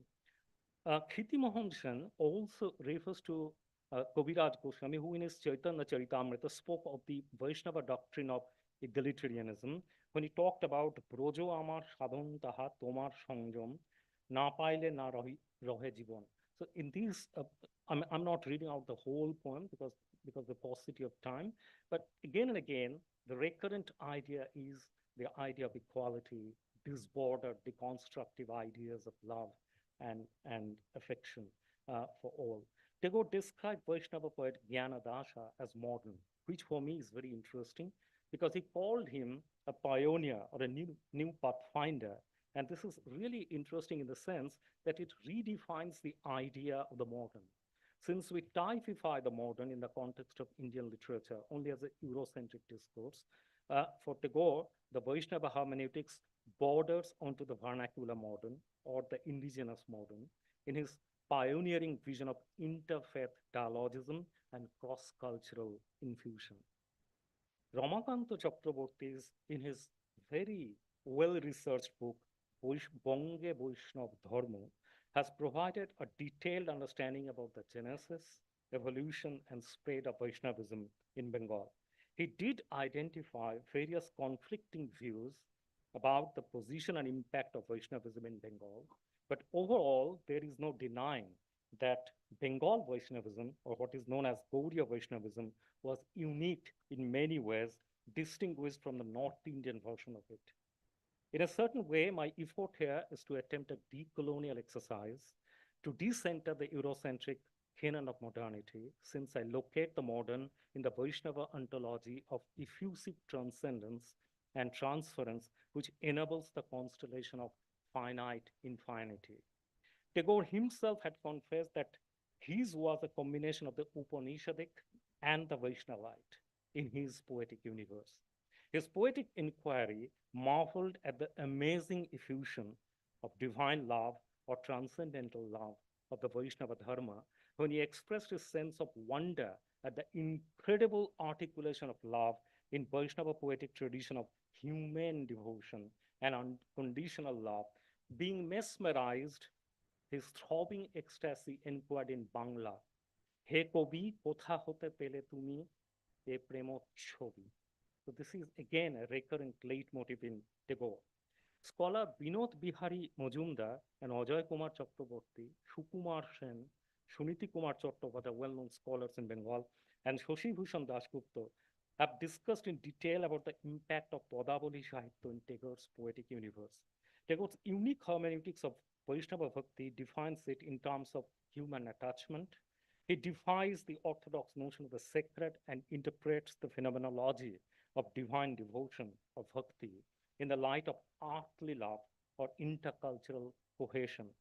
This is perhaps Tagore's greatest intervention on Bengali Vaishnavism when he questions the exclusive theological moorings of Bhakti. And Tagore says, Shudhu Boikunther Tore Vaishnaver Gan, Purborag, Onurag, Man Obhiman, Obhishar, Premo Lila, Biroho Milon, Brindavan Gatha, এই প্রণয় স্বপন শ্রাবণের সর্বরিতে কালিন্দির কুলে চারি চোখে চেয়ে দেখা কদম্বের মূলে সরমে সম্ভ্রমে এ শুধু দেবতা.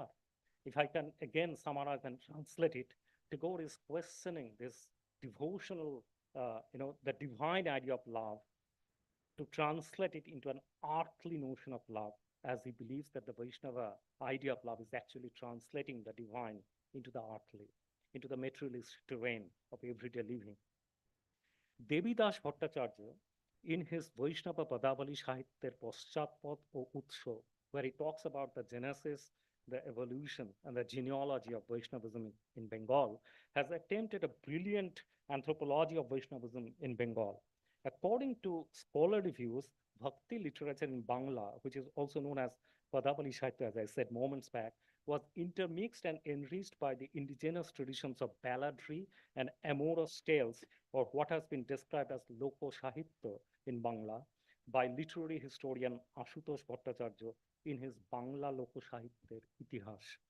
In a similar vein, in his Vaishnava Padavali Sahitya Robindra Manos, Ajay Kumar Chakraborty has argued how for Tagore, the transcendental force field of Vaishnavism is not just devoted to God, but is primarily a deification of earthly love, etc.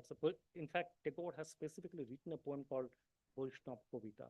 And there are many other examples from him. I can go on quoting that. But to cut down, post-Tagorean Bangla poetry, if we look into the 1920s and the 1930s, we have the Kallal group of poets where we have figures like Qazi Nazrul Islam, who was a Muslim poet, but the uniqueness of Nazrul was that he talked about the union of the Hindus and the Muslim tradition. He wrote many Shama Sangit, he ultimately became, he was taken to Bangladesh, ultimately became the national poet of Bangladesh. But the uniqueness of Nazrul is that he is one poet belonging to two nations, if I can put it correctly. You can see the roads and avenues in Kolkata being named after Nazrul even today. In fact, the central road to the Calcutta airport is named after Kazi Nazrul as Kazi Nazrul Shoroni. So Nazrul is buried in Dhaka, but even today, colleges and universities are named after. In fact, I teach in Kazi Nazrul University in Bengal. So Nazrul has written countless poems, songs, and his devotional songs to goddess Kali is very famous in Bengal, where we see clear examples and evidence and influence of Vaishnavism. Now, the recent scholarship on Bengal Vaishnavism, including in Chaitanya Vaishnavism in Bengal, Social Impact and Historical Implications by Joseph T. O'Connell, edited by Rimbert, captured the transcendent intentionality of religious faith of human beings and their mundane socio-cultural ways of living. What O'Connell tried to explore was a religious movement of community doctrine in pre-colonial India, of which there was ample contemporary evidence both of a shared mode of religious faith and of involvement in mundane socio-cultural areas of life. I will conclude by just referring to the fact that I'm writing the full-length paper, and I will send that to the Sahitya Academy. This is just a presentation version of it, where I have mentioned and I have argued that it is understandable immediately in the aftermath of Tagore. But I would even extend it further. If we go beyond the 1930s and the 1940s and come to the domain of the 1950s and 60s onwards, even in poets like Shankha Ghosh, who's very well known, and other poets of the Kallol group of poets who wrote during the interwar periods before Shankha Ghosh, and also poets like Alok Ranjan Dasgupta, who migrated to Germany but continued writing in Bangla. And he was called the Jouban Baul.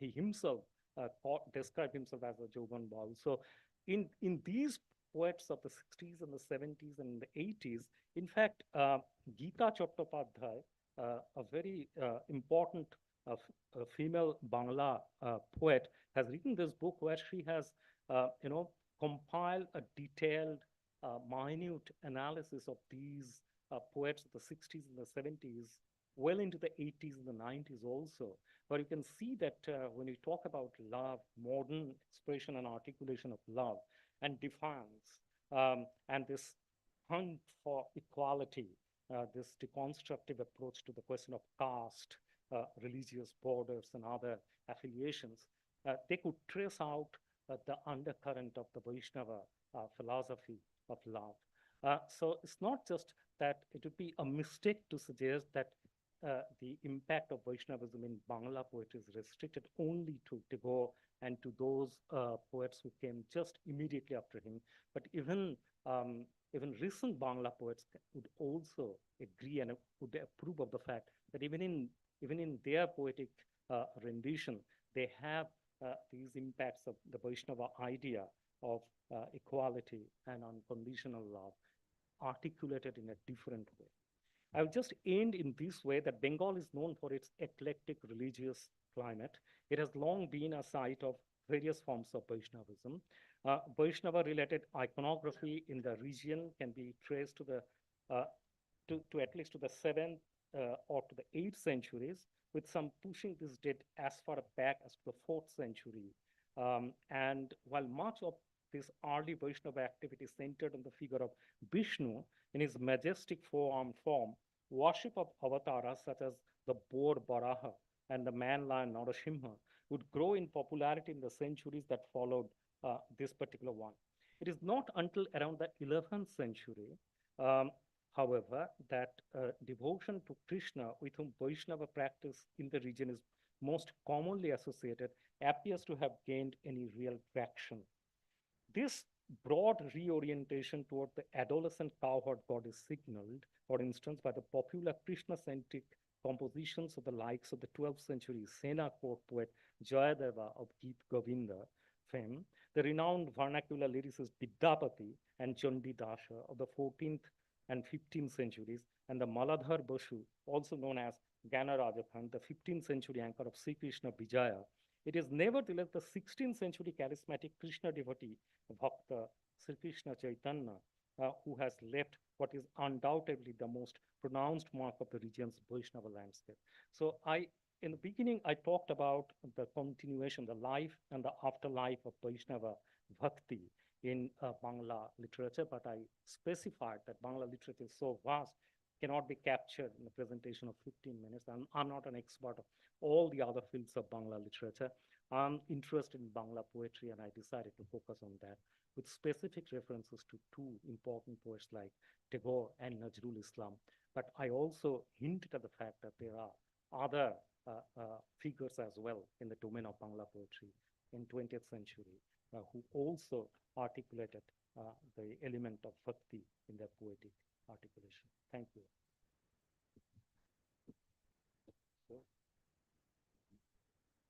So, Professor Avtar Singh will speak now.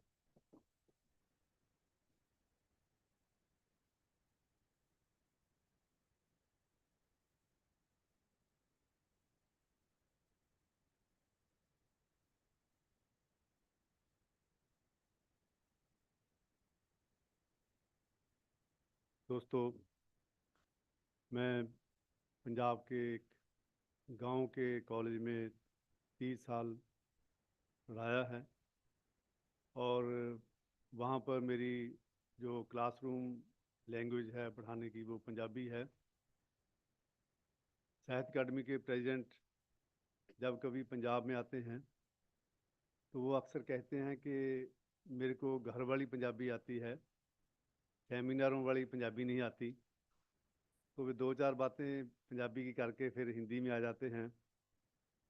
तो मैं वो तो नहीं करूँगा, क्योंकि बात ये है कि कॉलेज में मैं पंजाबी में पढ़ाता हूँ और घर में हमारे आजकल जो काम करते हैं वो यूपी बिहार के होते हैं, तो उनके साथ हम हिंदी बोलते हैं।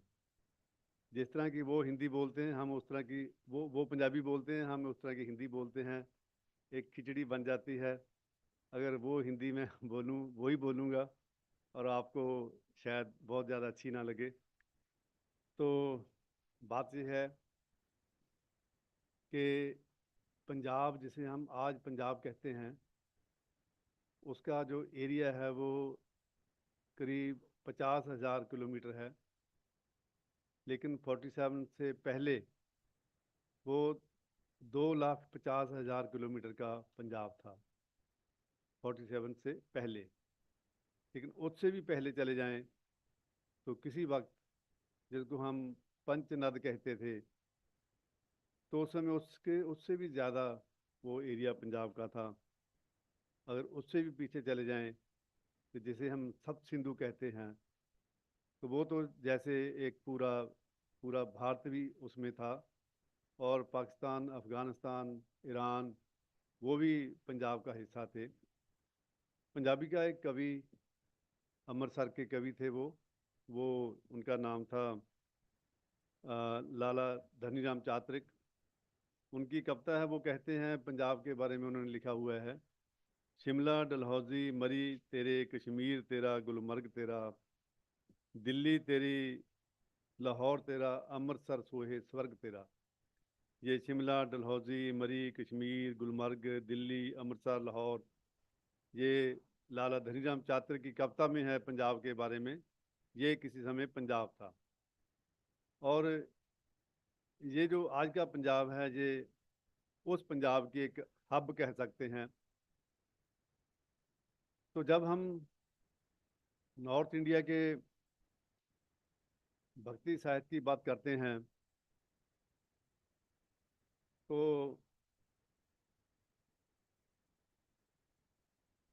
ये आवाज़ आती रहेगी ऐसे।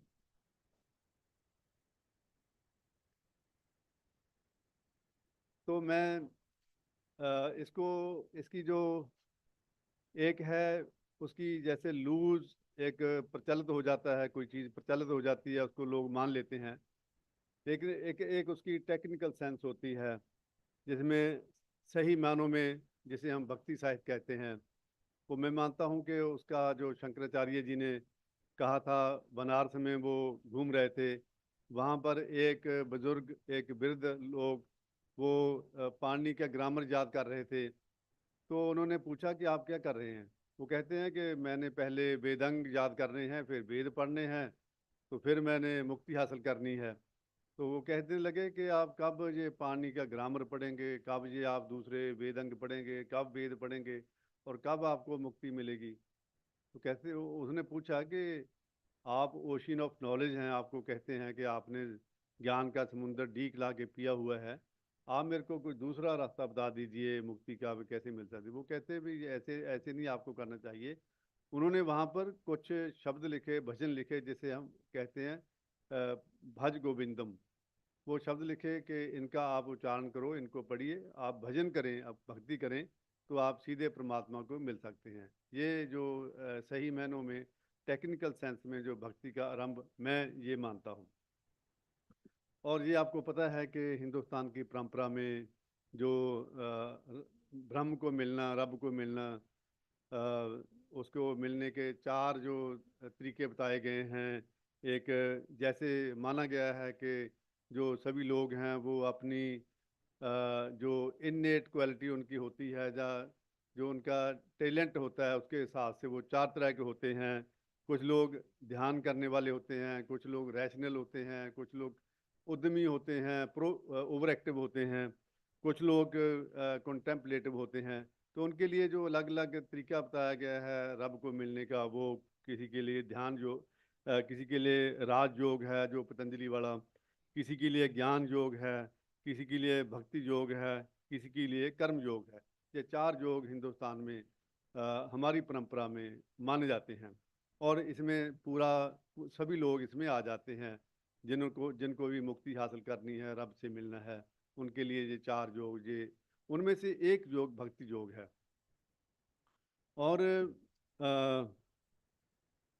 और मैं एक बात ये देखता हूँ, ये जो भारतीय परंपरा का ये जो योग हैं, रब को मिलने के तरीके, रब के साथ एकमिक होने के तरीके, इनका असर दूसरे मुल्कों में कितना पड़ा कि कहते हैं कि वो जो थे मंसूर अल हलाज, जो आपने नाम सुना होगा, बगदाद में जिनको पत्थर मार के मार दिया गया था, वो हिंदुस्तान आए थे, उन्होंने यहाँ से योग सीखा था। और वेदों में जो कहा जाता है हम ब्रह्मस्मि, वो उन्होंने अरबी में कह दिया था, अनल हक। अहम ब्रह्मस्मि को अगर अरबी में अनुवाद किया जाए तो अनल हक ही होता है। तो वो उन्होंने जब वहाँ पर कहा तो वहाँ पर उनको मार दिया गया। और हम एक और सूफी सेंट सुनते हैं, मौलाना रूमी, उनकी जो मसनवी है, वो जब शुरू होती है, शुरू में उसमें एक बंसरी बोलती है, बंसरी कहती है कि मैं, उसको पूछते हैं भी आप इतना रुदन क्यों करती हो? तो बंसरी कहती है मैं अपने मूल से टूटी हुई हूँ, उसको जुड़ने के लिए रुदन करती हूँ। ये जो कॉन्सेप्ट है मौलाना रूमी का, ये भी एक्चुअली भारत के योग का कॉन्सेप्ट है। इसी तरह एक और सूफी सेंट हुए हैं फरीदुद्दीन अतार, उन्होंने किताब लिखी हुई है मंतकुल तायर, जिसको अंग्रेजी में कहते हैं कॉन्फ्रेंस ऑफ बर्ड्स, पंजाबी में कहते हैं पंछियों की महफिल। उसमें भी यही कॉन्सेप्ट है कि कुछ पंछी जो सफ़र करते हैं और एक लेक पर पहुंचते हैं, जब वो अपने आप को उस लेक में साफ पानी में देखते हैं तो अपना एक फेस देखते हैं, तो उनको लगता है यही ब्रह्म है, यही हम हैं, यही गॉड है। वही ब्रह्म, हम ब्रह्म अस्मि का ख्याल अतार के कॉन्फ्रेंस ऑफ बर्ड्स में भी है। तो मतलब ये हमारी भारतीय परंपरा का जो भक्ति का, योग का जो विचार है, सभी देशों प्रदेशों में फैला। और उस समय जो हमारी देश की भक्ति परंपरा है, जिसमें हमारे भक्त हुए हैं, उन्होंने सभी ने यही ख्याल जो अपनी कविता में दिया है। और 15वीं सदी में गुरु नानक हुए हैं, पंजाब के नहीं कहना चाहिए, हिंदुस्तान के। तो उन्होंने सभी इलाकों में घूमा फिरा और सभी उस समय के जो भक्त थे उनको मिले, जो नहीं थे उनके जो अधिकारी थे, उत्तराधिकारी, उनको मिले। उनसे सभी वो भक्ति की वो कविताएं लेकर आए। और जब हम गुरु नानक को पढ़ते हैं तो उसमें उन भक्तों की पता चल जाता है भी इस उनके शब्द के पीछे इस भक्त की ये जो कंपोजिशन है इसका असर है, ये दिख जाता है। जैसे हम गुरु तेग बहादुर जी की वाणी पढ़ते हैं, उनकी वाणी में भी शंकराचार्य का जो भज गोविंदम है, उनकी ऐसे लगता है जैसे ये ट्रांसलेशन हो, उसका सीधा सीधा असर उसमें दिख जाता है। यानी कि गुरु नानक ने पंजाब में सभी योग इकट्ठे करके एक ऐसा योग बना दिया जिसमें भक्ति योग, ज्ञान योग, कर्म योग और चारों योग उसमें इकट्ठे हो गए। अब बात देखने वाली ये है कि वो पंजाब जो सभी योग जो अलग अलग थे उनको उनको इकट्ठा करके एक इतना एक वहाँ पर ग्रंथ तैयार हुआ जिसे हम गुरु ग्रंथ साहिब कहते हैं, जिसमें सभी योग हम देख सकते हैं। ये क्या कारण हुआ कि उस योग की कंटिन्यूटी पंजाब में वो कंटिन्यू नहीं कर सका, वो ख़त्म हो गया। आज हम जब पंजाब में या पंजाब के आसपास के इलाकों में भक्ति की कोई परंपरा देखनी चाहते हैं या उसकी कंटिन्यूटी देखनी चाहते हैं, जब कोई कविता देखनी चाहते हैं, वो हमें नज़र नहीं आती। ऐसे है जैसे एक तूड़ी का भंडार हो, उसमें अनाज का दाना देखना हो, ऐसे हो गया है। और मैं समझता हूँ जो प्रेम की कविता है वो भक्ति काव्य उसको नहीं कहा जा सकता। मैं ये डिसकंटिन्यू क्यों हुआ, मैं इसका कुछ खोज विचार आपके सामने रखता हूँ। इसका कारण क्या है कि वो इतनी पावरफुल पंजाब में एक धारा चली भक्ति साहित्य की, जिसने इतिहास में इतनी तब्दीली की, और उसका क्या कारण हुआ कि वो पंजाब में या उसके आसपास एरिया में वो ख़त्म क्यों हो गई। इसका जब हम अध्ययन करते हैं पंजाब के इतिहास का, तो एक बहुत विचित्र बात जो मेरे को पढ़ने को मिली है। पंजाब के एक इतिहासकार हुए हैं डॉक्टर J.S. गरेवाल, उन्होंने कैम्ब्रिज हिस्ट्री ऑफ पंजाब लिखी है और उसमें बताया गया है कि जब 1922 में पंजाब के कुछ सिख जो अमेरिका में या कनाडा में गए हुए थे और पंजाब अंग्रेज़ों के अधीन था, तो उनके मन में आया कि हम पंजाब के लिए कुछ करें। और उस समय ताज़ा ताज़ा रशिया का वो प्रभाव था सारे विश्व पर। और कहते हैं 1922 में मॉस्को में एक कम्युनिस्ट कॉन्फ्रेंस, चौथी कॉन्फ्रेंस हुई थी, और अमेरिका के वो सिख जो गदरी बाबे जिसे हम कहते हैं, वो मॉस्को गए और मॉस्को जाकर उन्होंने कम्युनिज़्म वो सीखा और उनकी बातें सुनी, उसके प्रभाव में आए और उस प्रभाव में वो इंडिया आए। और इंडिया आकर उन्होंने यहाँ पर जो बराबरी का प्रचार करना शुरू किया, और जो बराबरी वो यहाँ पर प्रचार करते थे जिसे हम गदरी बाबे कहते हैं, और पंजाब में आकर उन्होंने एक कीर्ति पार्टी बनाई थी। और जो पार्टी बनाई वो इकोनॉमिक बराबरी की बात करते थे, आर्थिक बराबरी की। और उन्होंने फिर यहाँ पर आके जैसे पंजाब में कोई मार्क्स की बात, लेनिन की बात तो सुनता नहीं था, तो उन्होंने फिर गुरबाणी का आसरा लिया, जो गुरु नानक का भक्ति काव्य था उनका, उन्होंने उनकी हेल्प ली। उन्होंने ये गरेवाल ने लिखा हुआ है जो कैम्ब्रिज हिस्ट्री ऑफ पंजाब। और उसके बाद उसका एक और तथ्य है, बड़ा हैरानीजनक है। वो एक पंजाब के और विद्वान हुए हैं सरदार कपूर सिंह, ICS थे वो। एक खुशवंत सिंह ने एक किताब लिखी हुई है आई बिलीव, वो किताब अब मिलती नहीं है कहीं, लेकिन मेरे पास वो एडिट की है खुशवंत सिंह ने किताब, और उस किताब में उसने एक आर्टिकल कपूर सिंह का लिखा हुआ है। और सरदार कपूर सिंह जी उसमें लिखते हैं कि जब वो गदरी बाबे पंजाब में आए और उन्होंने गुरु नानक की जिस पंक्ति की हेल्प ली और उसको कैसे बिगाड़ दिया उन्होंने, अपने गुरु नानक के एक बड़े मकसद को, एक भक्ति के बड़े संकल्प को कैसे उन्होंने रिड्यूस किया, ये बात उन्होंने बताई उस लेख में, उस अपने आर्टिकल में। वो कहते हैं गुरु नानक की एक लाइन है, मैं आपको बोल के सुनाता हूँ। वो लाइन है, सभ्य सांझी वाल सदायन तू किसे न दिसे बाहरा जियो। इसका अर्थ है कि हे परमात्मा, तेरी हस्ती में सब अपने को साझीवाल मानते हैं। इसका अर्थ है कि तू सब में बसा हुआ है और तेरे को सब कोई हर कोई अपना मानता है। सभे साझीवाल सदायन, तू किसे न दिसे बाहरा जियो। तू किसी के लिए भी अदर नहीं है, तू किसी के लिए भी ओपरा नहीं है, तू सभी का अपना है। ये बात गुरु नानक ने कही है, लेकिन जो गदरी बाबे थे उन्होंने इस लाइन को ऐसे बदल दिया, सभे सांझी वाल सदायन, कोई न दिसे बाहरा जियो। उसमें से तू निकाल दिया, उसमें से प्रभु को, वाहिगुरु को, गॉड को, ब्रह्म को बाहर कर दिया और कह दिया भी सभी एक दूसरे के भाई बहन हैं, सांझी वाल हैं, इनमें से कोई भी किसी का ओपरा नहीं है।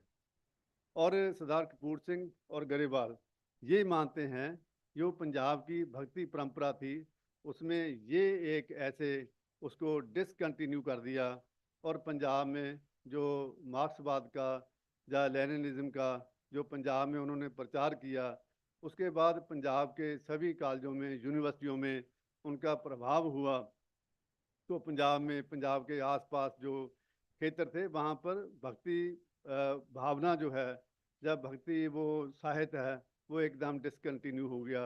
हमारी कविता में 20वीं सदी की जो हमारी कविता है उसमें कभी कभी कहीं कहीं किसी किसी के 2-4 नाम लेने हों, जैसे भाई वीर सिंह हैं, एक कवि थे अपने, उनके किताबों में मंगलाचरण मिलता है, सिर्फ मंगलाचरण, और किताब का जो मेन पार्ट होता है उसमें कहीं भी प्रभु की, भगवान की आराधना जैसे वो जो डिवाइन लव है वो कहीं नहीं मिलता। और वो जो डिवाइन लव तो नहीं मिलता, और जब वो ही नहीं रहा जो हमारा सभी को जोड़ने वाला सोर्स, सभी को जोड़ने वाला केंद्र, वो नहीं रहा, तो हमारी सामाजिक जो यूनिटी है वो भी कितनी दिन रहनी थी। तो मैं आपको कुछ पंजाब की कविताएं बताता हूँ, जिनमें से ये जो हमारा, जिसे हम लव कहते हैं, प्रेम की कविता बोलते हैं, अब पंजाब की कविता में उसका भी डिनायल है। प्रभु प्रेम तो कहीं रहा, पंजाब की कविता में जो हमारे मार्क्सवाद का या वो सोशलिज्म जो है जिसे हम कहते हैं, उसका इतना प्रभाव बन गया कि पंजाब के सभी कॉलेजों में, यूनिवर्सिटियों में उसको ऐसे पढ़ाया जाता है जैसे ये जो भक्ति भाव वाली कविता है, भक्ति वाली धारा है, उसको ऐसे उसको मजाक का एक पात्र बना दिया गया हो, जैसे ये पिछले युग की बात है, ये पुरानी कसीपटी बात है, ऐसे पंजाब में चलता है।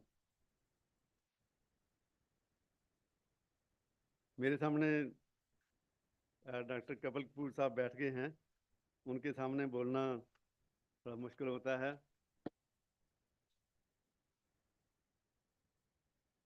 एक तो पहले मैं पंजाब की 2 कविताएं आपको सुनाता हूँ, उसमें कैसे प्यार जो भक्ति तो कहीं रही, जो मानवीय प्यार है, एक दूसरे के लिए प्यार, वो कितना कमज़ोर पड़ गया हमारी कविता में जो आ रहा है, वो आपको मैं सुनाता हूँ। एक हमारे कवि हैं SS मीशा, पंजाबी के, अब नहीं रहे वो, उन्होंने एक कपूरथला के नज़दीक एक लेक थी उसमें सुसाइड कर लिया था। तो वो कहते हैं, पंजाबी कविता है, थोड़ी सी पढ़ देता हूँ। कपूर साहब पंजाब से हैं, उनको समझ आ जाएगी। मेहरा भरिया कृष्ण कन्हैया वर्गे रंग दे बदला सौण दिया, मन लै एक अरजोई मेरी ऐतवार दी छुट्टी कर लै, एक दिन मीह ना पा, आउंदे ऐतवार नूं सानू एक मेल दा मौका दे दे, लईए प्यास मिटा, एक दिन मीह ना पा, तैनू सच्ची गल दसदा हाँ, कीता है चंचल गोरी ने ऐतवार नूं मिलन दा वादा, शर्त लिखी है नाले ऐ पर मैं नहीं आउणा, बदलना जेकर किणमिण दित्ती ला, किसे सहेली दा पज पा के उसने रिक्शे विच आउणा है, ਉਹ ਨਹੀਂ ਸੋਹਣੀ ਧੀ ਤੁੱਲੇ ਦੀ, ਡਿੱਗ ਡਿੱਗ ਪੈਂਦੇ ਅੰਬਰ ਵਿੱਚ ਵੀ ਕੱਚੇ ਘੜੇ ਨੂੰ ਹਿਕੜੀ ਲਾ ਕੇ, ਠਿਲ ਪਏ ਤਨ ਝਨਾ, ਭਿੱਜੋ ਸਿੱਜੋ ਕੰਬਲੀ ਕਹਿ ਕੇ ਗਲੀਆਂ ਚਿੱਕੜ ਕੱਛਦੀ ਪਹੁੰਚੇ, ਨਾ ਮਨ ਇਤਨਾ ਚਾਹ ਉਸਦਾ ਪਿਆਰ ਆਹਰ ਹੈ ਐਵੇਂ दिल दा शौक जिहा। यानी कि पंजाब का जो बौद्धिक वातावरण जो बनाया गया है, जब से पंजाब उस भक्ति परंपरा से टूटा है तो हमारी जो प्रेम की परंपरा है वो भी इतनी कमज़ोर हो गई है कि उसमें भी इतनी कमज़ोरी आ गई है कि जो आप कविता में उसने कहा है। इसके अलावा एक और कवि हुए हैं,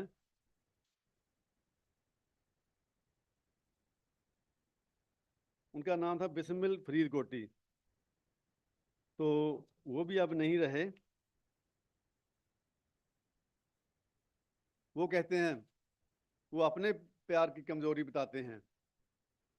मीशा जी ने दूसरे के प्यार की कमज़ोरी बताई है, बिस्मिल फरीदकोटी अपने प्यार की कमज़ोरी बताते हैं। ये भी पंजाबी की छोटी सी कविता है। ये कहते हैं, तेरे प्यार दी साथों नहीं कदर पैंदी, लंगर मस्त हाँ असीं दीवानड़े नहीं, दीवे रूप दे होर जगा किधरे, सड़े होए हाँ असीं परवानड़े नहीं, खेत हुसन दे पोरी तू पोनड़ी दी, मारे सोके दे असीं हाँ कानड़े नहीं, उजड़े खेतां दे असीं हाँ कख करचे, तू हरनोटड़ी चरे अंगूरियां नहीं, असीं ओढ़ असाडड़ा दीन टुक्कर, डेरे साडे ना गाल कस्तूरियां नहीं। जब हम टुक्कर पर आ गए, पदार्थ पर आ गए, मटेरियल पर आ गए, तो फिर वो प्यार कहाँ रहता है।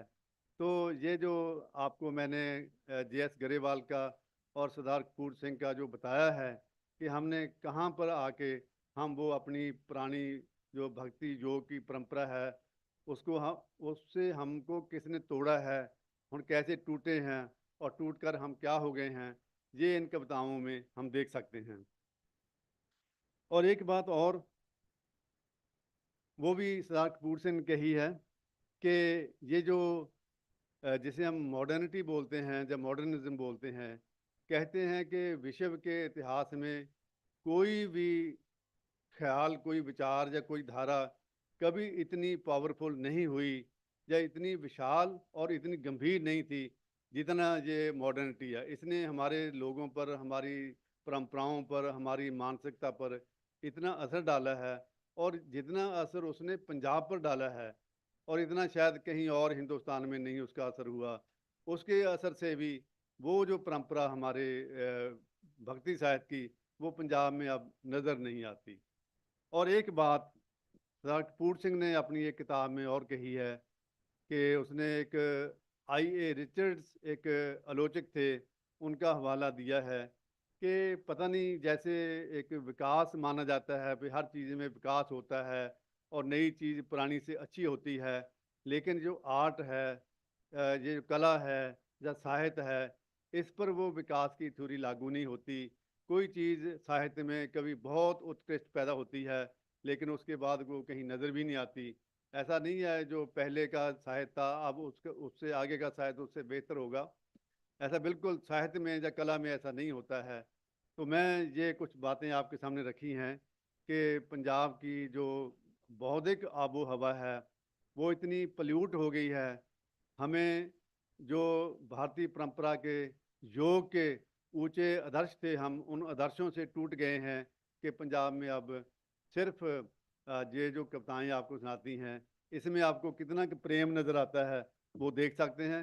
भक्ति तो बहुत दूर की बात है, हमारी कविता में प्रेम भी अब खत्म हो गया है। मेरा ख्याल इतना ही काफ़ी है। Thank you.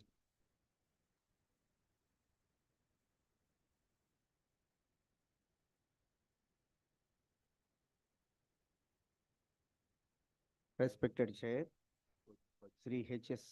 Shivprakash ji, my fellow paper presenters, Aninja Shekhar Prakayastha ji, Avatar Singh ji, and all other elders who are here. Very good evening to all.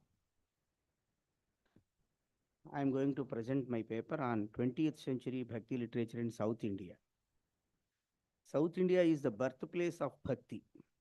Bhakti Devi herself proclaimed that Utpanna Dravide Dese. I was born in Tamil Nadu in Bhagavata Mahatmya. Bhakti literature comprises a wide range of poetic and literary compositions that express deep devotion and love towards deities or revered spiritual figures. It has played significant role in shaping religious practices, cultural expressions, and social dynamics in India. Bhakti movement originated in South India in the 7th century and swept over east and north from 15th century onwards, reaching its zenith between 15th and 17th century, and provided an individual focused alternative path to spirituality regardless of one's birth and gender. Focus on devotion, rejection of ritualism and caste system, use of vernacular languages, emphasis on the guru's role, importance of personal experience, and use of music and poetry are the common features of the Bhakti literature of South India. Telugu, Kannada, Tamil, and Malayalam are the main languages of South Indians. Since time immemorial, great bhaktas, that is, devotees of various deities of South India, produced great devotional works which are having great literary value also. Several notable South Indian poets of 20th century contributed expressing their spiritual experiences and devotion through their verses. I divided my paper into 4 parts. I presented all the 4 languages, Bhakti writers in all 4 languages. 20th century Bhakti literature in Telugu. Many great Telugu poets and writers contributed to the rich tradition of Bhakti literature in Telugu during the 20th century, infusing traditional devotional elements with modern perspectives. One of the most major Telugu literary figures who belonged to the traditionalist school was Jnanpith Award-winning Kavi Samrat Vishwanatha Satyanarayana. Though he handled both the traditional and modern forms with equal ease and facility, he wrote his magnum opus Srimad Ramayana Kalpavruksham, a major text of our times, in traditional meter and style. In the introductory poems of his work, he asserted that Na Bhakti Rachanalu Navigana.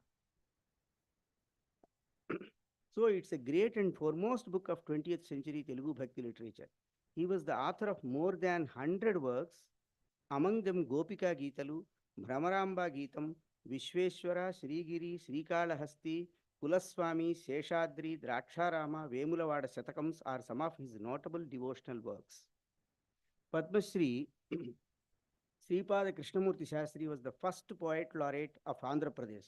He composed more than 100 works in Telugu: Gautami Mahatmyam, Satyanarayanopakhyanam, Gajanana Vijayam, Vedadri Mahatmyam, Sri Krishna Bharatam, Sri Krishna Ramayanam, Sri Krishna Bhagavatam, Markandeyeswara Mahatmyam, Jagadguru Charitam, Dwaraka Tirumala Mahatmyam, Gautami Pushkara Mahatmyam, Kaveri Mahatmyam, Kamakshi Vijayam, Ramalingeshwarodaharanam are some of his devotional works. Krishnamurti Shastri is the only poet who translated entire Sanskrit Mahabharatam and Srimad Bhagavatam of Vyasa and Srimad Ramayanam of Valmiki into Telugu poems. Devulapalli Krishna Shastri is known of Andhra Shelly, was honored with Padma Bhushan in 1976. Author of Sri Andal Tiruppavu Kirtanalu, Krishna Shastri composed many devotional songs which are published in one volume named Amruta Veena Mangala Harati. His devotional songs like Padamule Chalu Rama, Ni Padadhudule Padivelu, etc. are very popular in Telugu. A great devotee of Rama, Vavilikolana Subbarao, alias Vasudasa Swami, toiled for more than 8 years to translate the entire Valmiki Ramayana and dedicated to Lord Kodandarama of Guntimitta in Kadapa district of present Andhra Pradesh state. The pure poetic version was published 4 or 5 times during his lifetime. He later thought that it would be better if his poems of Ramayana has commentary in prose so that everyone can understand it easily. This resulted in yet another great commentary called Mandara, based on Srimad Andhra Valmiki Ramayanam. 24 letters of Gayatri Mantra were integral part of Sanskrit Valmiki Ramayana, were incorporated into this Telugu version of in a similar fashion. Thus, Vasudasa Swami became famous and popular as Andhra Valmiki. He composed many kritis in praising Lord Rama are popular as Vasudasa Swami Kirtanalu. Saraswati Putra Padmasri Sriman Puttaparthi Narayanacharyalu was a classical poet, composer, musicologist, translator and commentator. His notable devotional works are Sivatandavam, Pandari Bhagavatam, Janapriya Ramayanam, Bhagavatopanyasalu, Samartha Ramadasu and Sri Sai Leelamrutam. When he himself was singing his Sivatandavam, Adenamma Sivudu, Padenamma Sivudu, audience experience was that as if Lord Shiva dancing in front of them. Madhunapantula Satyanarayana Shastri is one of the most eminent personalities in pure Telugu literature of 20th century. Surya, Saptati, Sadashiva Panchashika are the some of his works in Bhakti literature. Kalaprapurna Balantrapu Rajinikanth Rao was a writer, composer and poet in Telugu language, awarded by Sahitya Academy in the year 1961. He contributed with his Sri Krishna Saranam Mama, Kalyana Srinivasam, Namostu Te Hari, Muvagopala Padavali, etc. to Telugu Bhakti literature. Tadepalli Venkatapaya Shastri was the author of Sri Kakani Malleswara Mahatmyam, published in 1922 and 1986, started to write Sri Ramakathamritam, which was completed later by his son, Brahmarshi Sri Tadepalli Raghavanarayana Shastri, popularly known as Chandolu Shastri. 68th Pontiff of Kanchika Amakoti Peetham, His Holiness Jagadguru Shankaracharya, popularly known as Paramacharya, praised that Sri Ramakathamrita is the best translation of Valmiki among all other Ramayanas in various languages, and which is very much close to Sage Valmiki's intention. Ekkirala Krishnamacharya, popularly known as Master E.K. Srimad Bhagavatamu, Vishnu Sahasranamamu, Purusha Suktamu, Sri Suktamu, Goda Vaibhavamu, Mandragita, Sripati, Narayana Kavacham are inspired devotional works in Telugu Bhakti literature. Padma Sri Pullala Sri Ramachandrudu translated Ravi Panchastavi, Bhagavad Gita, Viveka Chudamani, Srimad Valmiki Ramayanam, Agni Puranam, Jivan Mukti Vivekaha, Syamala Dandakam, Adhyatma Ramayanam, Dakshinamurti Stotram, Aditya Stotra Ratnam, etc. into Telugu. Kalluri Venkata Subramanya Dikshitulu translated Muka Panchashati, Narayaniyam and some Puranas into Telugu. Dasari Rangacharya translated all the 4 Vedas into Telugu.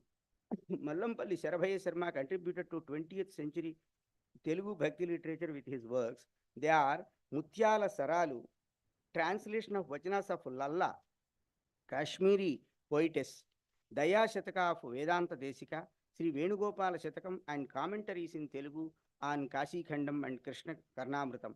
Chalaka Raghunatha Sharma translated all the slokas of Mahabharata into Telugu.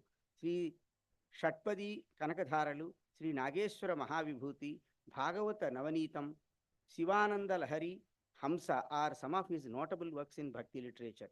Garimella Balakrishna Prasad prepared notations to 600 Annamaya Sankirtanas and contributed to Telugu Bhakti literature with his works, namely Krishna Ravali, Anjaneya Kriti Manimala, and Annamaya Sankirtana Sanjeevani. Melacharu Subramanya Shastri is a great Sanskrit scholar and critic, contributed with his Rasalila Yogatrayi Hela, Atukulalo Kitukulu, and Gajendra Mokshamu to Telugu Bhakti literature. Professor Dhulipada Ramakrishna was the member of editorial board of Potana Bhagavata project of Tirumala Tirupati Devasthanam, contributed with his authentic translations of Sanskrit devotional works such as Appaya Dikshita's Sivakarnamritam, Sivamahima Kalikastuti, Narayana Tirtha's Sri Krishna Lila Tarangini and Bhakti Chandrika, Vijayawada Kanakadurga Suprabhatam and Sri Ramakirti Mahakavyam, Ramayana of Thailand. Samavedam Shanmukha Sharma is the editor of Rishipitham, a spiritual monthly, produced many devotional works like Vishnu Vidya, Sivapadam, etc. Noted playback singer of yesteryears, M.S. Ramarau's Geyarupa Sundarakandam and Telugu Hanuman Chalisa are the popular works in Telugu Bhakti literature. Sri Kundurti Venkata Narsaya, popularly known as Sri Rama Sharanji, translated all 60 volumes of Prabhudatta Brahmachari Maharaja's Hindi Bhagavat into Telugu. Tippabhatla Ramakrishnamoorthy and Suram Srinivasulu with other 12 noted scholars translated Sanskrit Mahabharatam into Telugu, which was published by Geeta Press, is a popular one in Telugu Bhakti literature. Later they rendered it in simple Telugu prose and published it in the name of Janahita Mahabharatam. Thus the above and many other writers enriched 20th century Bhakti literature in Telugu. Now 20th century Bhakti literature in Tamil. Tamil literature in the 20th century witnessed a revival of Bhakti poetry, which emphasized devotion to a personal God. Several notable poets contributed to this movement, expressing their spiritual experiences and devotional through their verses. M.S. Purnalingam Pillai was a Tamil writer with his great works like 10 Tamil Saint, Critical Studies in Kural, Saint Manikavachakar, Saint Appar, and many more devotional verses contributed to Tamil Bhakti literature.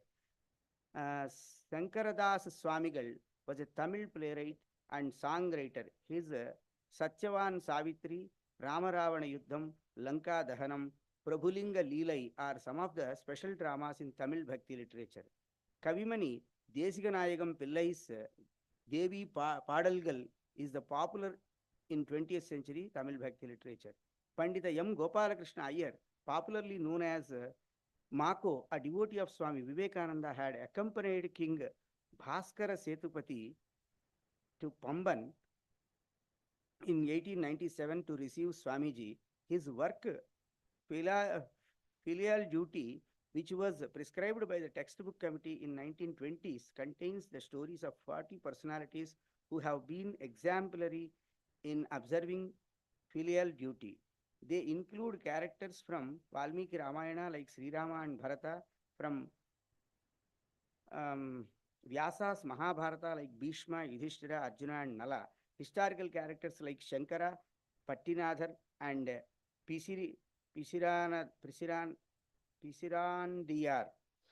Mahakavi Subramanya Bharati, popularly known as Bharatiyar, a prominent nationalist poet, also delved into Bhakti poetry.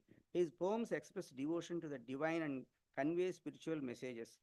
Panchali Shapadam, Kannan Part 2, Kuyil Part 2, translation of Bhagavad Gita, poems on Bharatamata and various devotional poems expressing spiritual sentiments are his notable works in 20th century Tamil Bhakti literature. Kannadasan, frequently called Kavi Arasu, considered to be the greatest modern Tamil poet after Subramanya Bharati. His most popular 10 parts religious books on Hinduism is Arthamula Hindu Matam, meaningful Hindu religion. His other notable Tamil spiritual books are Yesu Kaviyam, Bhagavata Geetai, Ponmanjil, Bhajagovindam, Sri Krishna Kavasam, Sri Venkateswara Suprabhatam, Andal Tiruppavai, Ambigai Alagu Darisanam, Krishna Anatti, Krishna Ganam, Krishna Manjari, and Shankara Poshikam. Valli Rangarajan, Vali Rangarajan, that is Rangarajan, a poet and lyricist, has authored books such as Avatara Purushan, Pandavar Bhumi, Ramanuja Kaviyam, Krishna Vijayam, Krishna Bhaktan, etc.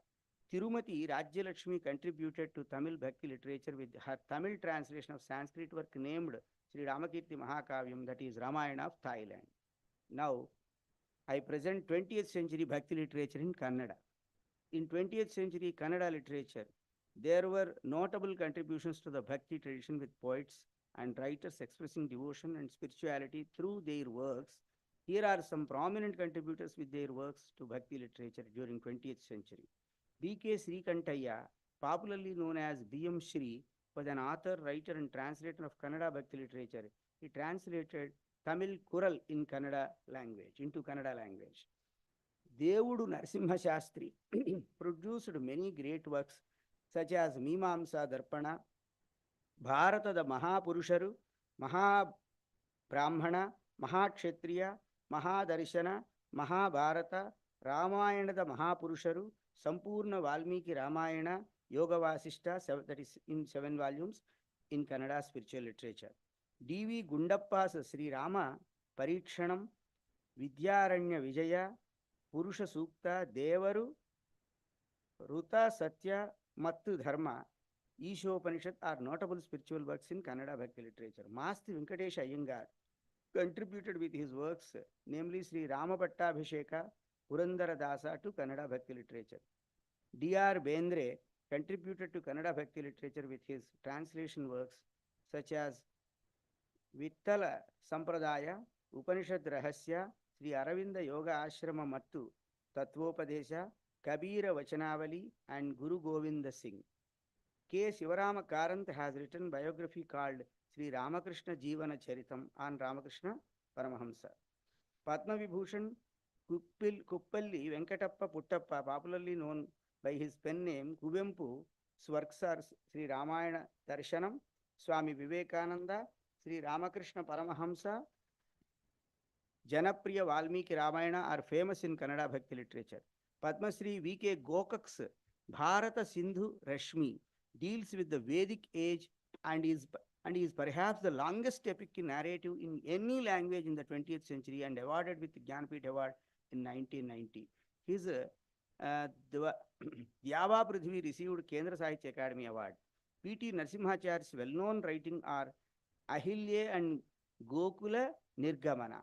Ahilya certainly narrates the conflict between Kama and Dharma, and Gokula Nirgamana narrates the departure of Krishna from Gokula. His other notable works in Bhakti literature are Ganesha Darshana, Sita Kalyana, Shabari, Rama Pattabhisheka.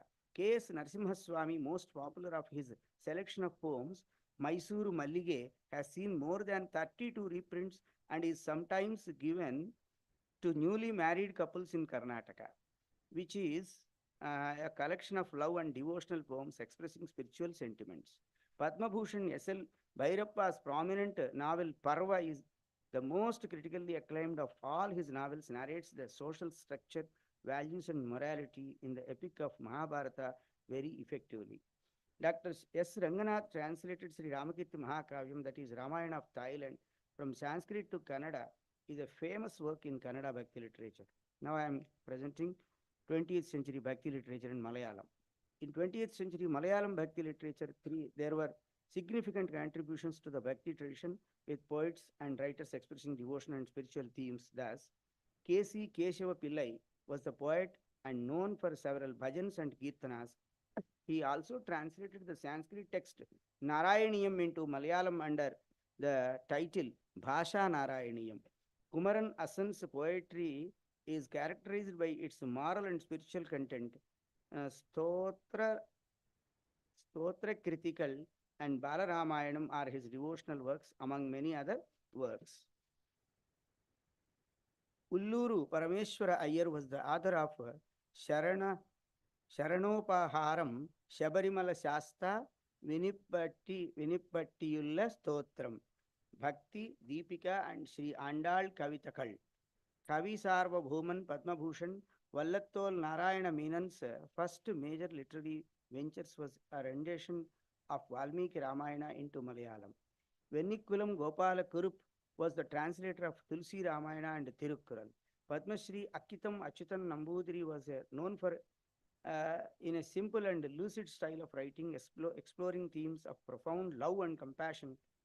In his works included Irupatam Nutandite Itihasam, Bali Darshanam and Nimisha Kshetram. Atturu Ravivarma translated the Bhakti poems on the Malayalam calendar in Vettejuttu script. Dr. K. Ayyappa Panikar translated Guru Grantha Sahib into Malayalam. K. Sachidanandan's works Anchu Surya, a collection of poems that touch upon existential and spiritual themes. Thus, the South Indian writers and poets, many in number, contributed to Bhakti literature in 20th century in their respective languages, that is in Telugu, Kannada, Malayalam, and also Tamil and Malayalam, and also in English. So, with these few presentations, I stop here my presentation. See, though my fellow speakers, they started from the beginning and they narrated all those things, but I am confined for this only 20th century and presented. So if any queries, I am ready to answer. Okay, thank you. Thanks to Sahitya Academy.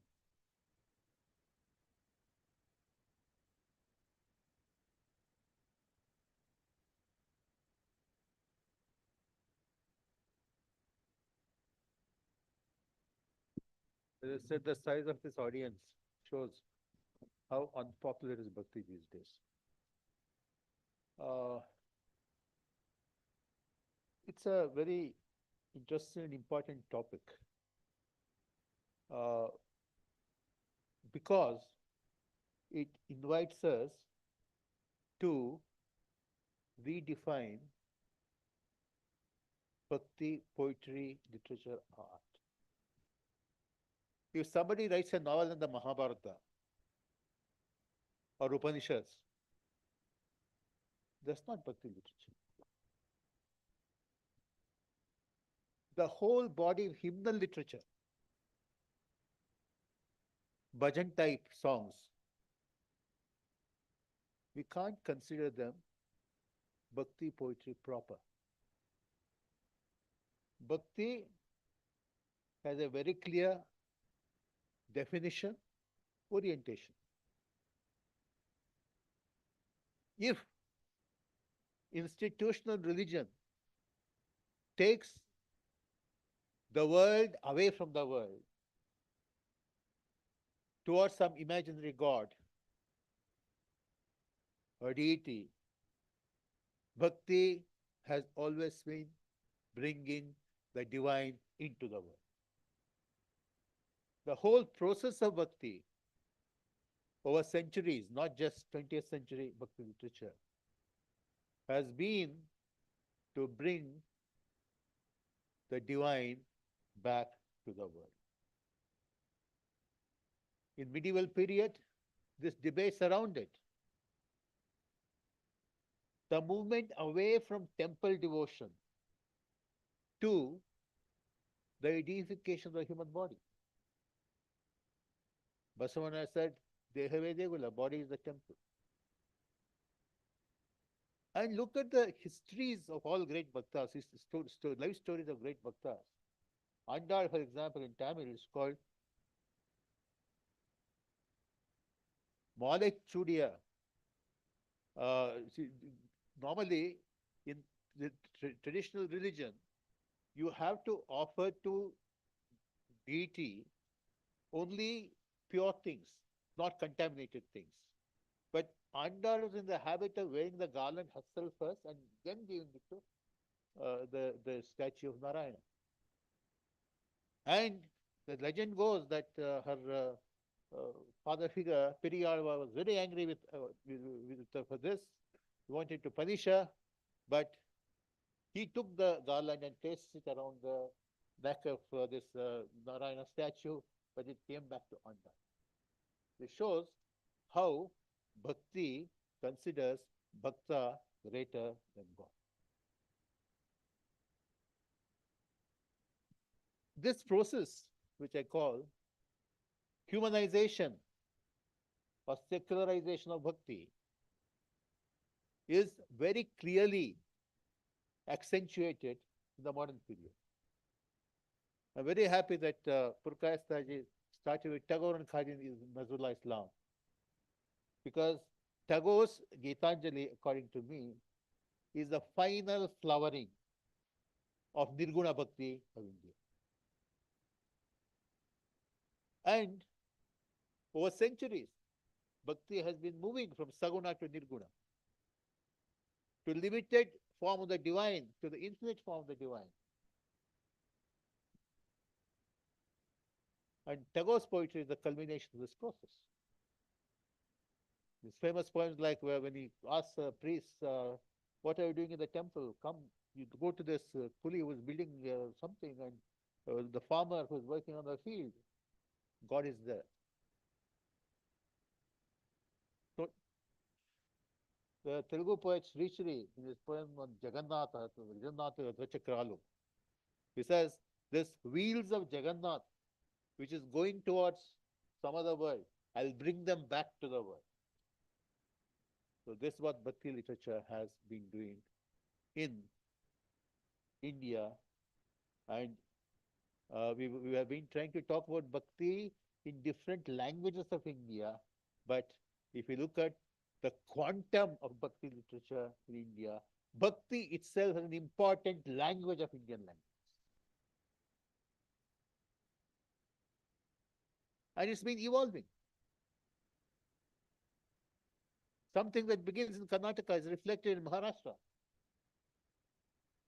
The saints of Varkari Panth acknowledge their indebtedness to the saints of Karnataka.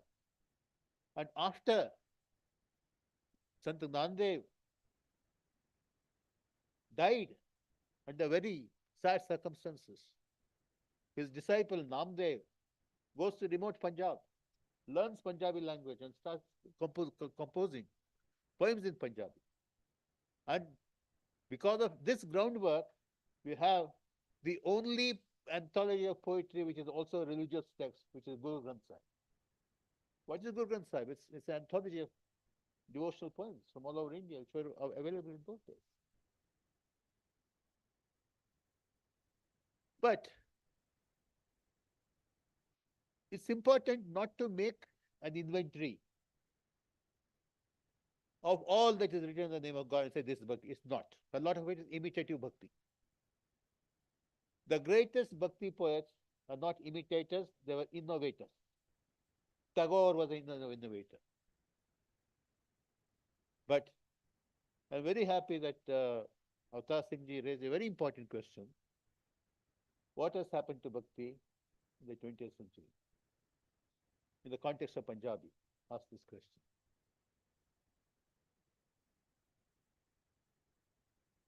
In 20th century, what has happened is the unexpected transformations of Bhakti. For example, one important deity that appeared in 20th century Bhakti is Mother India. So Desha Bhakti became a very important theme in modern poetry. For example, Subramanya Bharatiyar wrote many songs on Krishna. He was a great Krishna devotee. And he also wrote many intensely devotional poems to Mother Tamil and Mother India. But later, what happened is, during the modern period, Bhakti began to disappear from all of the literatures. If you looking at Kannada, our great poets, Kuvempu and Bendre, and put in remarkable Bhakti poems they have written. But later, we have only responses to Bhakti tradition, and there is no Bhakti poet per se. Even Tagore, for example, very great poet, to say Tagore is only a Bhakti poet, you would be doing great injustice. Subramanya Bharatiyar wrote fantastic poems. Parkum Parveyalla Nandalala Undan Kariyaniram Tondradala Nandalala. Wherever I turn my eyes, I see your black color, O Nandalala, O Krishna. He wrote such poems. At the same time, he was not only a Bhakti poet. Neither can we call Bendre or Kuvempu only Bhakti poets. Bhakti, the important part of the overall worldview, overall literary output, but that's not the only one. So the place of Bhakti began to shrink in the context of modern poetry. But up to that point, up to the early 20th century, Bhakti has been evolving into new forms of Bhakti and new ways of looking at Bhakti. But because of the influence of materialist ideologies like Freudianism and Marxism, etc., the role of Bhakti began to shrink in our modern poetry. In Kannada, we have a poem called Prarthane by Adiga. It's a very great anti-Bhakti poem. He tells God, see, I'm not somebody who's suffering from bent back, always pulling the pump of your devotion. He challenges God. This is in the tradition. Bhaktas have always challenged God. Allah, the Kannada poet asks, Na devanallade ni devane. If I am not God, how can you be God? I give myself a bowl of rice when hungry. I give myself a drink of water when I'm thirsty. I am God. So, bhakti is that expression of love which tries to become what it is celebrating. It is celebrating. To become united with the divine. To melt into the divine. Melt is a very important metaphor in bhakti. Shokoli, ahankare amad, dubavo chokhe. Melt all my ego in my tears of devotion. So that has become less and less important in the recent decades, and also because there has been a debacle in the notion of bhakti. Thanks to emergence of corporate types of bhakti, which people I have in mind, don't want to name them. Bhakti has become a public performance, sound and light show. People buy tickets to go and watch this Bollywood, Hollywood type of sound and light show. So the institution of bhakti has become completely, there's been a debacle in that, and there's no bhakti poetry. But bhakti still has a potential to renew itself, because it has been renewing itself over centuries. It has been evolving. Now it's gone underground. In what form it will reappear, we don't know. Sometimes bhakti comes into poetry, to literature through the back door. For example, a lot of Kannada women poets somehow bring back Akkamahadevi, but though they are not devotional poets. And some of the recurrent myths of love poetry, like Radha Krishna mythology, is coming back into bhakti poetry. For example, in Oriya, we have this great poem by Ramakant Ratha on Sri Radha. And in Hindi, you have Dhanvir Bharti's Kanupriya. They are all retellings of Radha Krishna love, but from the human angle. And here also the difference is very clear. In Dharmavir Bharti, love becomes everything. It is human love. Whereas in Ramakantra's poetry, because it was written during the modern period, it becomes more existentialist and less celebration of love, like in Dharmavir Bharti's poetry. So these are some of my thoughts on bhakti, and I'm very grateful to the three presenters here. They made good presentations, and Sahitya Academy thought bhakti important enough to be considered in the context of modern period. So this session concludes here, and if there are any questions, speakers will be willing to answer them. Thank you.